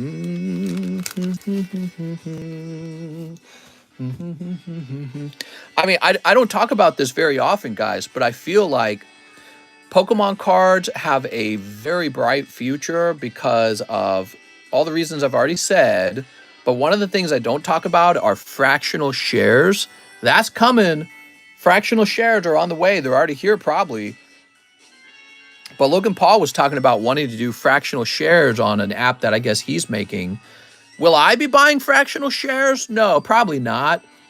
But I will be trying to buy up lots of real cards that I can hold in my own hand because I know the fractional share guys are also going to be buying those Pokemon cards so that they can put them on their websites and try to profit from the transaction fees from the from the shares. So yeah, I'm all in because the way I see it, fractional shares aren't even a normal thing yet, and they probably will be in the future. So anything anything like that legendary Charizard, that's a fractional share card for sure, from my point of view. And we haven't reached that stage yet. And one of the things I know is that when people can afford to, I don't know, invest $5 on a Charizard, which isn't that much, people then start to buy a whole bunch of it. And that's going to drive the price up for sure. It definitely will. It'll turn a card like a Charizard into a maybe sort of like this productive asset. I mean, it's productive in the sense that the transaction fees are going to make you rich. All right, Preston, I need more little baggies. I'll be right back. I ran out of baggies. So that's a big subject. I thought about making a video on it.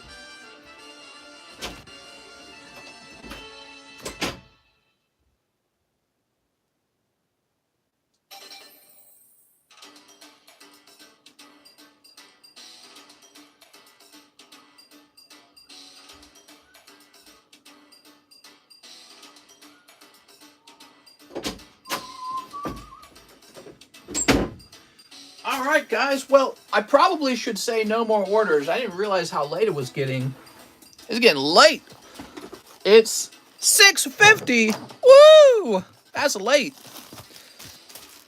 I think you're behind stream. Okay, Preston.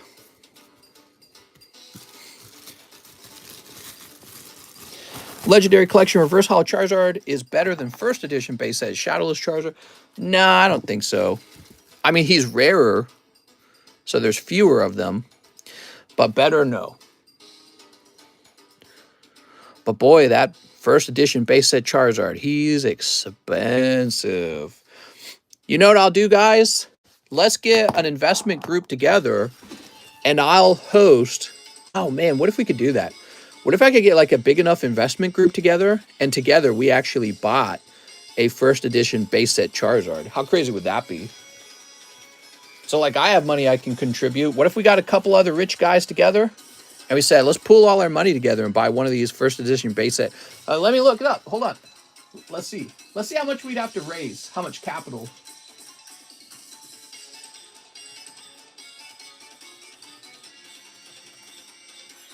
These guys usually aren't in auction or for sale. They're pretty rare, right? So there's one for sale, I think. So there's one for sale. You ready? Look. Here it is. PSA 10, 493,000. $500,000. Matthew says, I'm in for $5. So here's what we're going to do, guys. I'm going to start a fundraiser for fractional ownership of that Charizard. You can donate as much as you want. Each fraction is $1. And so if you do $100, you have 100 shares. And there's going to be 493,000 shares. And the moment we hit that 500,000, I'll take all the cash and then we'll go buy it as soon as possible. If we can't buy it, I just refund everyone. So no harm done. How crazy would that be, right? Wouldn't that be crazy? Dude, that would be clever if we did that as a community. But I don't know. There's probably like rules to it. We probably can't do that. There's probably like rules. I don't know if there's rules. Who knows? Yeah. But yeah, I mean, if you guys wanted to do that, I'd be down. Who keeps the law? How does this work? Oh, that's a good question. So I guess I would keep the card and I would probably send it off to PWCC because I would be afraid to keep it if it was a fractional share Charizard. And then over time, I'd probably offer to buy shares from you guys, even if it was above the original cost. Would it be like parents that are divorced and we switch each month? Who gets to hold it? No, that is way too high risk. Yeah, there's definitely all kinds of legal problems. Like, so if I was the one who held the card, how do you guys get to express your ownership over the card? You know what I mean? And what happens if I die? Or what if the majority of you decide you want to sell the card on eBay and I don't? You know, so no, there's definitely some problems that would be issues of a legal sort. But man, I guess if we all didn't have problems, let's see, let's say we had 20 rich guys together, 20 owners, and we'll just set it to 500,000 and divide by 20. That'd be $25,000 each. So if we could get 20 rich guys together with $25,000 each, we could buy that Charizard. That's a lot. That's a lot. I don't know. That's a lot. That would be hard. Okay, just like your mom. So let's keep going. Gregory Pablo, could I get 10 Star of Birth? You sure can. That'd be cool, though, wouldn't it? More money, more problems. You send out signed slabs from TCCG as proof of ownership. Well, really, it would just be based off of trust, because I don't know what kind of binding legal documents can say, like, you own $25,000 of this card. 1, 2, 3, 4, 5, 6, 7, 8, 9, 10. Dude, I had to start a first edition base set Charizard fund. And it's like $500,000. I wonder if I could actually obtain that money over time and buy that card. I don't know.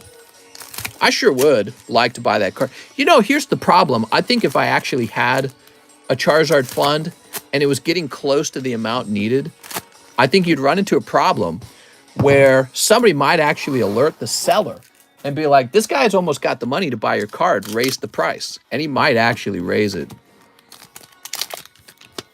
Cold.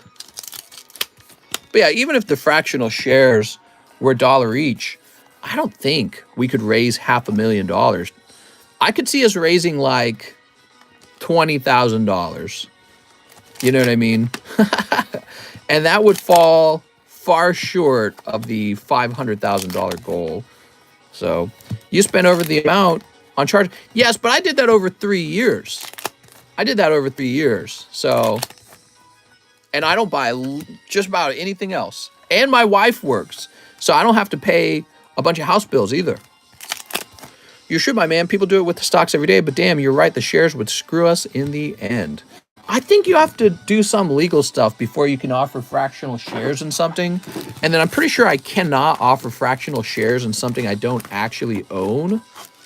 Just charge all subscribers $15. Done. Problem solved. All right. So we pulled you a lovely Charizard, just like you asked for, Gregory. Gregory Pablo, everyone. That was for Gregory Pablo. Mr. Gregory. Here's his bag. Make it for 2 Charizard and give the other one away. Oh, there you go. All right, very nice. Next up, we have Super Dan. Super Dan Kiwi. Maybe I have a bag, maybe 2. I don't know if you combine them. I probably did. He says 1 Japanese VMAX Climax. You can use the $25,000 from my bag. 1 Evolving Skies. I bet I could actually find some rich guys out here in Lake of the Ozarks.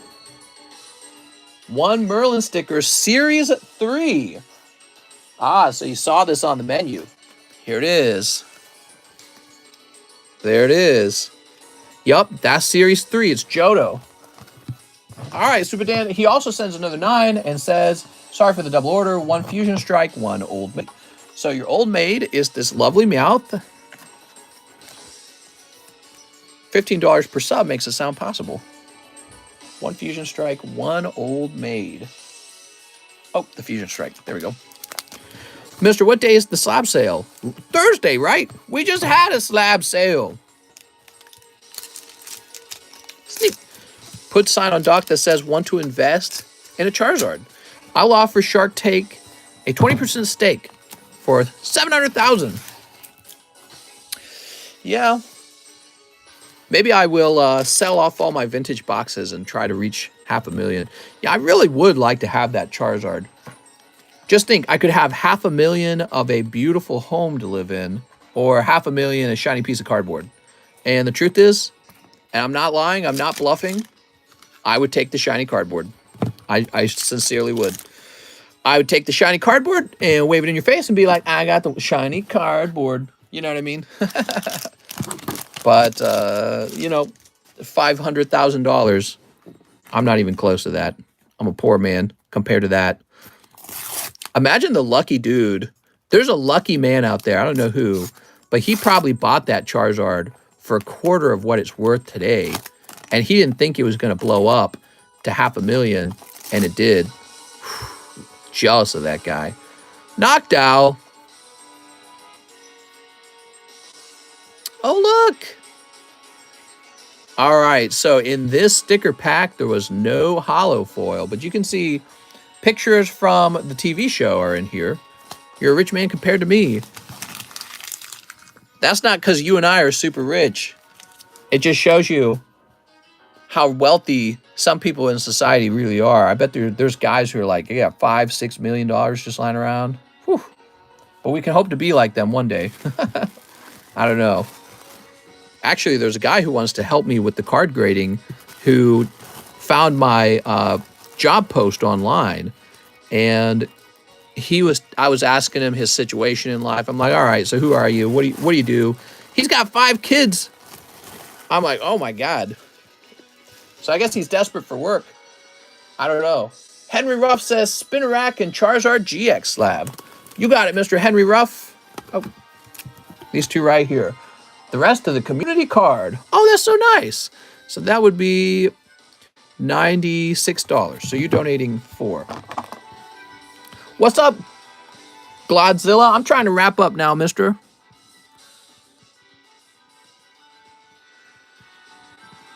All right, Henry Ruff.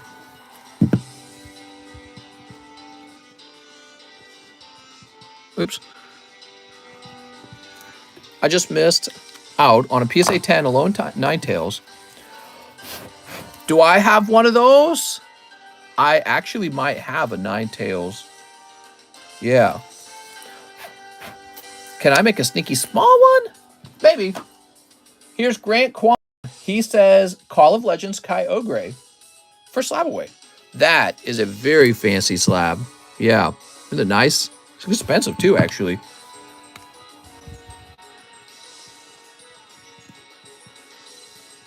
Grant Kwan. I'm rich in spirit. I think I might start having a slab. I think I might have a mark on the back of a card from now on to remind myself that it's a slab away slab. Because I most recently accidentally shipped somebody their slab away card and it wasn't done. And I don't want to run into that problem anymore.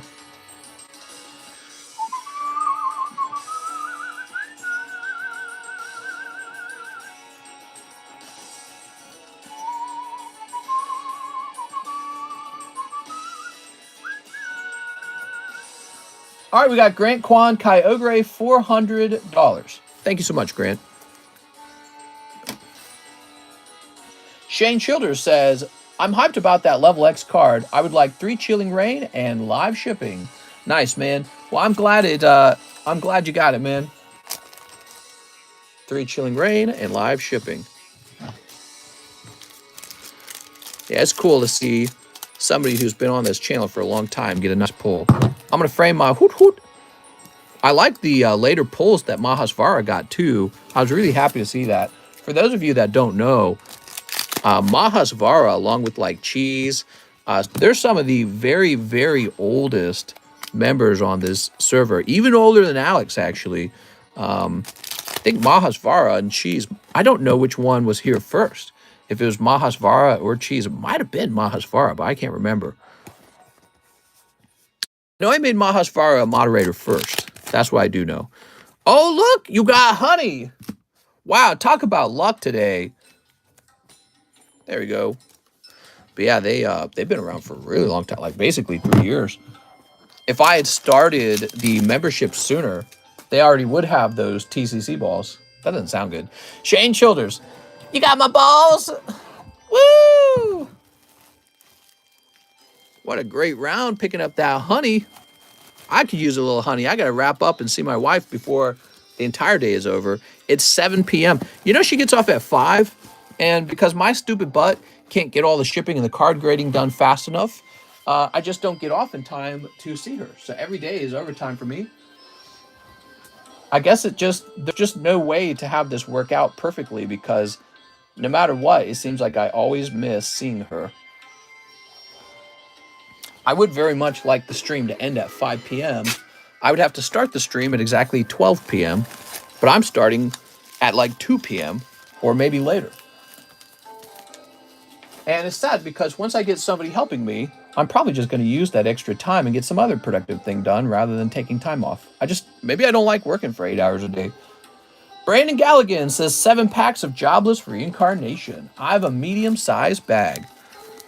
You got a booster box I could buy from you. I saw your Lost Thunder Lugia collection. You like Lost Thunder? I could get some Lost Thunder. I don't think I have any on hand at the moment. I have a sealed case of it, but I don't have any loose boxes.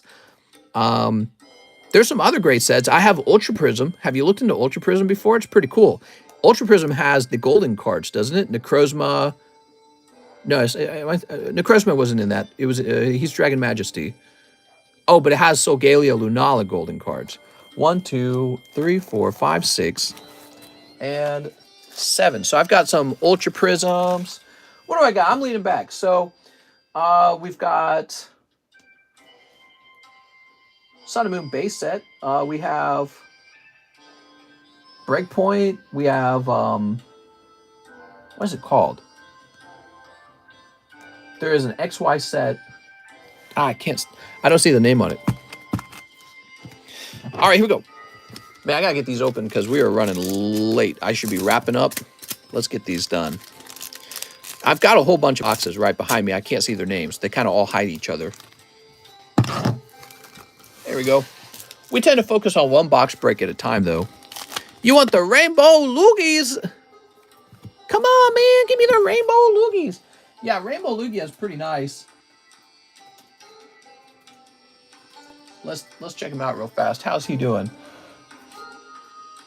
He has not done well as an investable card. Would you be interested in placing one into slab away, maybe? Well, how can a hidden user keep posting law?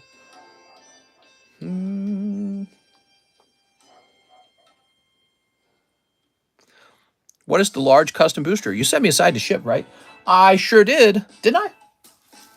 Yes. I could sell you a Lost Thunder Lugia for $1,000 if you're interested in putting it in slab away. All right, let's see. Let's get these open, huh? Shall we? Here's Hidden Strength Eris. That could be better than opening a box, you know, because with the booster box, you know you're really unlikely to actually pull the Lugia. You're more likely to pull one of the many other hyper rare cards in that set. All right, what do we got here? We got Eye on the Forehead, Pure and Innocent Sylphietta, and Culinary Class and Warm Gaze. Oof. Warm Gaze? What does the gaze have to do with it? Oh. Let them do free speech. No chance, pull it myself, mister. All right, well, you know, I'll get some boxes together if you wait a little while. But I won't have them right away. And then, so this beautiful round was for Brandon Galligan. I have a medium-sized bag, says Brandon. Anything for our friend Brandon. Let's go, Brandon Galligan. Here we go. Stop censoring, says Waldo. What? Very cool. Let's go ahead and refresh. What the large custom booster, how's that work? Yeah, large custom boosters. It's a list of large custom boosters, and when it's full, we open them up, and they contain some pretty spicy cards. So now we have Manuel Diaz, 7 Deadly Sin Pack, Super Evolution DBZ, and Space Juggler. I'm ready for shipping. I remember this was the guy who was trying to give me an important message. Manuel Diaz, what was that message you were trying to tell me? You're trying to tell me something. I didn't really understand it, though. Tinder is free to post, says Arturo Perez. Super Evolution. He says, don't open 7 Deadly Sins and Dragon Ball Z. Okay. You want me to leave them sealed? Is that why you say that? And Space Juggler. So here's the Space Juggler. What do we do with these? He didn't want to open the cards, but wanted to open the Pokemon cards. Oh. There we go. Well, you did a good job getting my attention. And those are cold. So let's grab your bag. You have a small bag, I'm pretty sure. Let's see. Manuel Diaz. What's up, Funko? Can you get some WWE cards? Well, we just got UFC, so probably not. We just had this guy's bag. Where'd it go? Matthew Marco. Ready to ship. Sounds good. Wait. I remember you already ordered some shipping. That's what happened. All right. Aha. You were sitting in the shipping pile. There we go. Now your pack's heavier. The post office is going to be like, you didn't do enough postage. All right. That's okay. They will just charge me more, I'm sure. Kyle Hazard says, here's 2 Pokemon Top Series 1. Okay. Give me a second. There we go. Having trouble there. And then give 1 of them up as the daily giveaway as well. Also 6 of the Merlin 1 stickers. Give 3 of them away. Oh, that's so kind. 6 of them? That's a lot. 1, 2, 3. 1, 2, 3. So Kyle Hazard is now going to give away some of these Merlin stickers. And he's giving away a vintage booster pack of Top Series 1. And all of these guys is actually a pretty substantial giveaway today. Pretty unbelievable. Thank you so much, Kyle. And Kyle, give us the good news when you feel better, because there's probably a good chance they're going to be able to heal you. Look at that. And then you'll come back and pull Charizard. I'm sure of it. Hey, maybe this will be Charizard, actually. I don't think these can pull a holo Charizard, but they can pull a non-holo Charizard. You ready? Kyle Hazard. Yeah, doctors are pretty smart. Oof. Let's see what we got. We got Misty. Look at that Misty. Tinder, bot, get out of here. Shake my head. Best I can do with vintage. Actually, mods, you guys are pretty cool. Just call the mods cool. Oh my god. Here's Wheezing. Look at this Wheezing. Next paycheck, I'm getting all the mods a pack. Oh my god. No, man, you gotta save that money. We're gonna do a fractional share on a first edition base set Zard. You gotta save it up. We gotta get that $500,000 together. Alakazam, Magneton. Oh, I like the Gengar. The Gengar is kind of nice. Who canceled Tinder? I was reading important messages. Hey, maybe it would be Charizard. Who knows? It could be. Charizard hasn't been pulled, I'll say that. Now, there's not a Charizard in every box is one of the things we learned, because we've opened whole boxes of Top Series 1 before. Used to be cheaper back then, too. And, but it could be, because sometimes you do get a box with a Charizard, like Emily pulled one. All right, let's see what we got.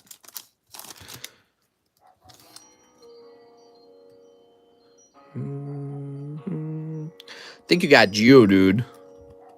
Woo! The man with the abs, or lack thereof. He's got them scrawny arms. Geodude was like Bellsprout. Everyone had one when they first played through Pokemon. Or Zubat.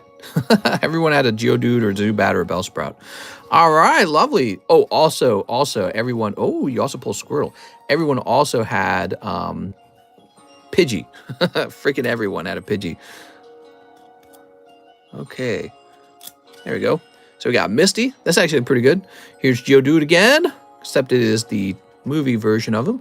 TV show version. Oops. Set that Kadabra down. This appears to be stuck. There it goes. And Primeape. All right. Geodude will be buff one day. He just has to believe in himself. I agree. All right, there we go.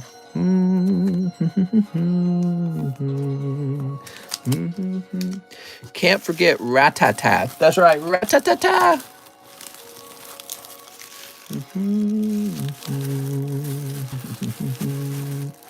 Dude, I could listen to this song all day on repeat. Such a relaxing one. Now, I don't remember. You had a bag, right? Did we ship you? Was that what happened? I can't remember. How can I get the giveaway stickers? You just have to go me, me, me, me, me, me, me, me, me, me. Like that.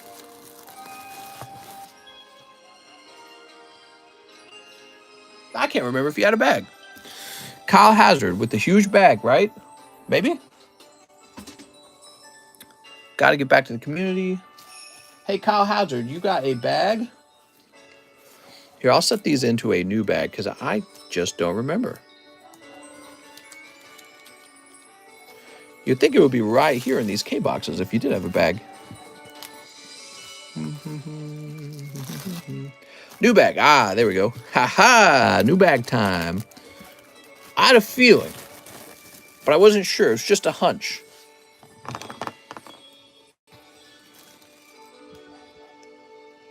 This dog won't stop barking. I don't know if you guys can hear him through the microphone. Maybe not, but this dog is just barking for like 10 minutes. There we go. We have Mr. Mahasvara. Hey, he's got to do some grades. Yay! All right, I'm excited, Mahasvara.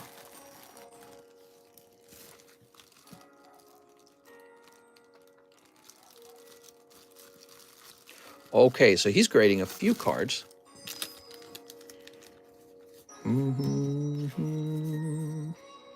Oh, man. You have not been having terrible luck on this channel. Okay, you got Gengar, Glaceon, Floatzel. Where'd the Darkrai go?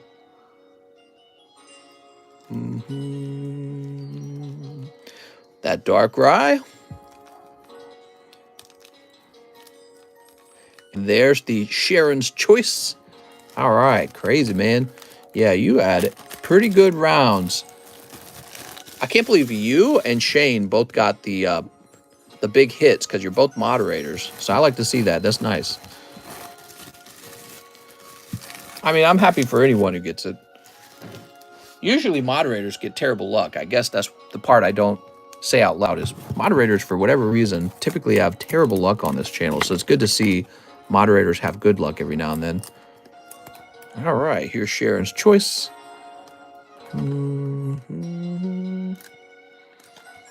Haha, here's Darkrai G. Oh.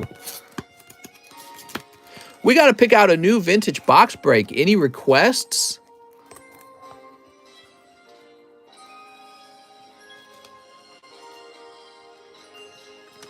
Okay, there's Darkrai. Oops. Some mods are just born that way. Unlucky. Yeah, last few bags that I've had have been meh. Platinum Arceus. Okay, there's Floatzel.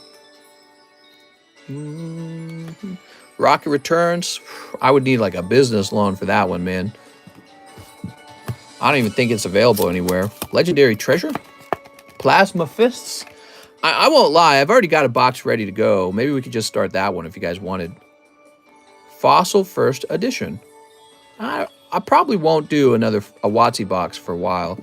I mean, we could do like a WotC box if you guys agree. Well, yeah, I don't know. I'm trying to think of a way to do WotC boxes, and despite the fact that there's so much risk involved with them, since people are out there faking those WotC boxes and doing a good job, I'm scared of that, man. I'm terrified. Crystal Guardians. We could do Crystal Guardians on a loan. How much was that Crystal Guardians pack? So I would have liked to have sold it for about 500 in a pack break. That's probably what I would have done. I'll show it to you. You want to see it? Would you guys be interested in a Crystal Guardians box break? You know how insanely expensive that would be, though? That would be very expensive. So I was going to do a pack break with something like that.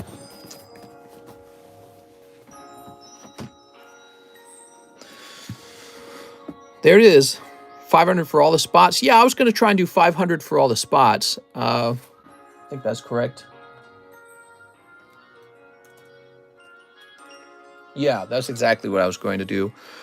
You know what, Mahasvar, if you in particular was going to buy it, we're going to buy it, proper grammar. I'd probably do 450 for you as a just to be nicer the price. You've bought a lot of cards, obviously, but obviously there's potential for me to make money off of it, so I'm giving that up a little bit. Either Fossil or Sky Ridge. Yeah. Well, I mean, we could get a Fossil box. He says, I'll buy it at 450. Sweet, man. We'll open it tonight then. Yeah, I'll leave it there. And what we're going to do, I'm going to take all these. They're all going to be Express.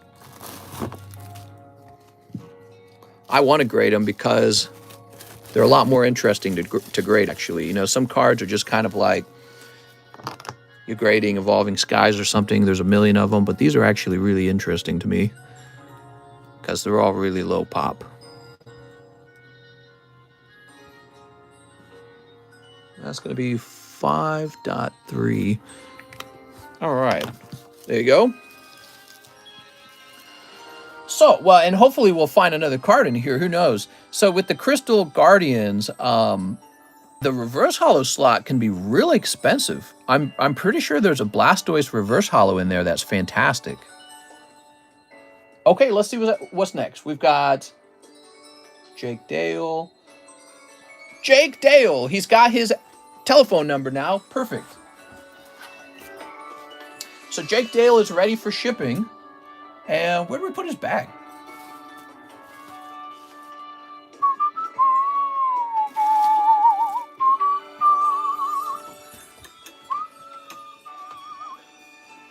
What box did you have lined up or were you thinking of doing? Oh, I'll show you real fast.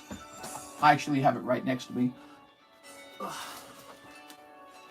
So the next box, it could be, it doesn't have to be, I have this black and white Plasma Blast.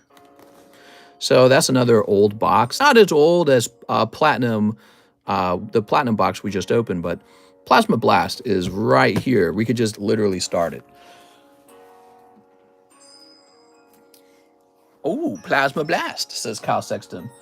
He's saying, oh my, oh, prune juice. I'll take some of those. Let's get Jake. We gotta get Jake's bag. Now, Jake, if I recall, you want your bulk, but you want to keep the hits on the table, right? Is that the deal? Set the money for the pack. I tell you what we'll do, Mahasvar, since it's so exciting. I will finish this shipping, and then I will immediately open that pack because it's that fancy. Here's Clara. So bear with me. I got to ship this to Australia. Oi, mate, put some shrimp on the Barbie. That's how they really talk down there. Here's Vagaita. Oh, you've got a holographic Fortnite card? I didn't know that. Wow, man. Then you got all these Fortnite cards. You got some massively cool Ninja Turtle cards. Cowabunga and stuff. I'm pulling out all the yellow cards. It's called a preference for yellow cards. Okay, so now we need to create this label for Jake. This will take a minute.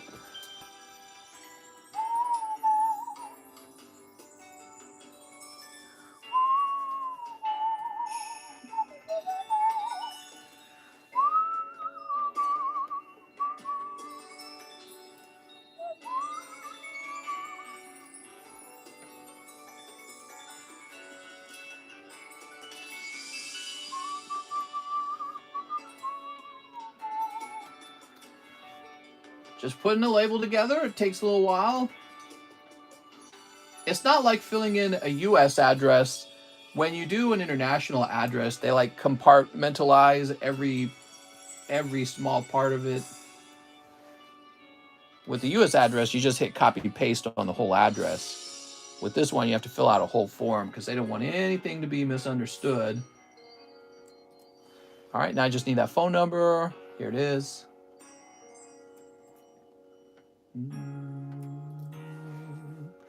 Now, how heavy is this? It's not as heavy as it is large, but it's still pretty heavy actually. By the way, that should be the $32 shipping. I don't know what you sent, but that is a $32 shipping.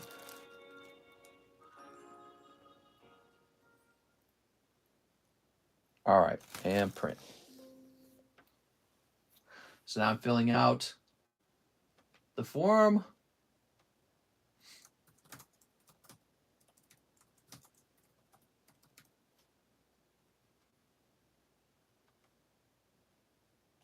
Okay, that's the form. They're asking me how expensive the items are. I pretty much just say $20 to everything because it's just easier. All right, Mister, when are you going to start the Plasma Blast? Well, if we do want Plasma Blast to be the box, which it could be, we could start it right now. There's nothing holding us back. Or we could fuddy-duddy around for a while, do some pack breaks potentially. We could do Phantom Forces in a cheaper box. Yeah, I mean, there's multiple avenues we could go down. We could also pick up a significantly more expensive box to open. I'm open-minded to anything, really.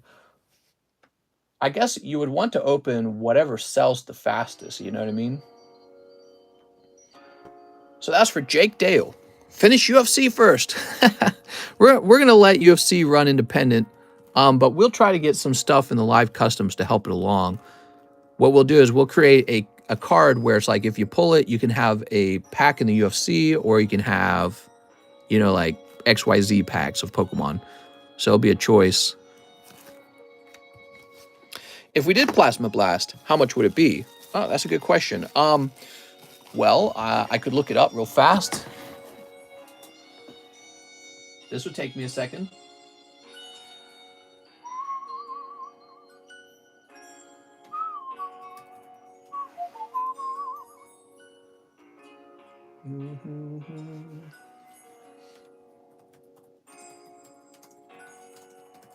All right.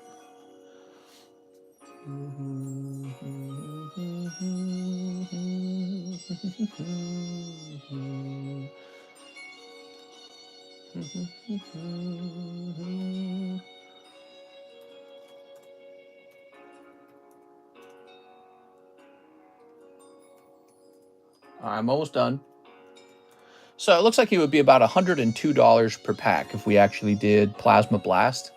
$102 a pack. Going to be awesome seeing it open live nonetheless. I'd still be fine with Fossil if Mister had any to spare. Right, Fossil, huh? Let's see. I kind of gave this pack to Mahasvara, didn't I? And you were asking about it. Let's see what we do have.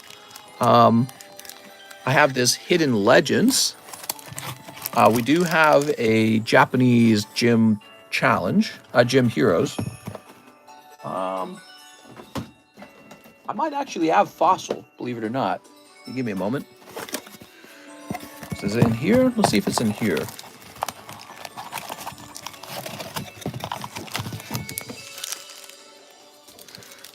Here is a Gym Hero First Edition. Oh, there's two of these.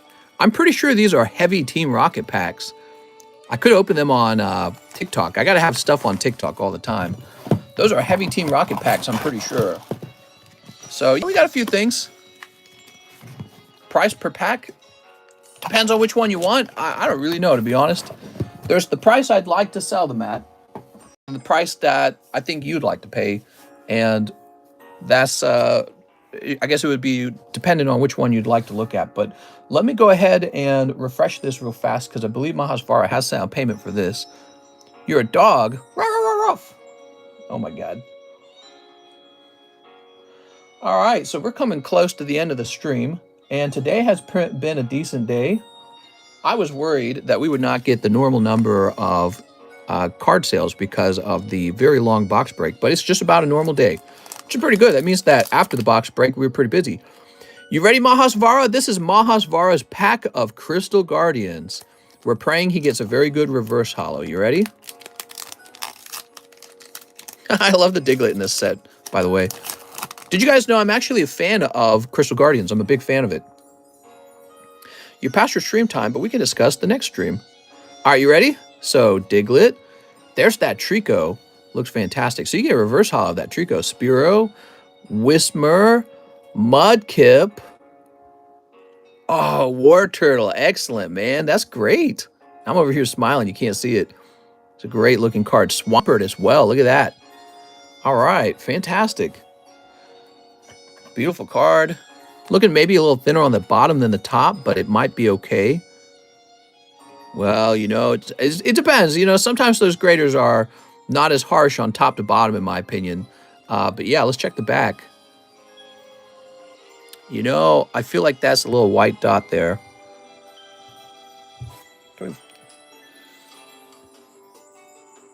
All right, so that one might end up being 9 after all. That's rough. That's tough, man. These packs are so old. But who knows? Maybe these other cards in the pack are doing okay. We got Mudkip. He's real cute. Here's Whismur. He's on the crystals there, right? Crystal Guardians. Here's Spearow, looking kind of grotesque with the way that they drew him. Here's Trico. So I mean, I guess I'd say all of these are technically gradable. One of the things we're seeing with like Rocket Returns, and I just opened up a Rocket Returns pack myself. One of the things we're seeing with Rocket Returns is people are grading even the non-hollows, and they're selling. You know, like I believe PokeRev had a bunch of Rocket Returns non-hollows return and return from PSA, and I believe he sold them. So the wild thing is people are always looking past these, but get them properly graded a 10, the ones that can grade 10, and you never know. You might be sitting on a little gold mine. All right, beautiful, man. Yeah, opening up vintage packs is a scary gamble. It always is. I want that Diglett. How about a Power Keepers box, a little cheaper than a Crystal Guardians box? Would you guys actually like that? Let me know. Like, so we could do extra packs that are like $500 each, $800 each, $1,000 each. We could do any box you guys want, but I have to believe that you guys would actually pay for it and open it. And you have to understand, I can't sell it to break even too, okay? So if I'm just selling to break even, I'm working for free in that case. Does that make sense? You can't clock into work and work 8 hours and work for free. It's just stupid if you do that. So whatever we buy, I have to make some money off of it. It has to be worth it compared to anything else I could be selling. Remember, I could always be selling something else that's more profitable. And so it has to be at least profitable up to a certain point to be worth my time. And, but yeah, I mean, other than that, I could get you anything you wanted, really.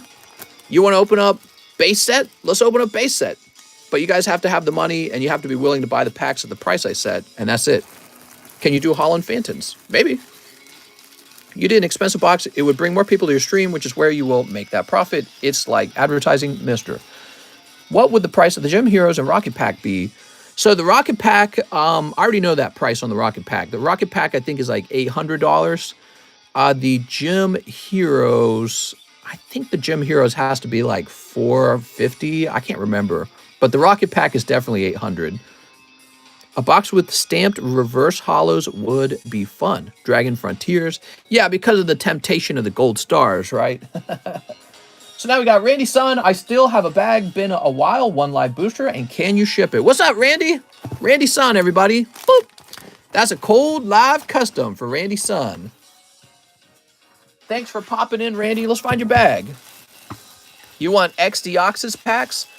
Dude, there's one up on eBay. You know, eBay will give me like a $100,000 loan if I want it. I could just pull out a $100,000 loan.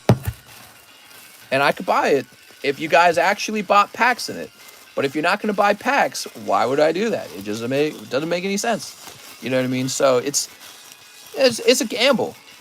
But yeah, you're right. You know, if we did a really expensive box break, people would probably be excited to see it. Maybe do, yeah, I don't know.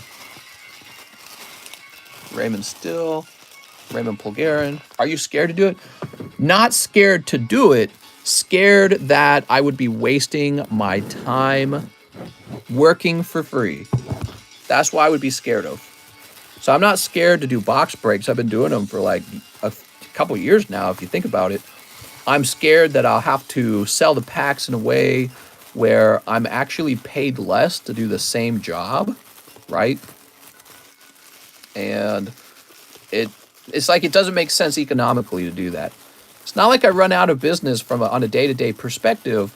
So vintage basically has to make enough profit that it's worth investing all your capital into and actually working on. And the problem with vintage is it's so expensive that it often isn't really that way. You have to wait for vintage to get old and go up in price before you can ask the price you'd like to sell it at. You know what I mean? That is the problem you run into as a box breaker. Unless you want to sell in a way where you break even, you could do that, I suppose.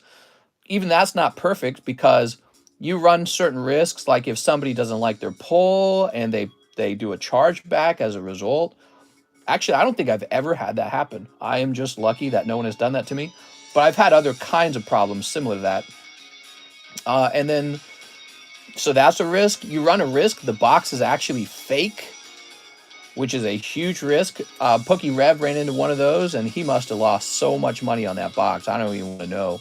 It's not just how much money you put into it, but also the lost sales, because you then have to return everyone's money.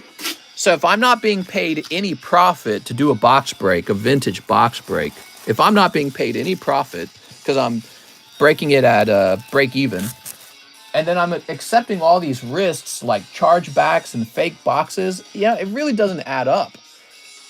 And that's why you don't see extravagant vintage box breaks over here all the time, because it's a game you'd want to play in the past. You don't want to play it today in 2022. The boxes are so expensive now. Anthony Rodriguez, grade one of my cards out of my bag. I forgot what number I was with my name. Anthony, you had a number? Okay, Anthony Rodriguez wants me to grade one of his cards out of his bag. Let me go find it. Why not a vintage Japanese box? Those are even easier to fake. Did you know that? Yeah, those are real dangerous to buy right now. And if you already bought them in the past, great. Actually, in the past, I remember buying a box of Team Rocket Japanese for as little as $2,000. It was that cheap back then. They're so expensive now. So we're looking for Anthony Rodriguez. Grade one of my cards out of my bag. How big was your bag, Anthony? You had a really large bag? Here's an Anthony Sismadia, Angel Lopez, Amanda Truong, Andrew. Can you show me the PSA slabs in the middle? What's up, man? Andrew Clark, Englander, Amos. All right, I have a feeling you're not in there. Let me check over here. If there's anything you want to grade in there for a giveaway, I'm all for it. Really? I'd like to take all your cards. Thank you. I'm just kidding. Amanda Culbertson. Nope. Stickers, pretty big. Oh, I remember you now. You had, here we go. See, I got to remember who you are. See, talking to you reminded me exactly who you were and where your cards were at. So you got all these sliced up cards. So you want me to grade one of your cards out of your bag, huh? Oh. You got tons of stickers. Reshiram. Some hollows that I would never grade probably because they're recent. Yeah, maybe just like this Rocket Zapdos or Reshiram is fine, I suppose. Still alive? Yes, but no more orders, please. No more orders. I don't know which one of these is more valuable. I like the Rockets Zapdos a little bit better than the Reshiram, personally. I grew up in that era, the gym era. Yeah, when I started collecting cards, my sisters had them before me, and they were showing off like jungle and fossil cards. And then I ran out, and I took my cash, and I bought a base set starter deck with the Machamp in it. You remember those? So I bought one of those, and they were just really cool. And then I remember my dad was paying us to brick the home at that time period. He was paying us $3 an hour. And he went out and he bought, because he liked them too, actually. He went out and he bought, let's get this done, Anthony Rodriguez.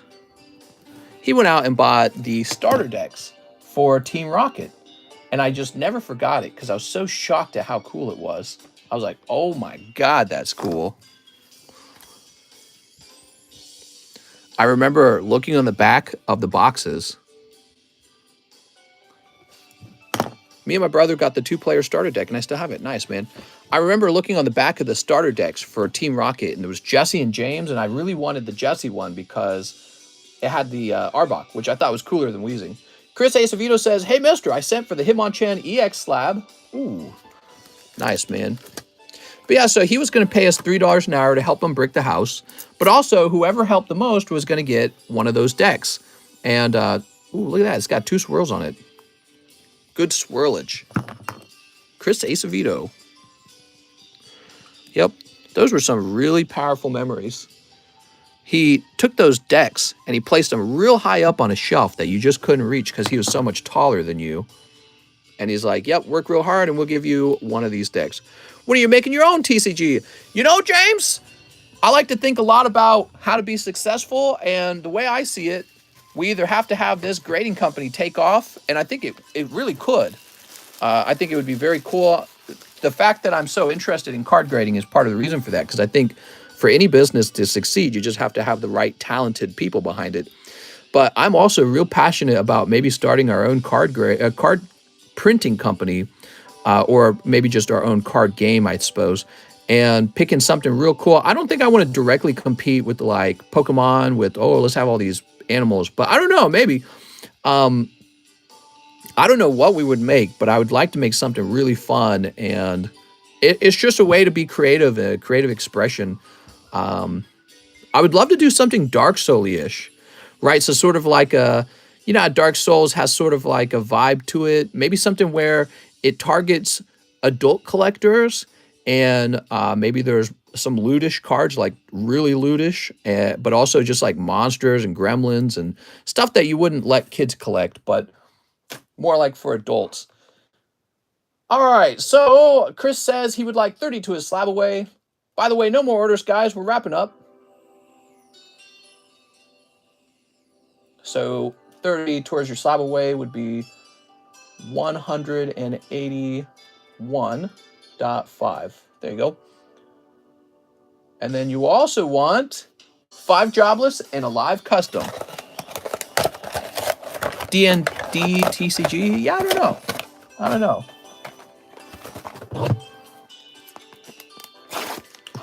You know what I really liked when I was growing up, when I was a kid? Something that also really left an impression on me was Aesop's Fable. Aesop's Fables. There was like a lesson to be learned, a moral to the story. And the animals were like, they would be drawn out so you could look at depictions of it. And they were always kind of creepy, actually. And I really liked that. It was always a little unsettling. And then my dad, because he loved getting into this kind of stuff because it was fun for him, he would look for like really old kids' books, like old German fairy tales and stuff like that. And it would depict like, it would try to scare the children into being good. It wasn't about like teaching the children something nice, how to be nice. It was more like, and then the child burned down and you never heard of it again. So it was always like, here's the moral of the story, but it was always horribly frightening. And once again, you would see the sort of like artwork in those old German fairy tales, and they were just terrifying. And I would love to sort of base a whole artwork off of that kind of stuff. You know what I mean? Oh, kind of like, you know that, oh gosh, there was a YouTube mini series for a while that was popular. Do you guys remember Don't Hug Me, I'm Scared? Words of encouragement. Here we go, Chris, you pull swordsmanship. Woo!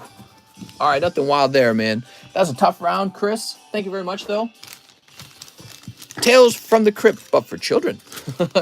yeah, basically. But yeah, there was that YouTube miniseries. It was called Don't Hug Me, I'm Scared. It was real popular for a while. And Don't Hug Me, I'm Scared was insane, says Mahasvara. Right, so they were really good at sort of playing along with that sort of like line where you're a child experiencing the world as a child, and everything's sort of like more vibrant, maybe. more playful, but then it like crosses over into like creepiness, and there's almost like evil there. And so we experience evil as like adults where we understand what the evil is, but to experience the evil as a child is horribly frightening. And I love that aesthetic almost, like that feeling. I don't know how to create it very easily, but I know it's a thing. I know it's a thing. And it's very nightmarish. It's like a nightmare. And they created that feeling really effectively in their show. I would love it if we had like an art style that created that or played along with it, and it was a significant portion of that art style. You finally got Master Ball. Woo! Camille Zabarillo. I already have a bag. 1 DBZ Super Evolution. All right, you got it. Everyone jumping in the Super Evolution all of a sudden. Really unsettling cards. I could see myself working on like a horror genre. I actually really like horror movies. I always have.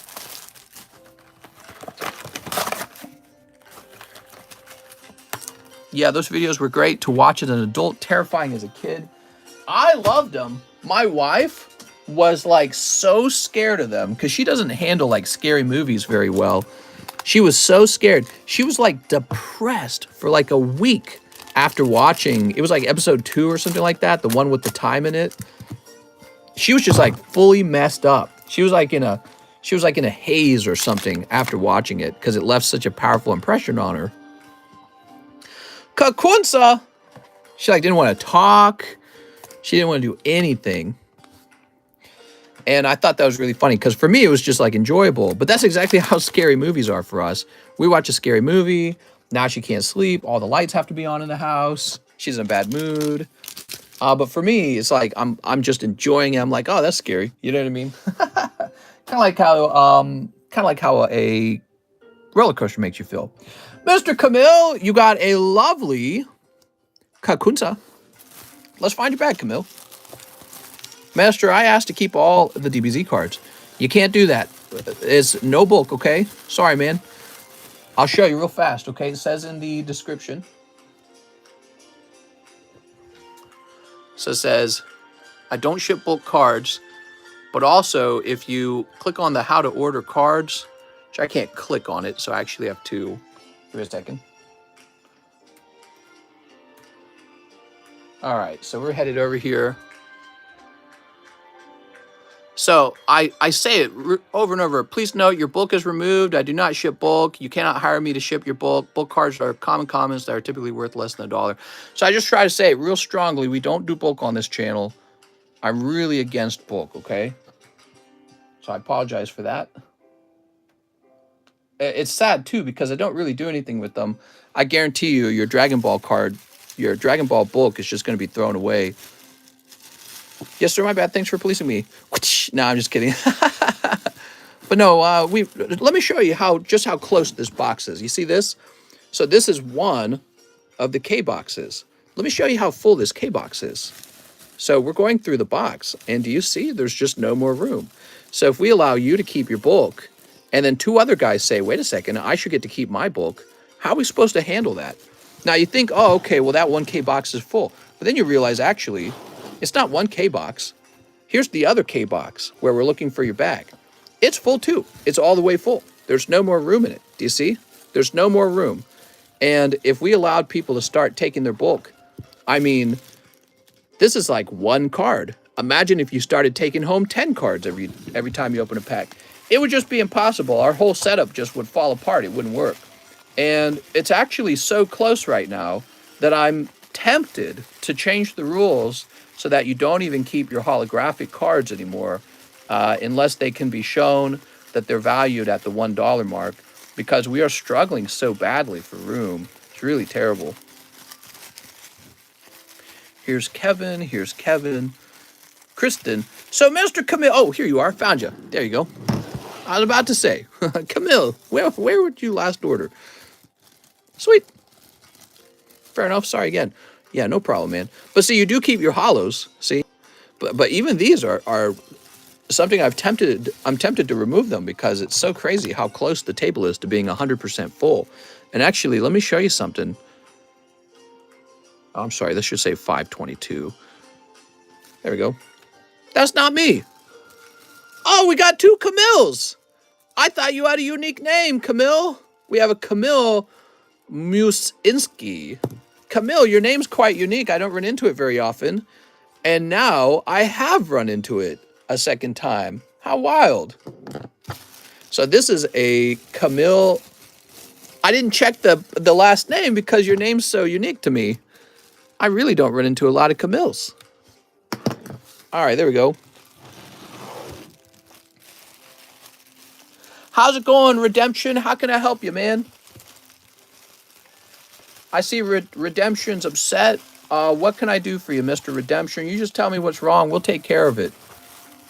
Here's Kevin, Keller, Kyler. He says, yeah, I'm upset. How can I help you, mister? I'll make you happy, okay? You're saying I won't get my cards in the box break.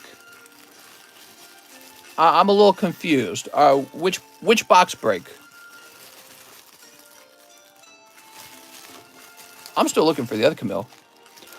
Oh, you're saying for the Phantom Forces?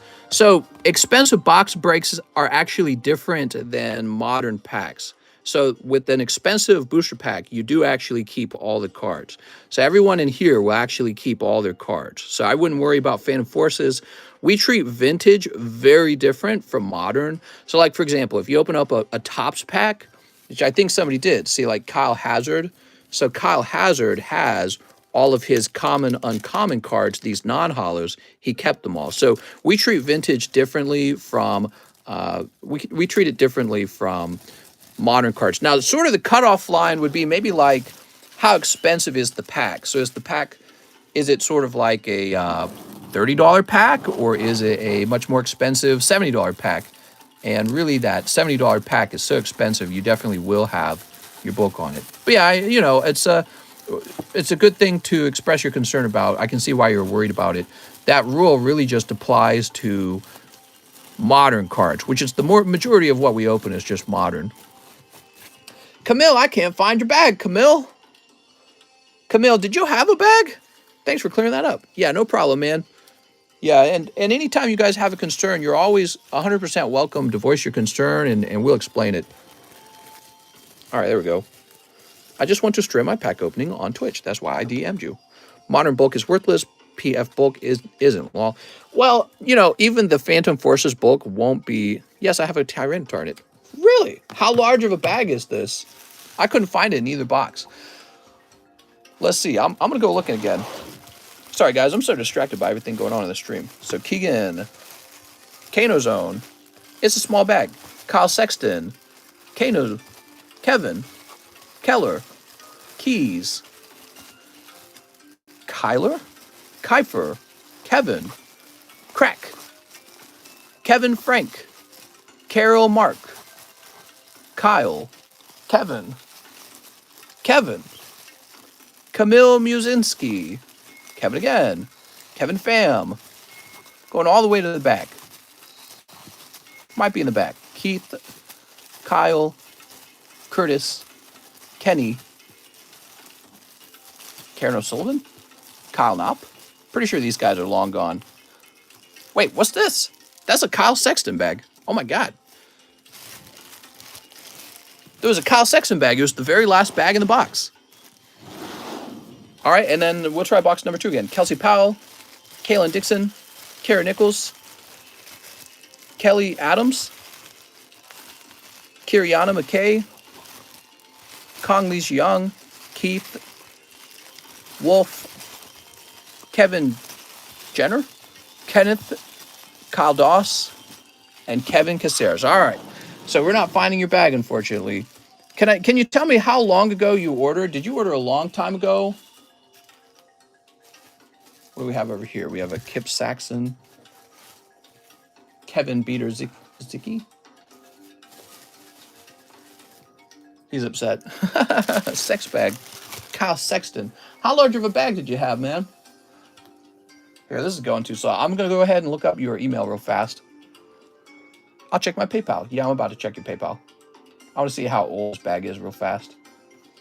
If a bag gets too old, we've been having so much trouble with the fact that everything can't fit onto the table that I've been having to take some very small bags and either send them to an overflow or be rid of them. So you had one Darkness Ablaze, one Darkness Ablaze, one Fusion Strike, one Vivid. Thanks for the entertainment. And then you just ordered now. So you would have had a really small bag. There is a small chance. When did you order these? Oh, we got rid of you. So Camille, your last order was in January. That was like 6 months ago. And based on your order history, you most likely had maybe like one GX card, one V card maybe, and then you would have had like a few hollows and that's it. So Camille, what happened was you ordered so long ago and your bag was so small that your bag was likely gotten rid of. I figured this would eventually happen. Let me just get you some bonus cards, okay, man? We'll start a new bag for you. Yeah, so his last order was back in January, and it's a fair chance. If the bag was really small, he says, I thought it's a year. Yes, it is a year, but if your bag is really, really small, that's the other condition where we get rid of it. We get rid of it if you have a real small bag with not much in it. So if your bag's too little and you don't have anything substantial and you go away for 6 months, I start to clear all those bags out because there's this sort of pattern that occurs. If somebody doesn't order a lot of cards and they just have a few, like a V card or something in their bag, they will actually just disappear because they don't want to pay for shipping on just a few cards. So what I'm doing here for you, Mr. Camille, is I'm putting it back together. So I put together some pulls from you. This is even a fancy Hitmonchan from XY Evolutions. So you're fine. This is very likely more than you started with. And we'll just create you a new bag, okay? Do you auction the bags? No. If it's like a bag with like 1 or 2 V cards, I'll order more tomorrow. Thanks for the freebies. Oh, no problem, man. Yeah, I likely got rid of your bag because it was a very thin bag and because it was a very old bag. And I assume those guys are abandoning their bags because they don't want to ship. So that's what I assume. So I apologize, but don't worry. Anytime we do something like that, I'm always ready to replace the cards if you return. And you'll probably get a better deal from me, okay? Okay, cool. So that was figured out. It just took us 5 minutes of bag hunting. And then we did Mahasvara's pack break. So I know nobody should be after Mr. Mahasvara, but they probably will be. Let's just check. Let's just check. Perfect. You all stopped. Okay, we're ready for the giveaway. You guys head over to the Discord. Pokestan Marketplace. Head over to Pokestan Marketplace. How many people we got? 118? So we're going to do 1 in 100 for the first giveaway. For the daily giveaway, I mean. We're doing the daily giveaway right now. It's for all the stuff that Kyle Hazard donated, and he donated quite a lot. He's going to have some... Sounds like he's going to have some eye surgery soon. Or something like that. And I hope it goes really well for him. All right, I'm opening up the channel, and he's just being very generous. I got into a relationship with my lovely girl who has a son, needed to take care of them, so missed some time on the stream. But I'm back now, and I'll stick to this one bag. Sounds good, man. All right, you ready? So, and here's the giveaway. Again, this is from Kyle Hazard. Kyle Hazard did a previous giveaway that went really well as well. What channel is it? It's in... Oh, did I open it up? Yeah, I did. It's in Pokestan Marketplace, and it would be a channel that you can only see right now. You have to be there right now. And we're going to keep it open for about 2 minutes, and then it'll be closed. So all this, which is like 65, 18, and 40, so 105 and 18 is 123. Pretty good. 123 giveaway. Scuffed, you only get one guess, okay, Mr. Scuffed? I don't think Scuffed understands. I'm sorry, Scuffed, you will not be able to win on multiple guesses. Rusty's like, well, you guys can only guess one. Quick, delete your multiple guesses. You guys will fail the game if you leave your multiple guesses in. So delete your multiple guesses. You're only allowed one guess. And I don't want you eliminated from the game, so you'll want to fix that. He can have my guess. Okay. All right, just one more minute, everyone. I have way too many guesses. Sorry, eliminate me. It's cool. No problem, man. No problem. Well, we do a daily giveaway every day, right? So come back for the next one tomorrow, too. Spank the packs, mister. That little... How does the TikTok sound effect go? Your little pussy belongs to me. You're going to do whatever I tell you. Oh, yes, daddy. All right. All right, I'm closing it, guys. You're out of time. Doot. Here's our random number generator. It's 1 in 100. Hey, yo. Boop. 100. Oh, I'm sorry. 15. I was at 115. 15's the winning number. Wait, I locked the channel, right? Yeah, the channel's locked. Okay, and now we do a control find for 15. Did someone guess 15? Goblin? Who's that guy? Pretty sure that's Alex. Let me double check. That is Alex. Alex just pulled the giveaway. So did Scuffed, but Scuffed, you had too many guesses. There you go. There's Alex and there's Scuffed. See, Scuffed, if you had just stopped at 15, you'd have been the winner. Wow. So congratulations to Alex. Alex, this beautiful bounty of Pokemon cards was donated to you by Kyle. Thanks, Kyle. Let's see what happens. Brr, I knew it. Low number, says Alex. That's because the last couple of days it's been a low number. Have you noticed that? But you know it's just luck, right, Alex? It's just luck and superstition. All right, let's see what we got. Here's Bellsprout, Squirtle, oh, Tangela, and Brock. So sticker pack number 1, Brock and Tangela. Okay, pack number 2. Out of these packs, you're hoping to pull the Snorlax, the Gengar, the Blastoise. I think those are the top pulls. Charmeleon. All right, oh, you got Dragonite. That's kind of cool. And pack number 3.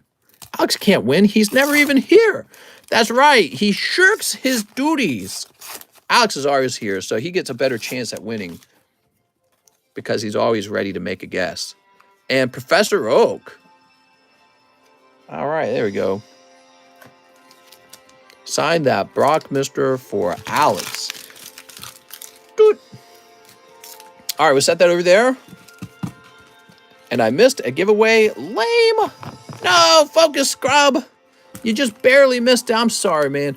But you know you would have lost because Alex guessed right on the nose the correct number. So unless you guessed the same number as Alex, just before Alex, there was just no way for you to beat him. Here's Togekiss. And that's Cold One.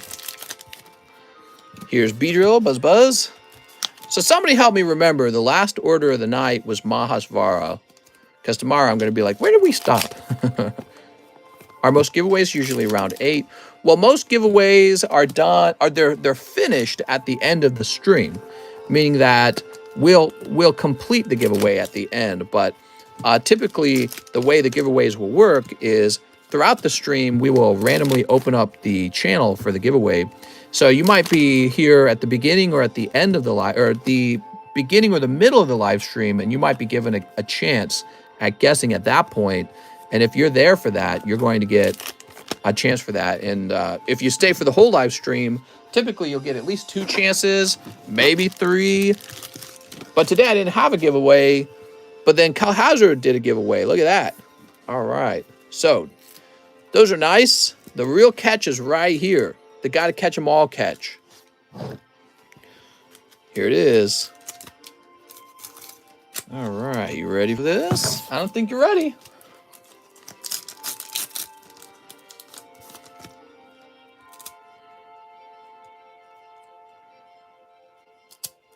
We have Misty. Oh, no. Oh, man, you would get the pack with the residue. That's Bulbasaur. Growlithe. Now, Growlithe is looking okay. I think you got Machoke Me Daddy. You did! Alex is Machoke My Chicken. Yay! The perfect card. Here is Mankey, looking rather manky. And Vaplume and Clefable. How did you do it, Alex? You knew. I'll draw a little chicken head on the card, and you can have it graded. And it can say, Machoke My Chicken. He has strong arms for pleasure. When he evolves, he has 4 arms. And the reason for that is because he needs an extra 2 arms for his extra girlfriends. All right, there you go, Mr. Alex. Thank you so much, Alex. Well, we're all done for the night. Thank you so much, everyone. We went for 5.5 hours. I better go eat dinner and go to bed. I could get right back to work.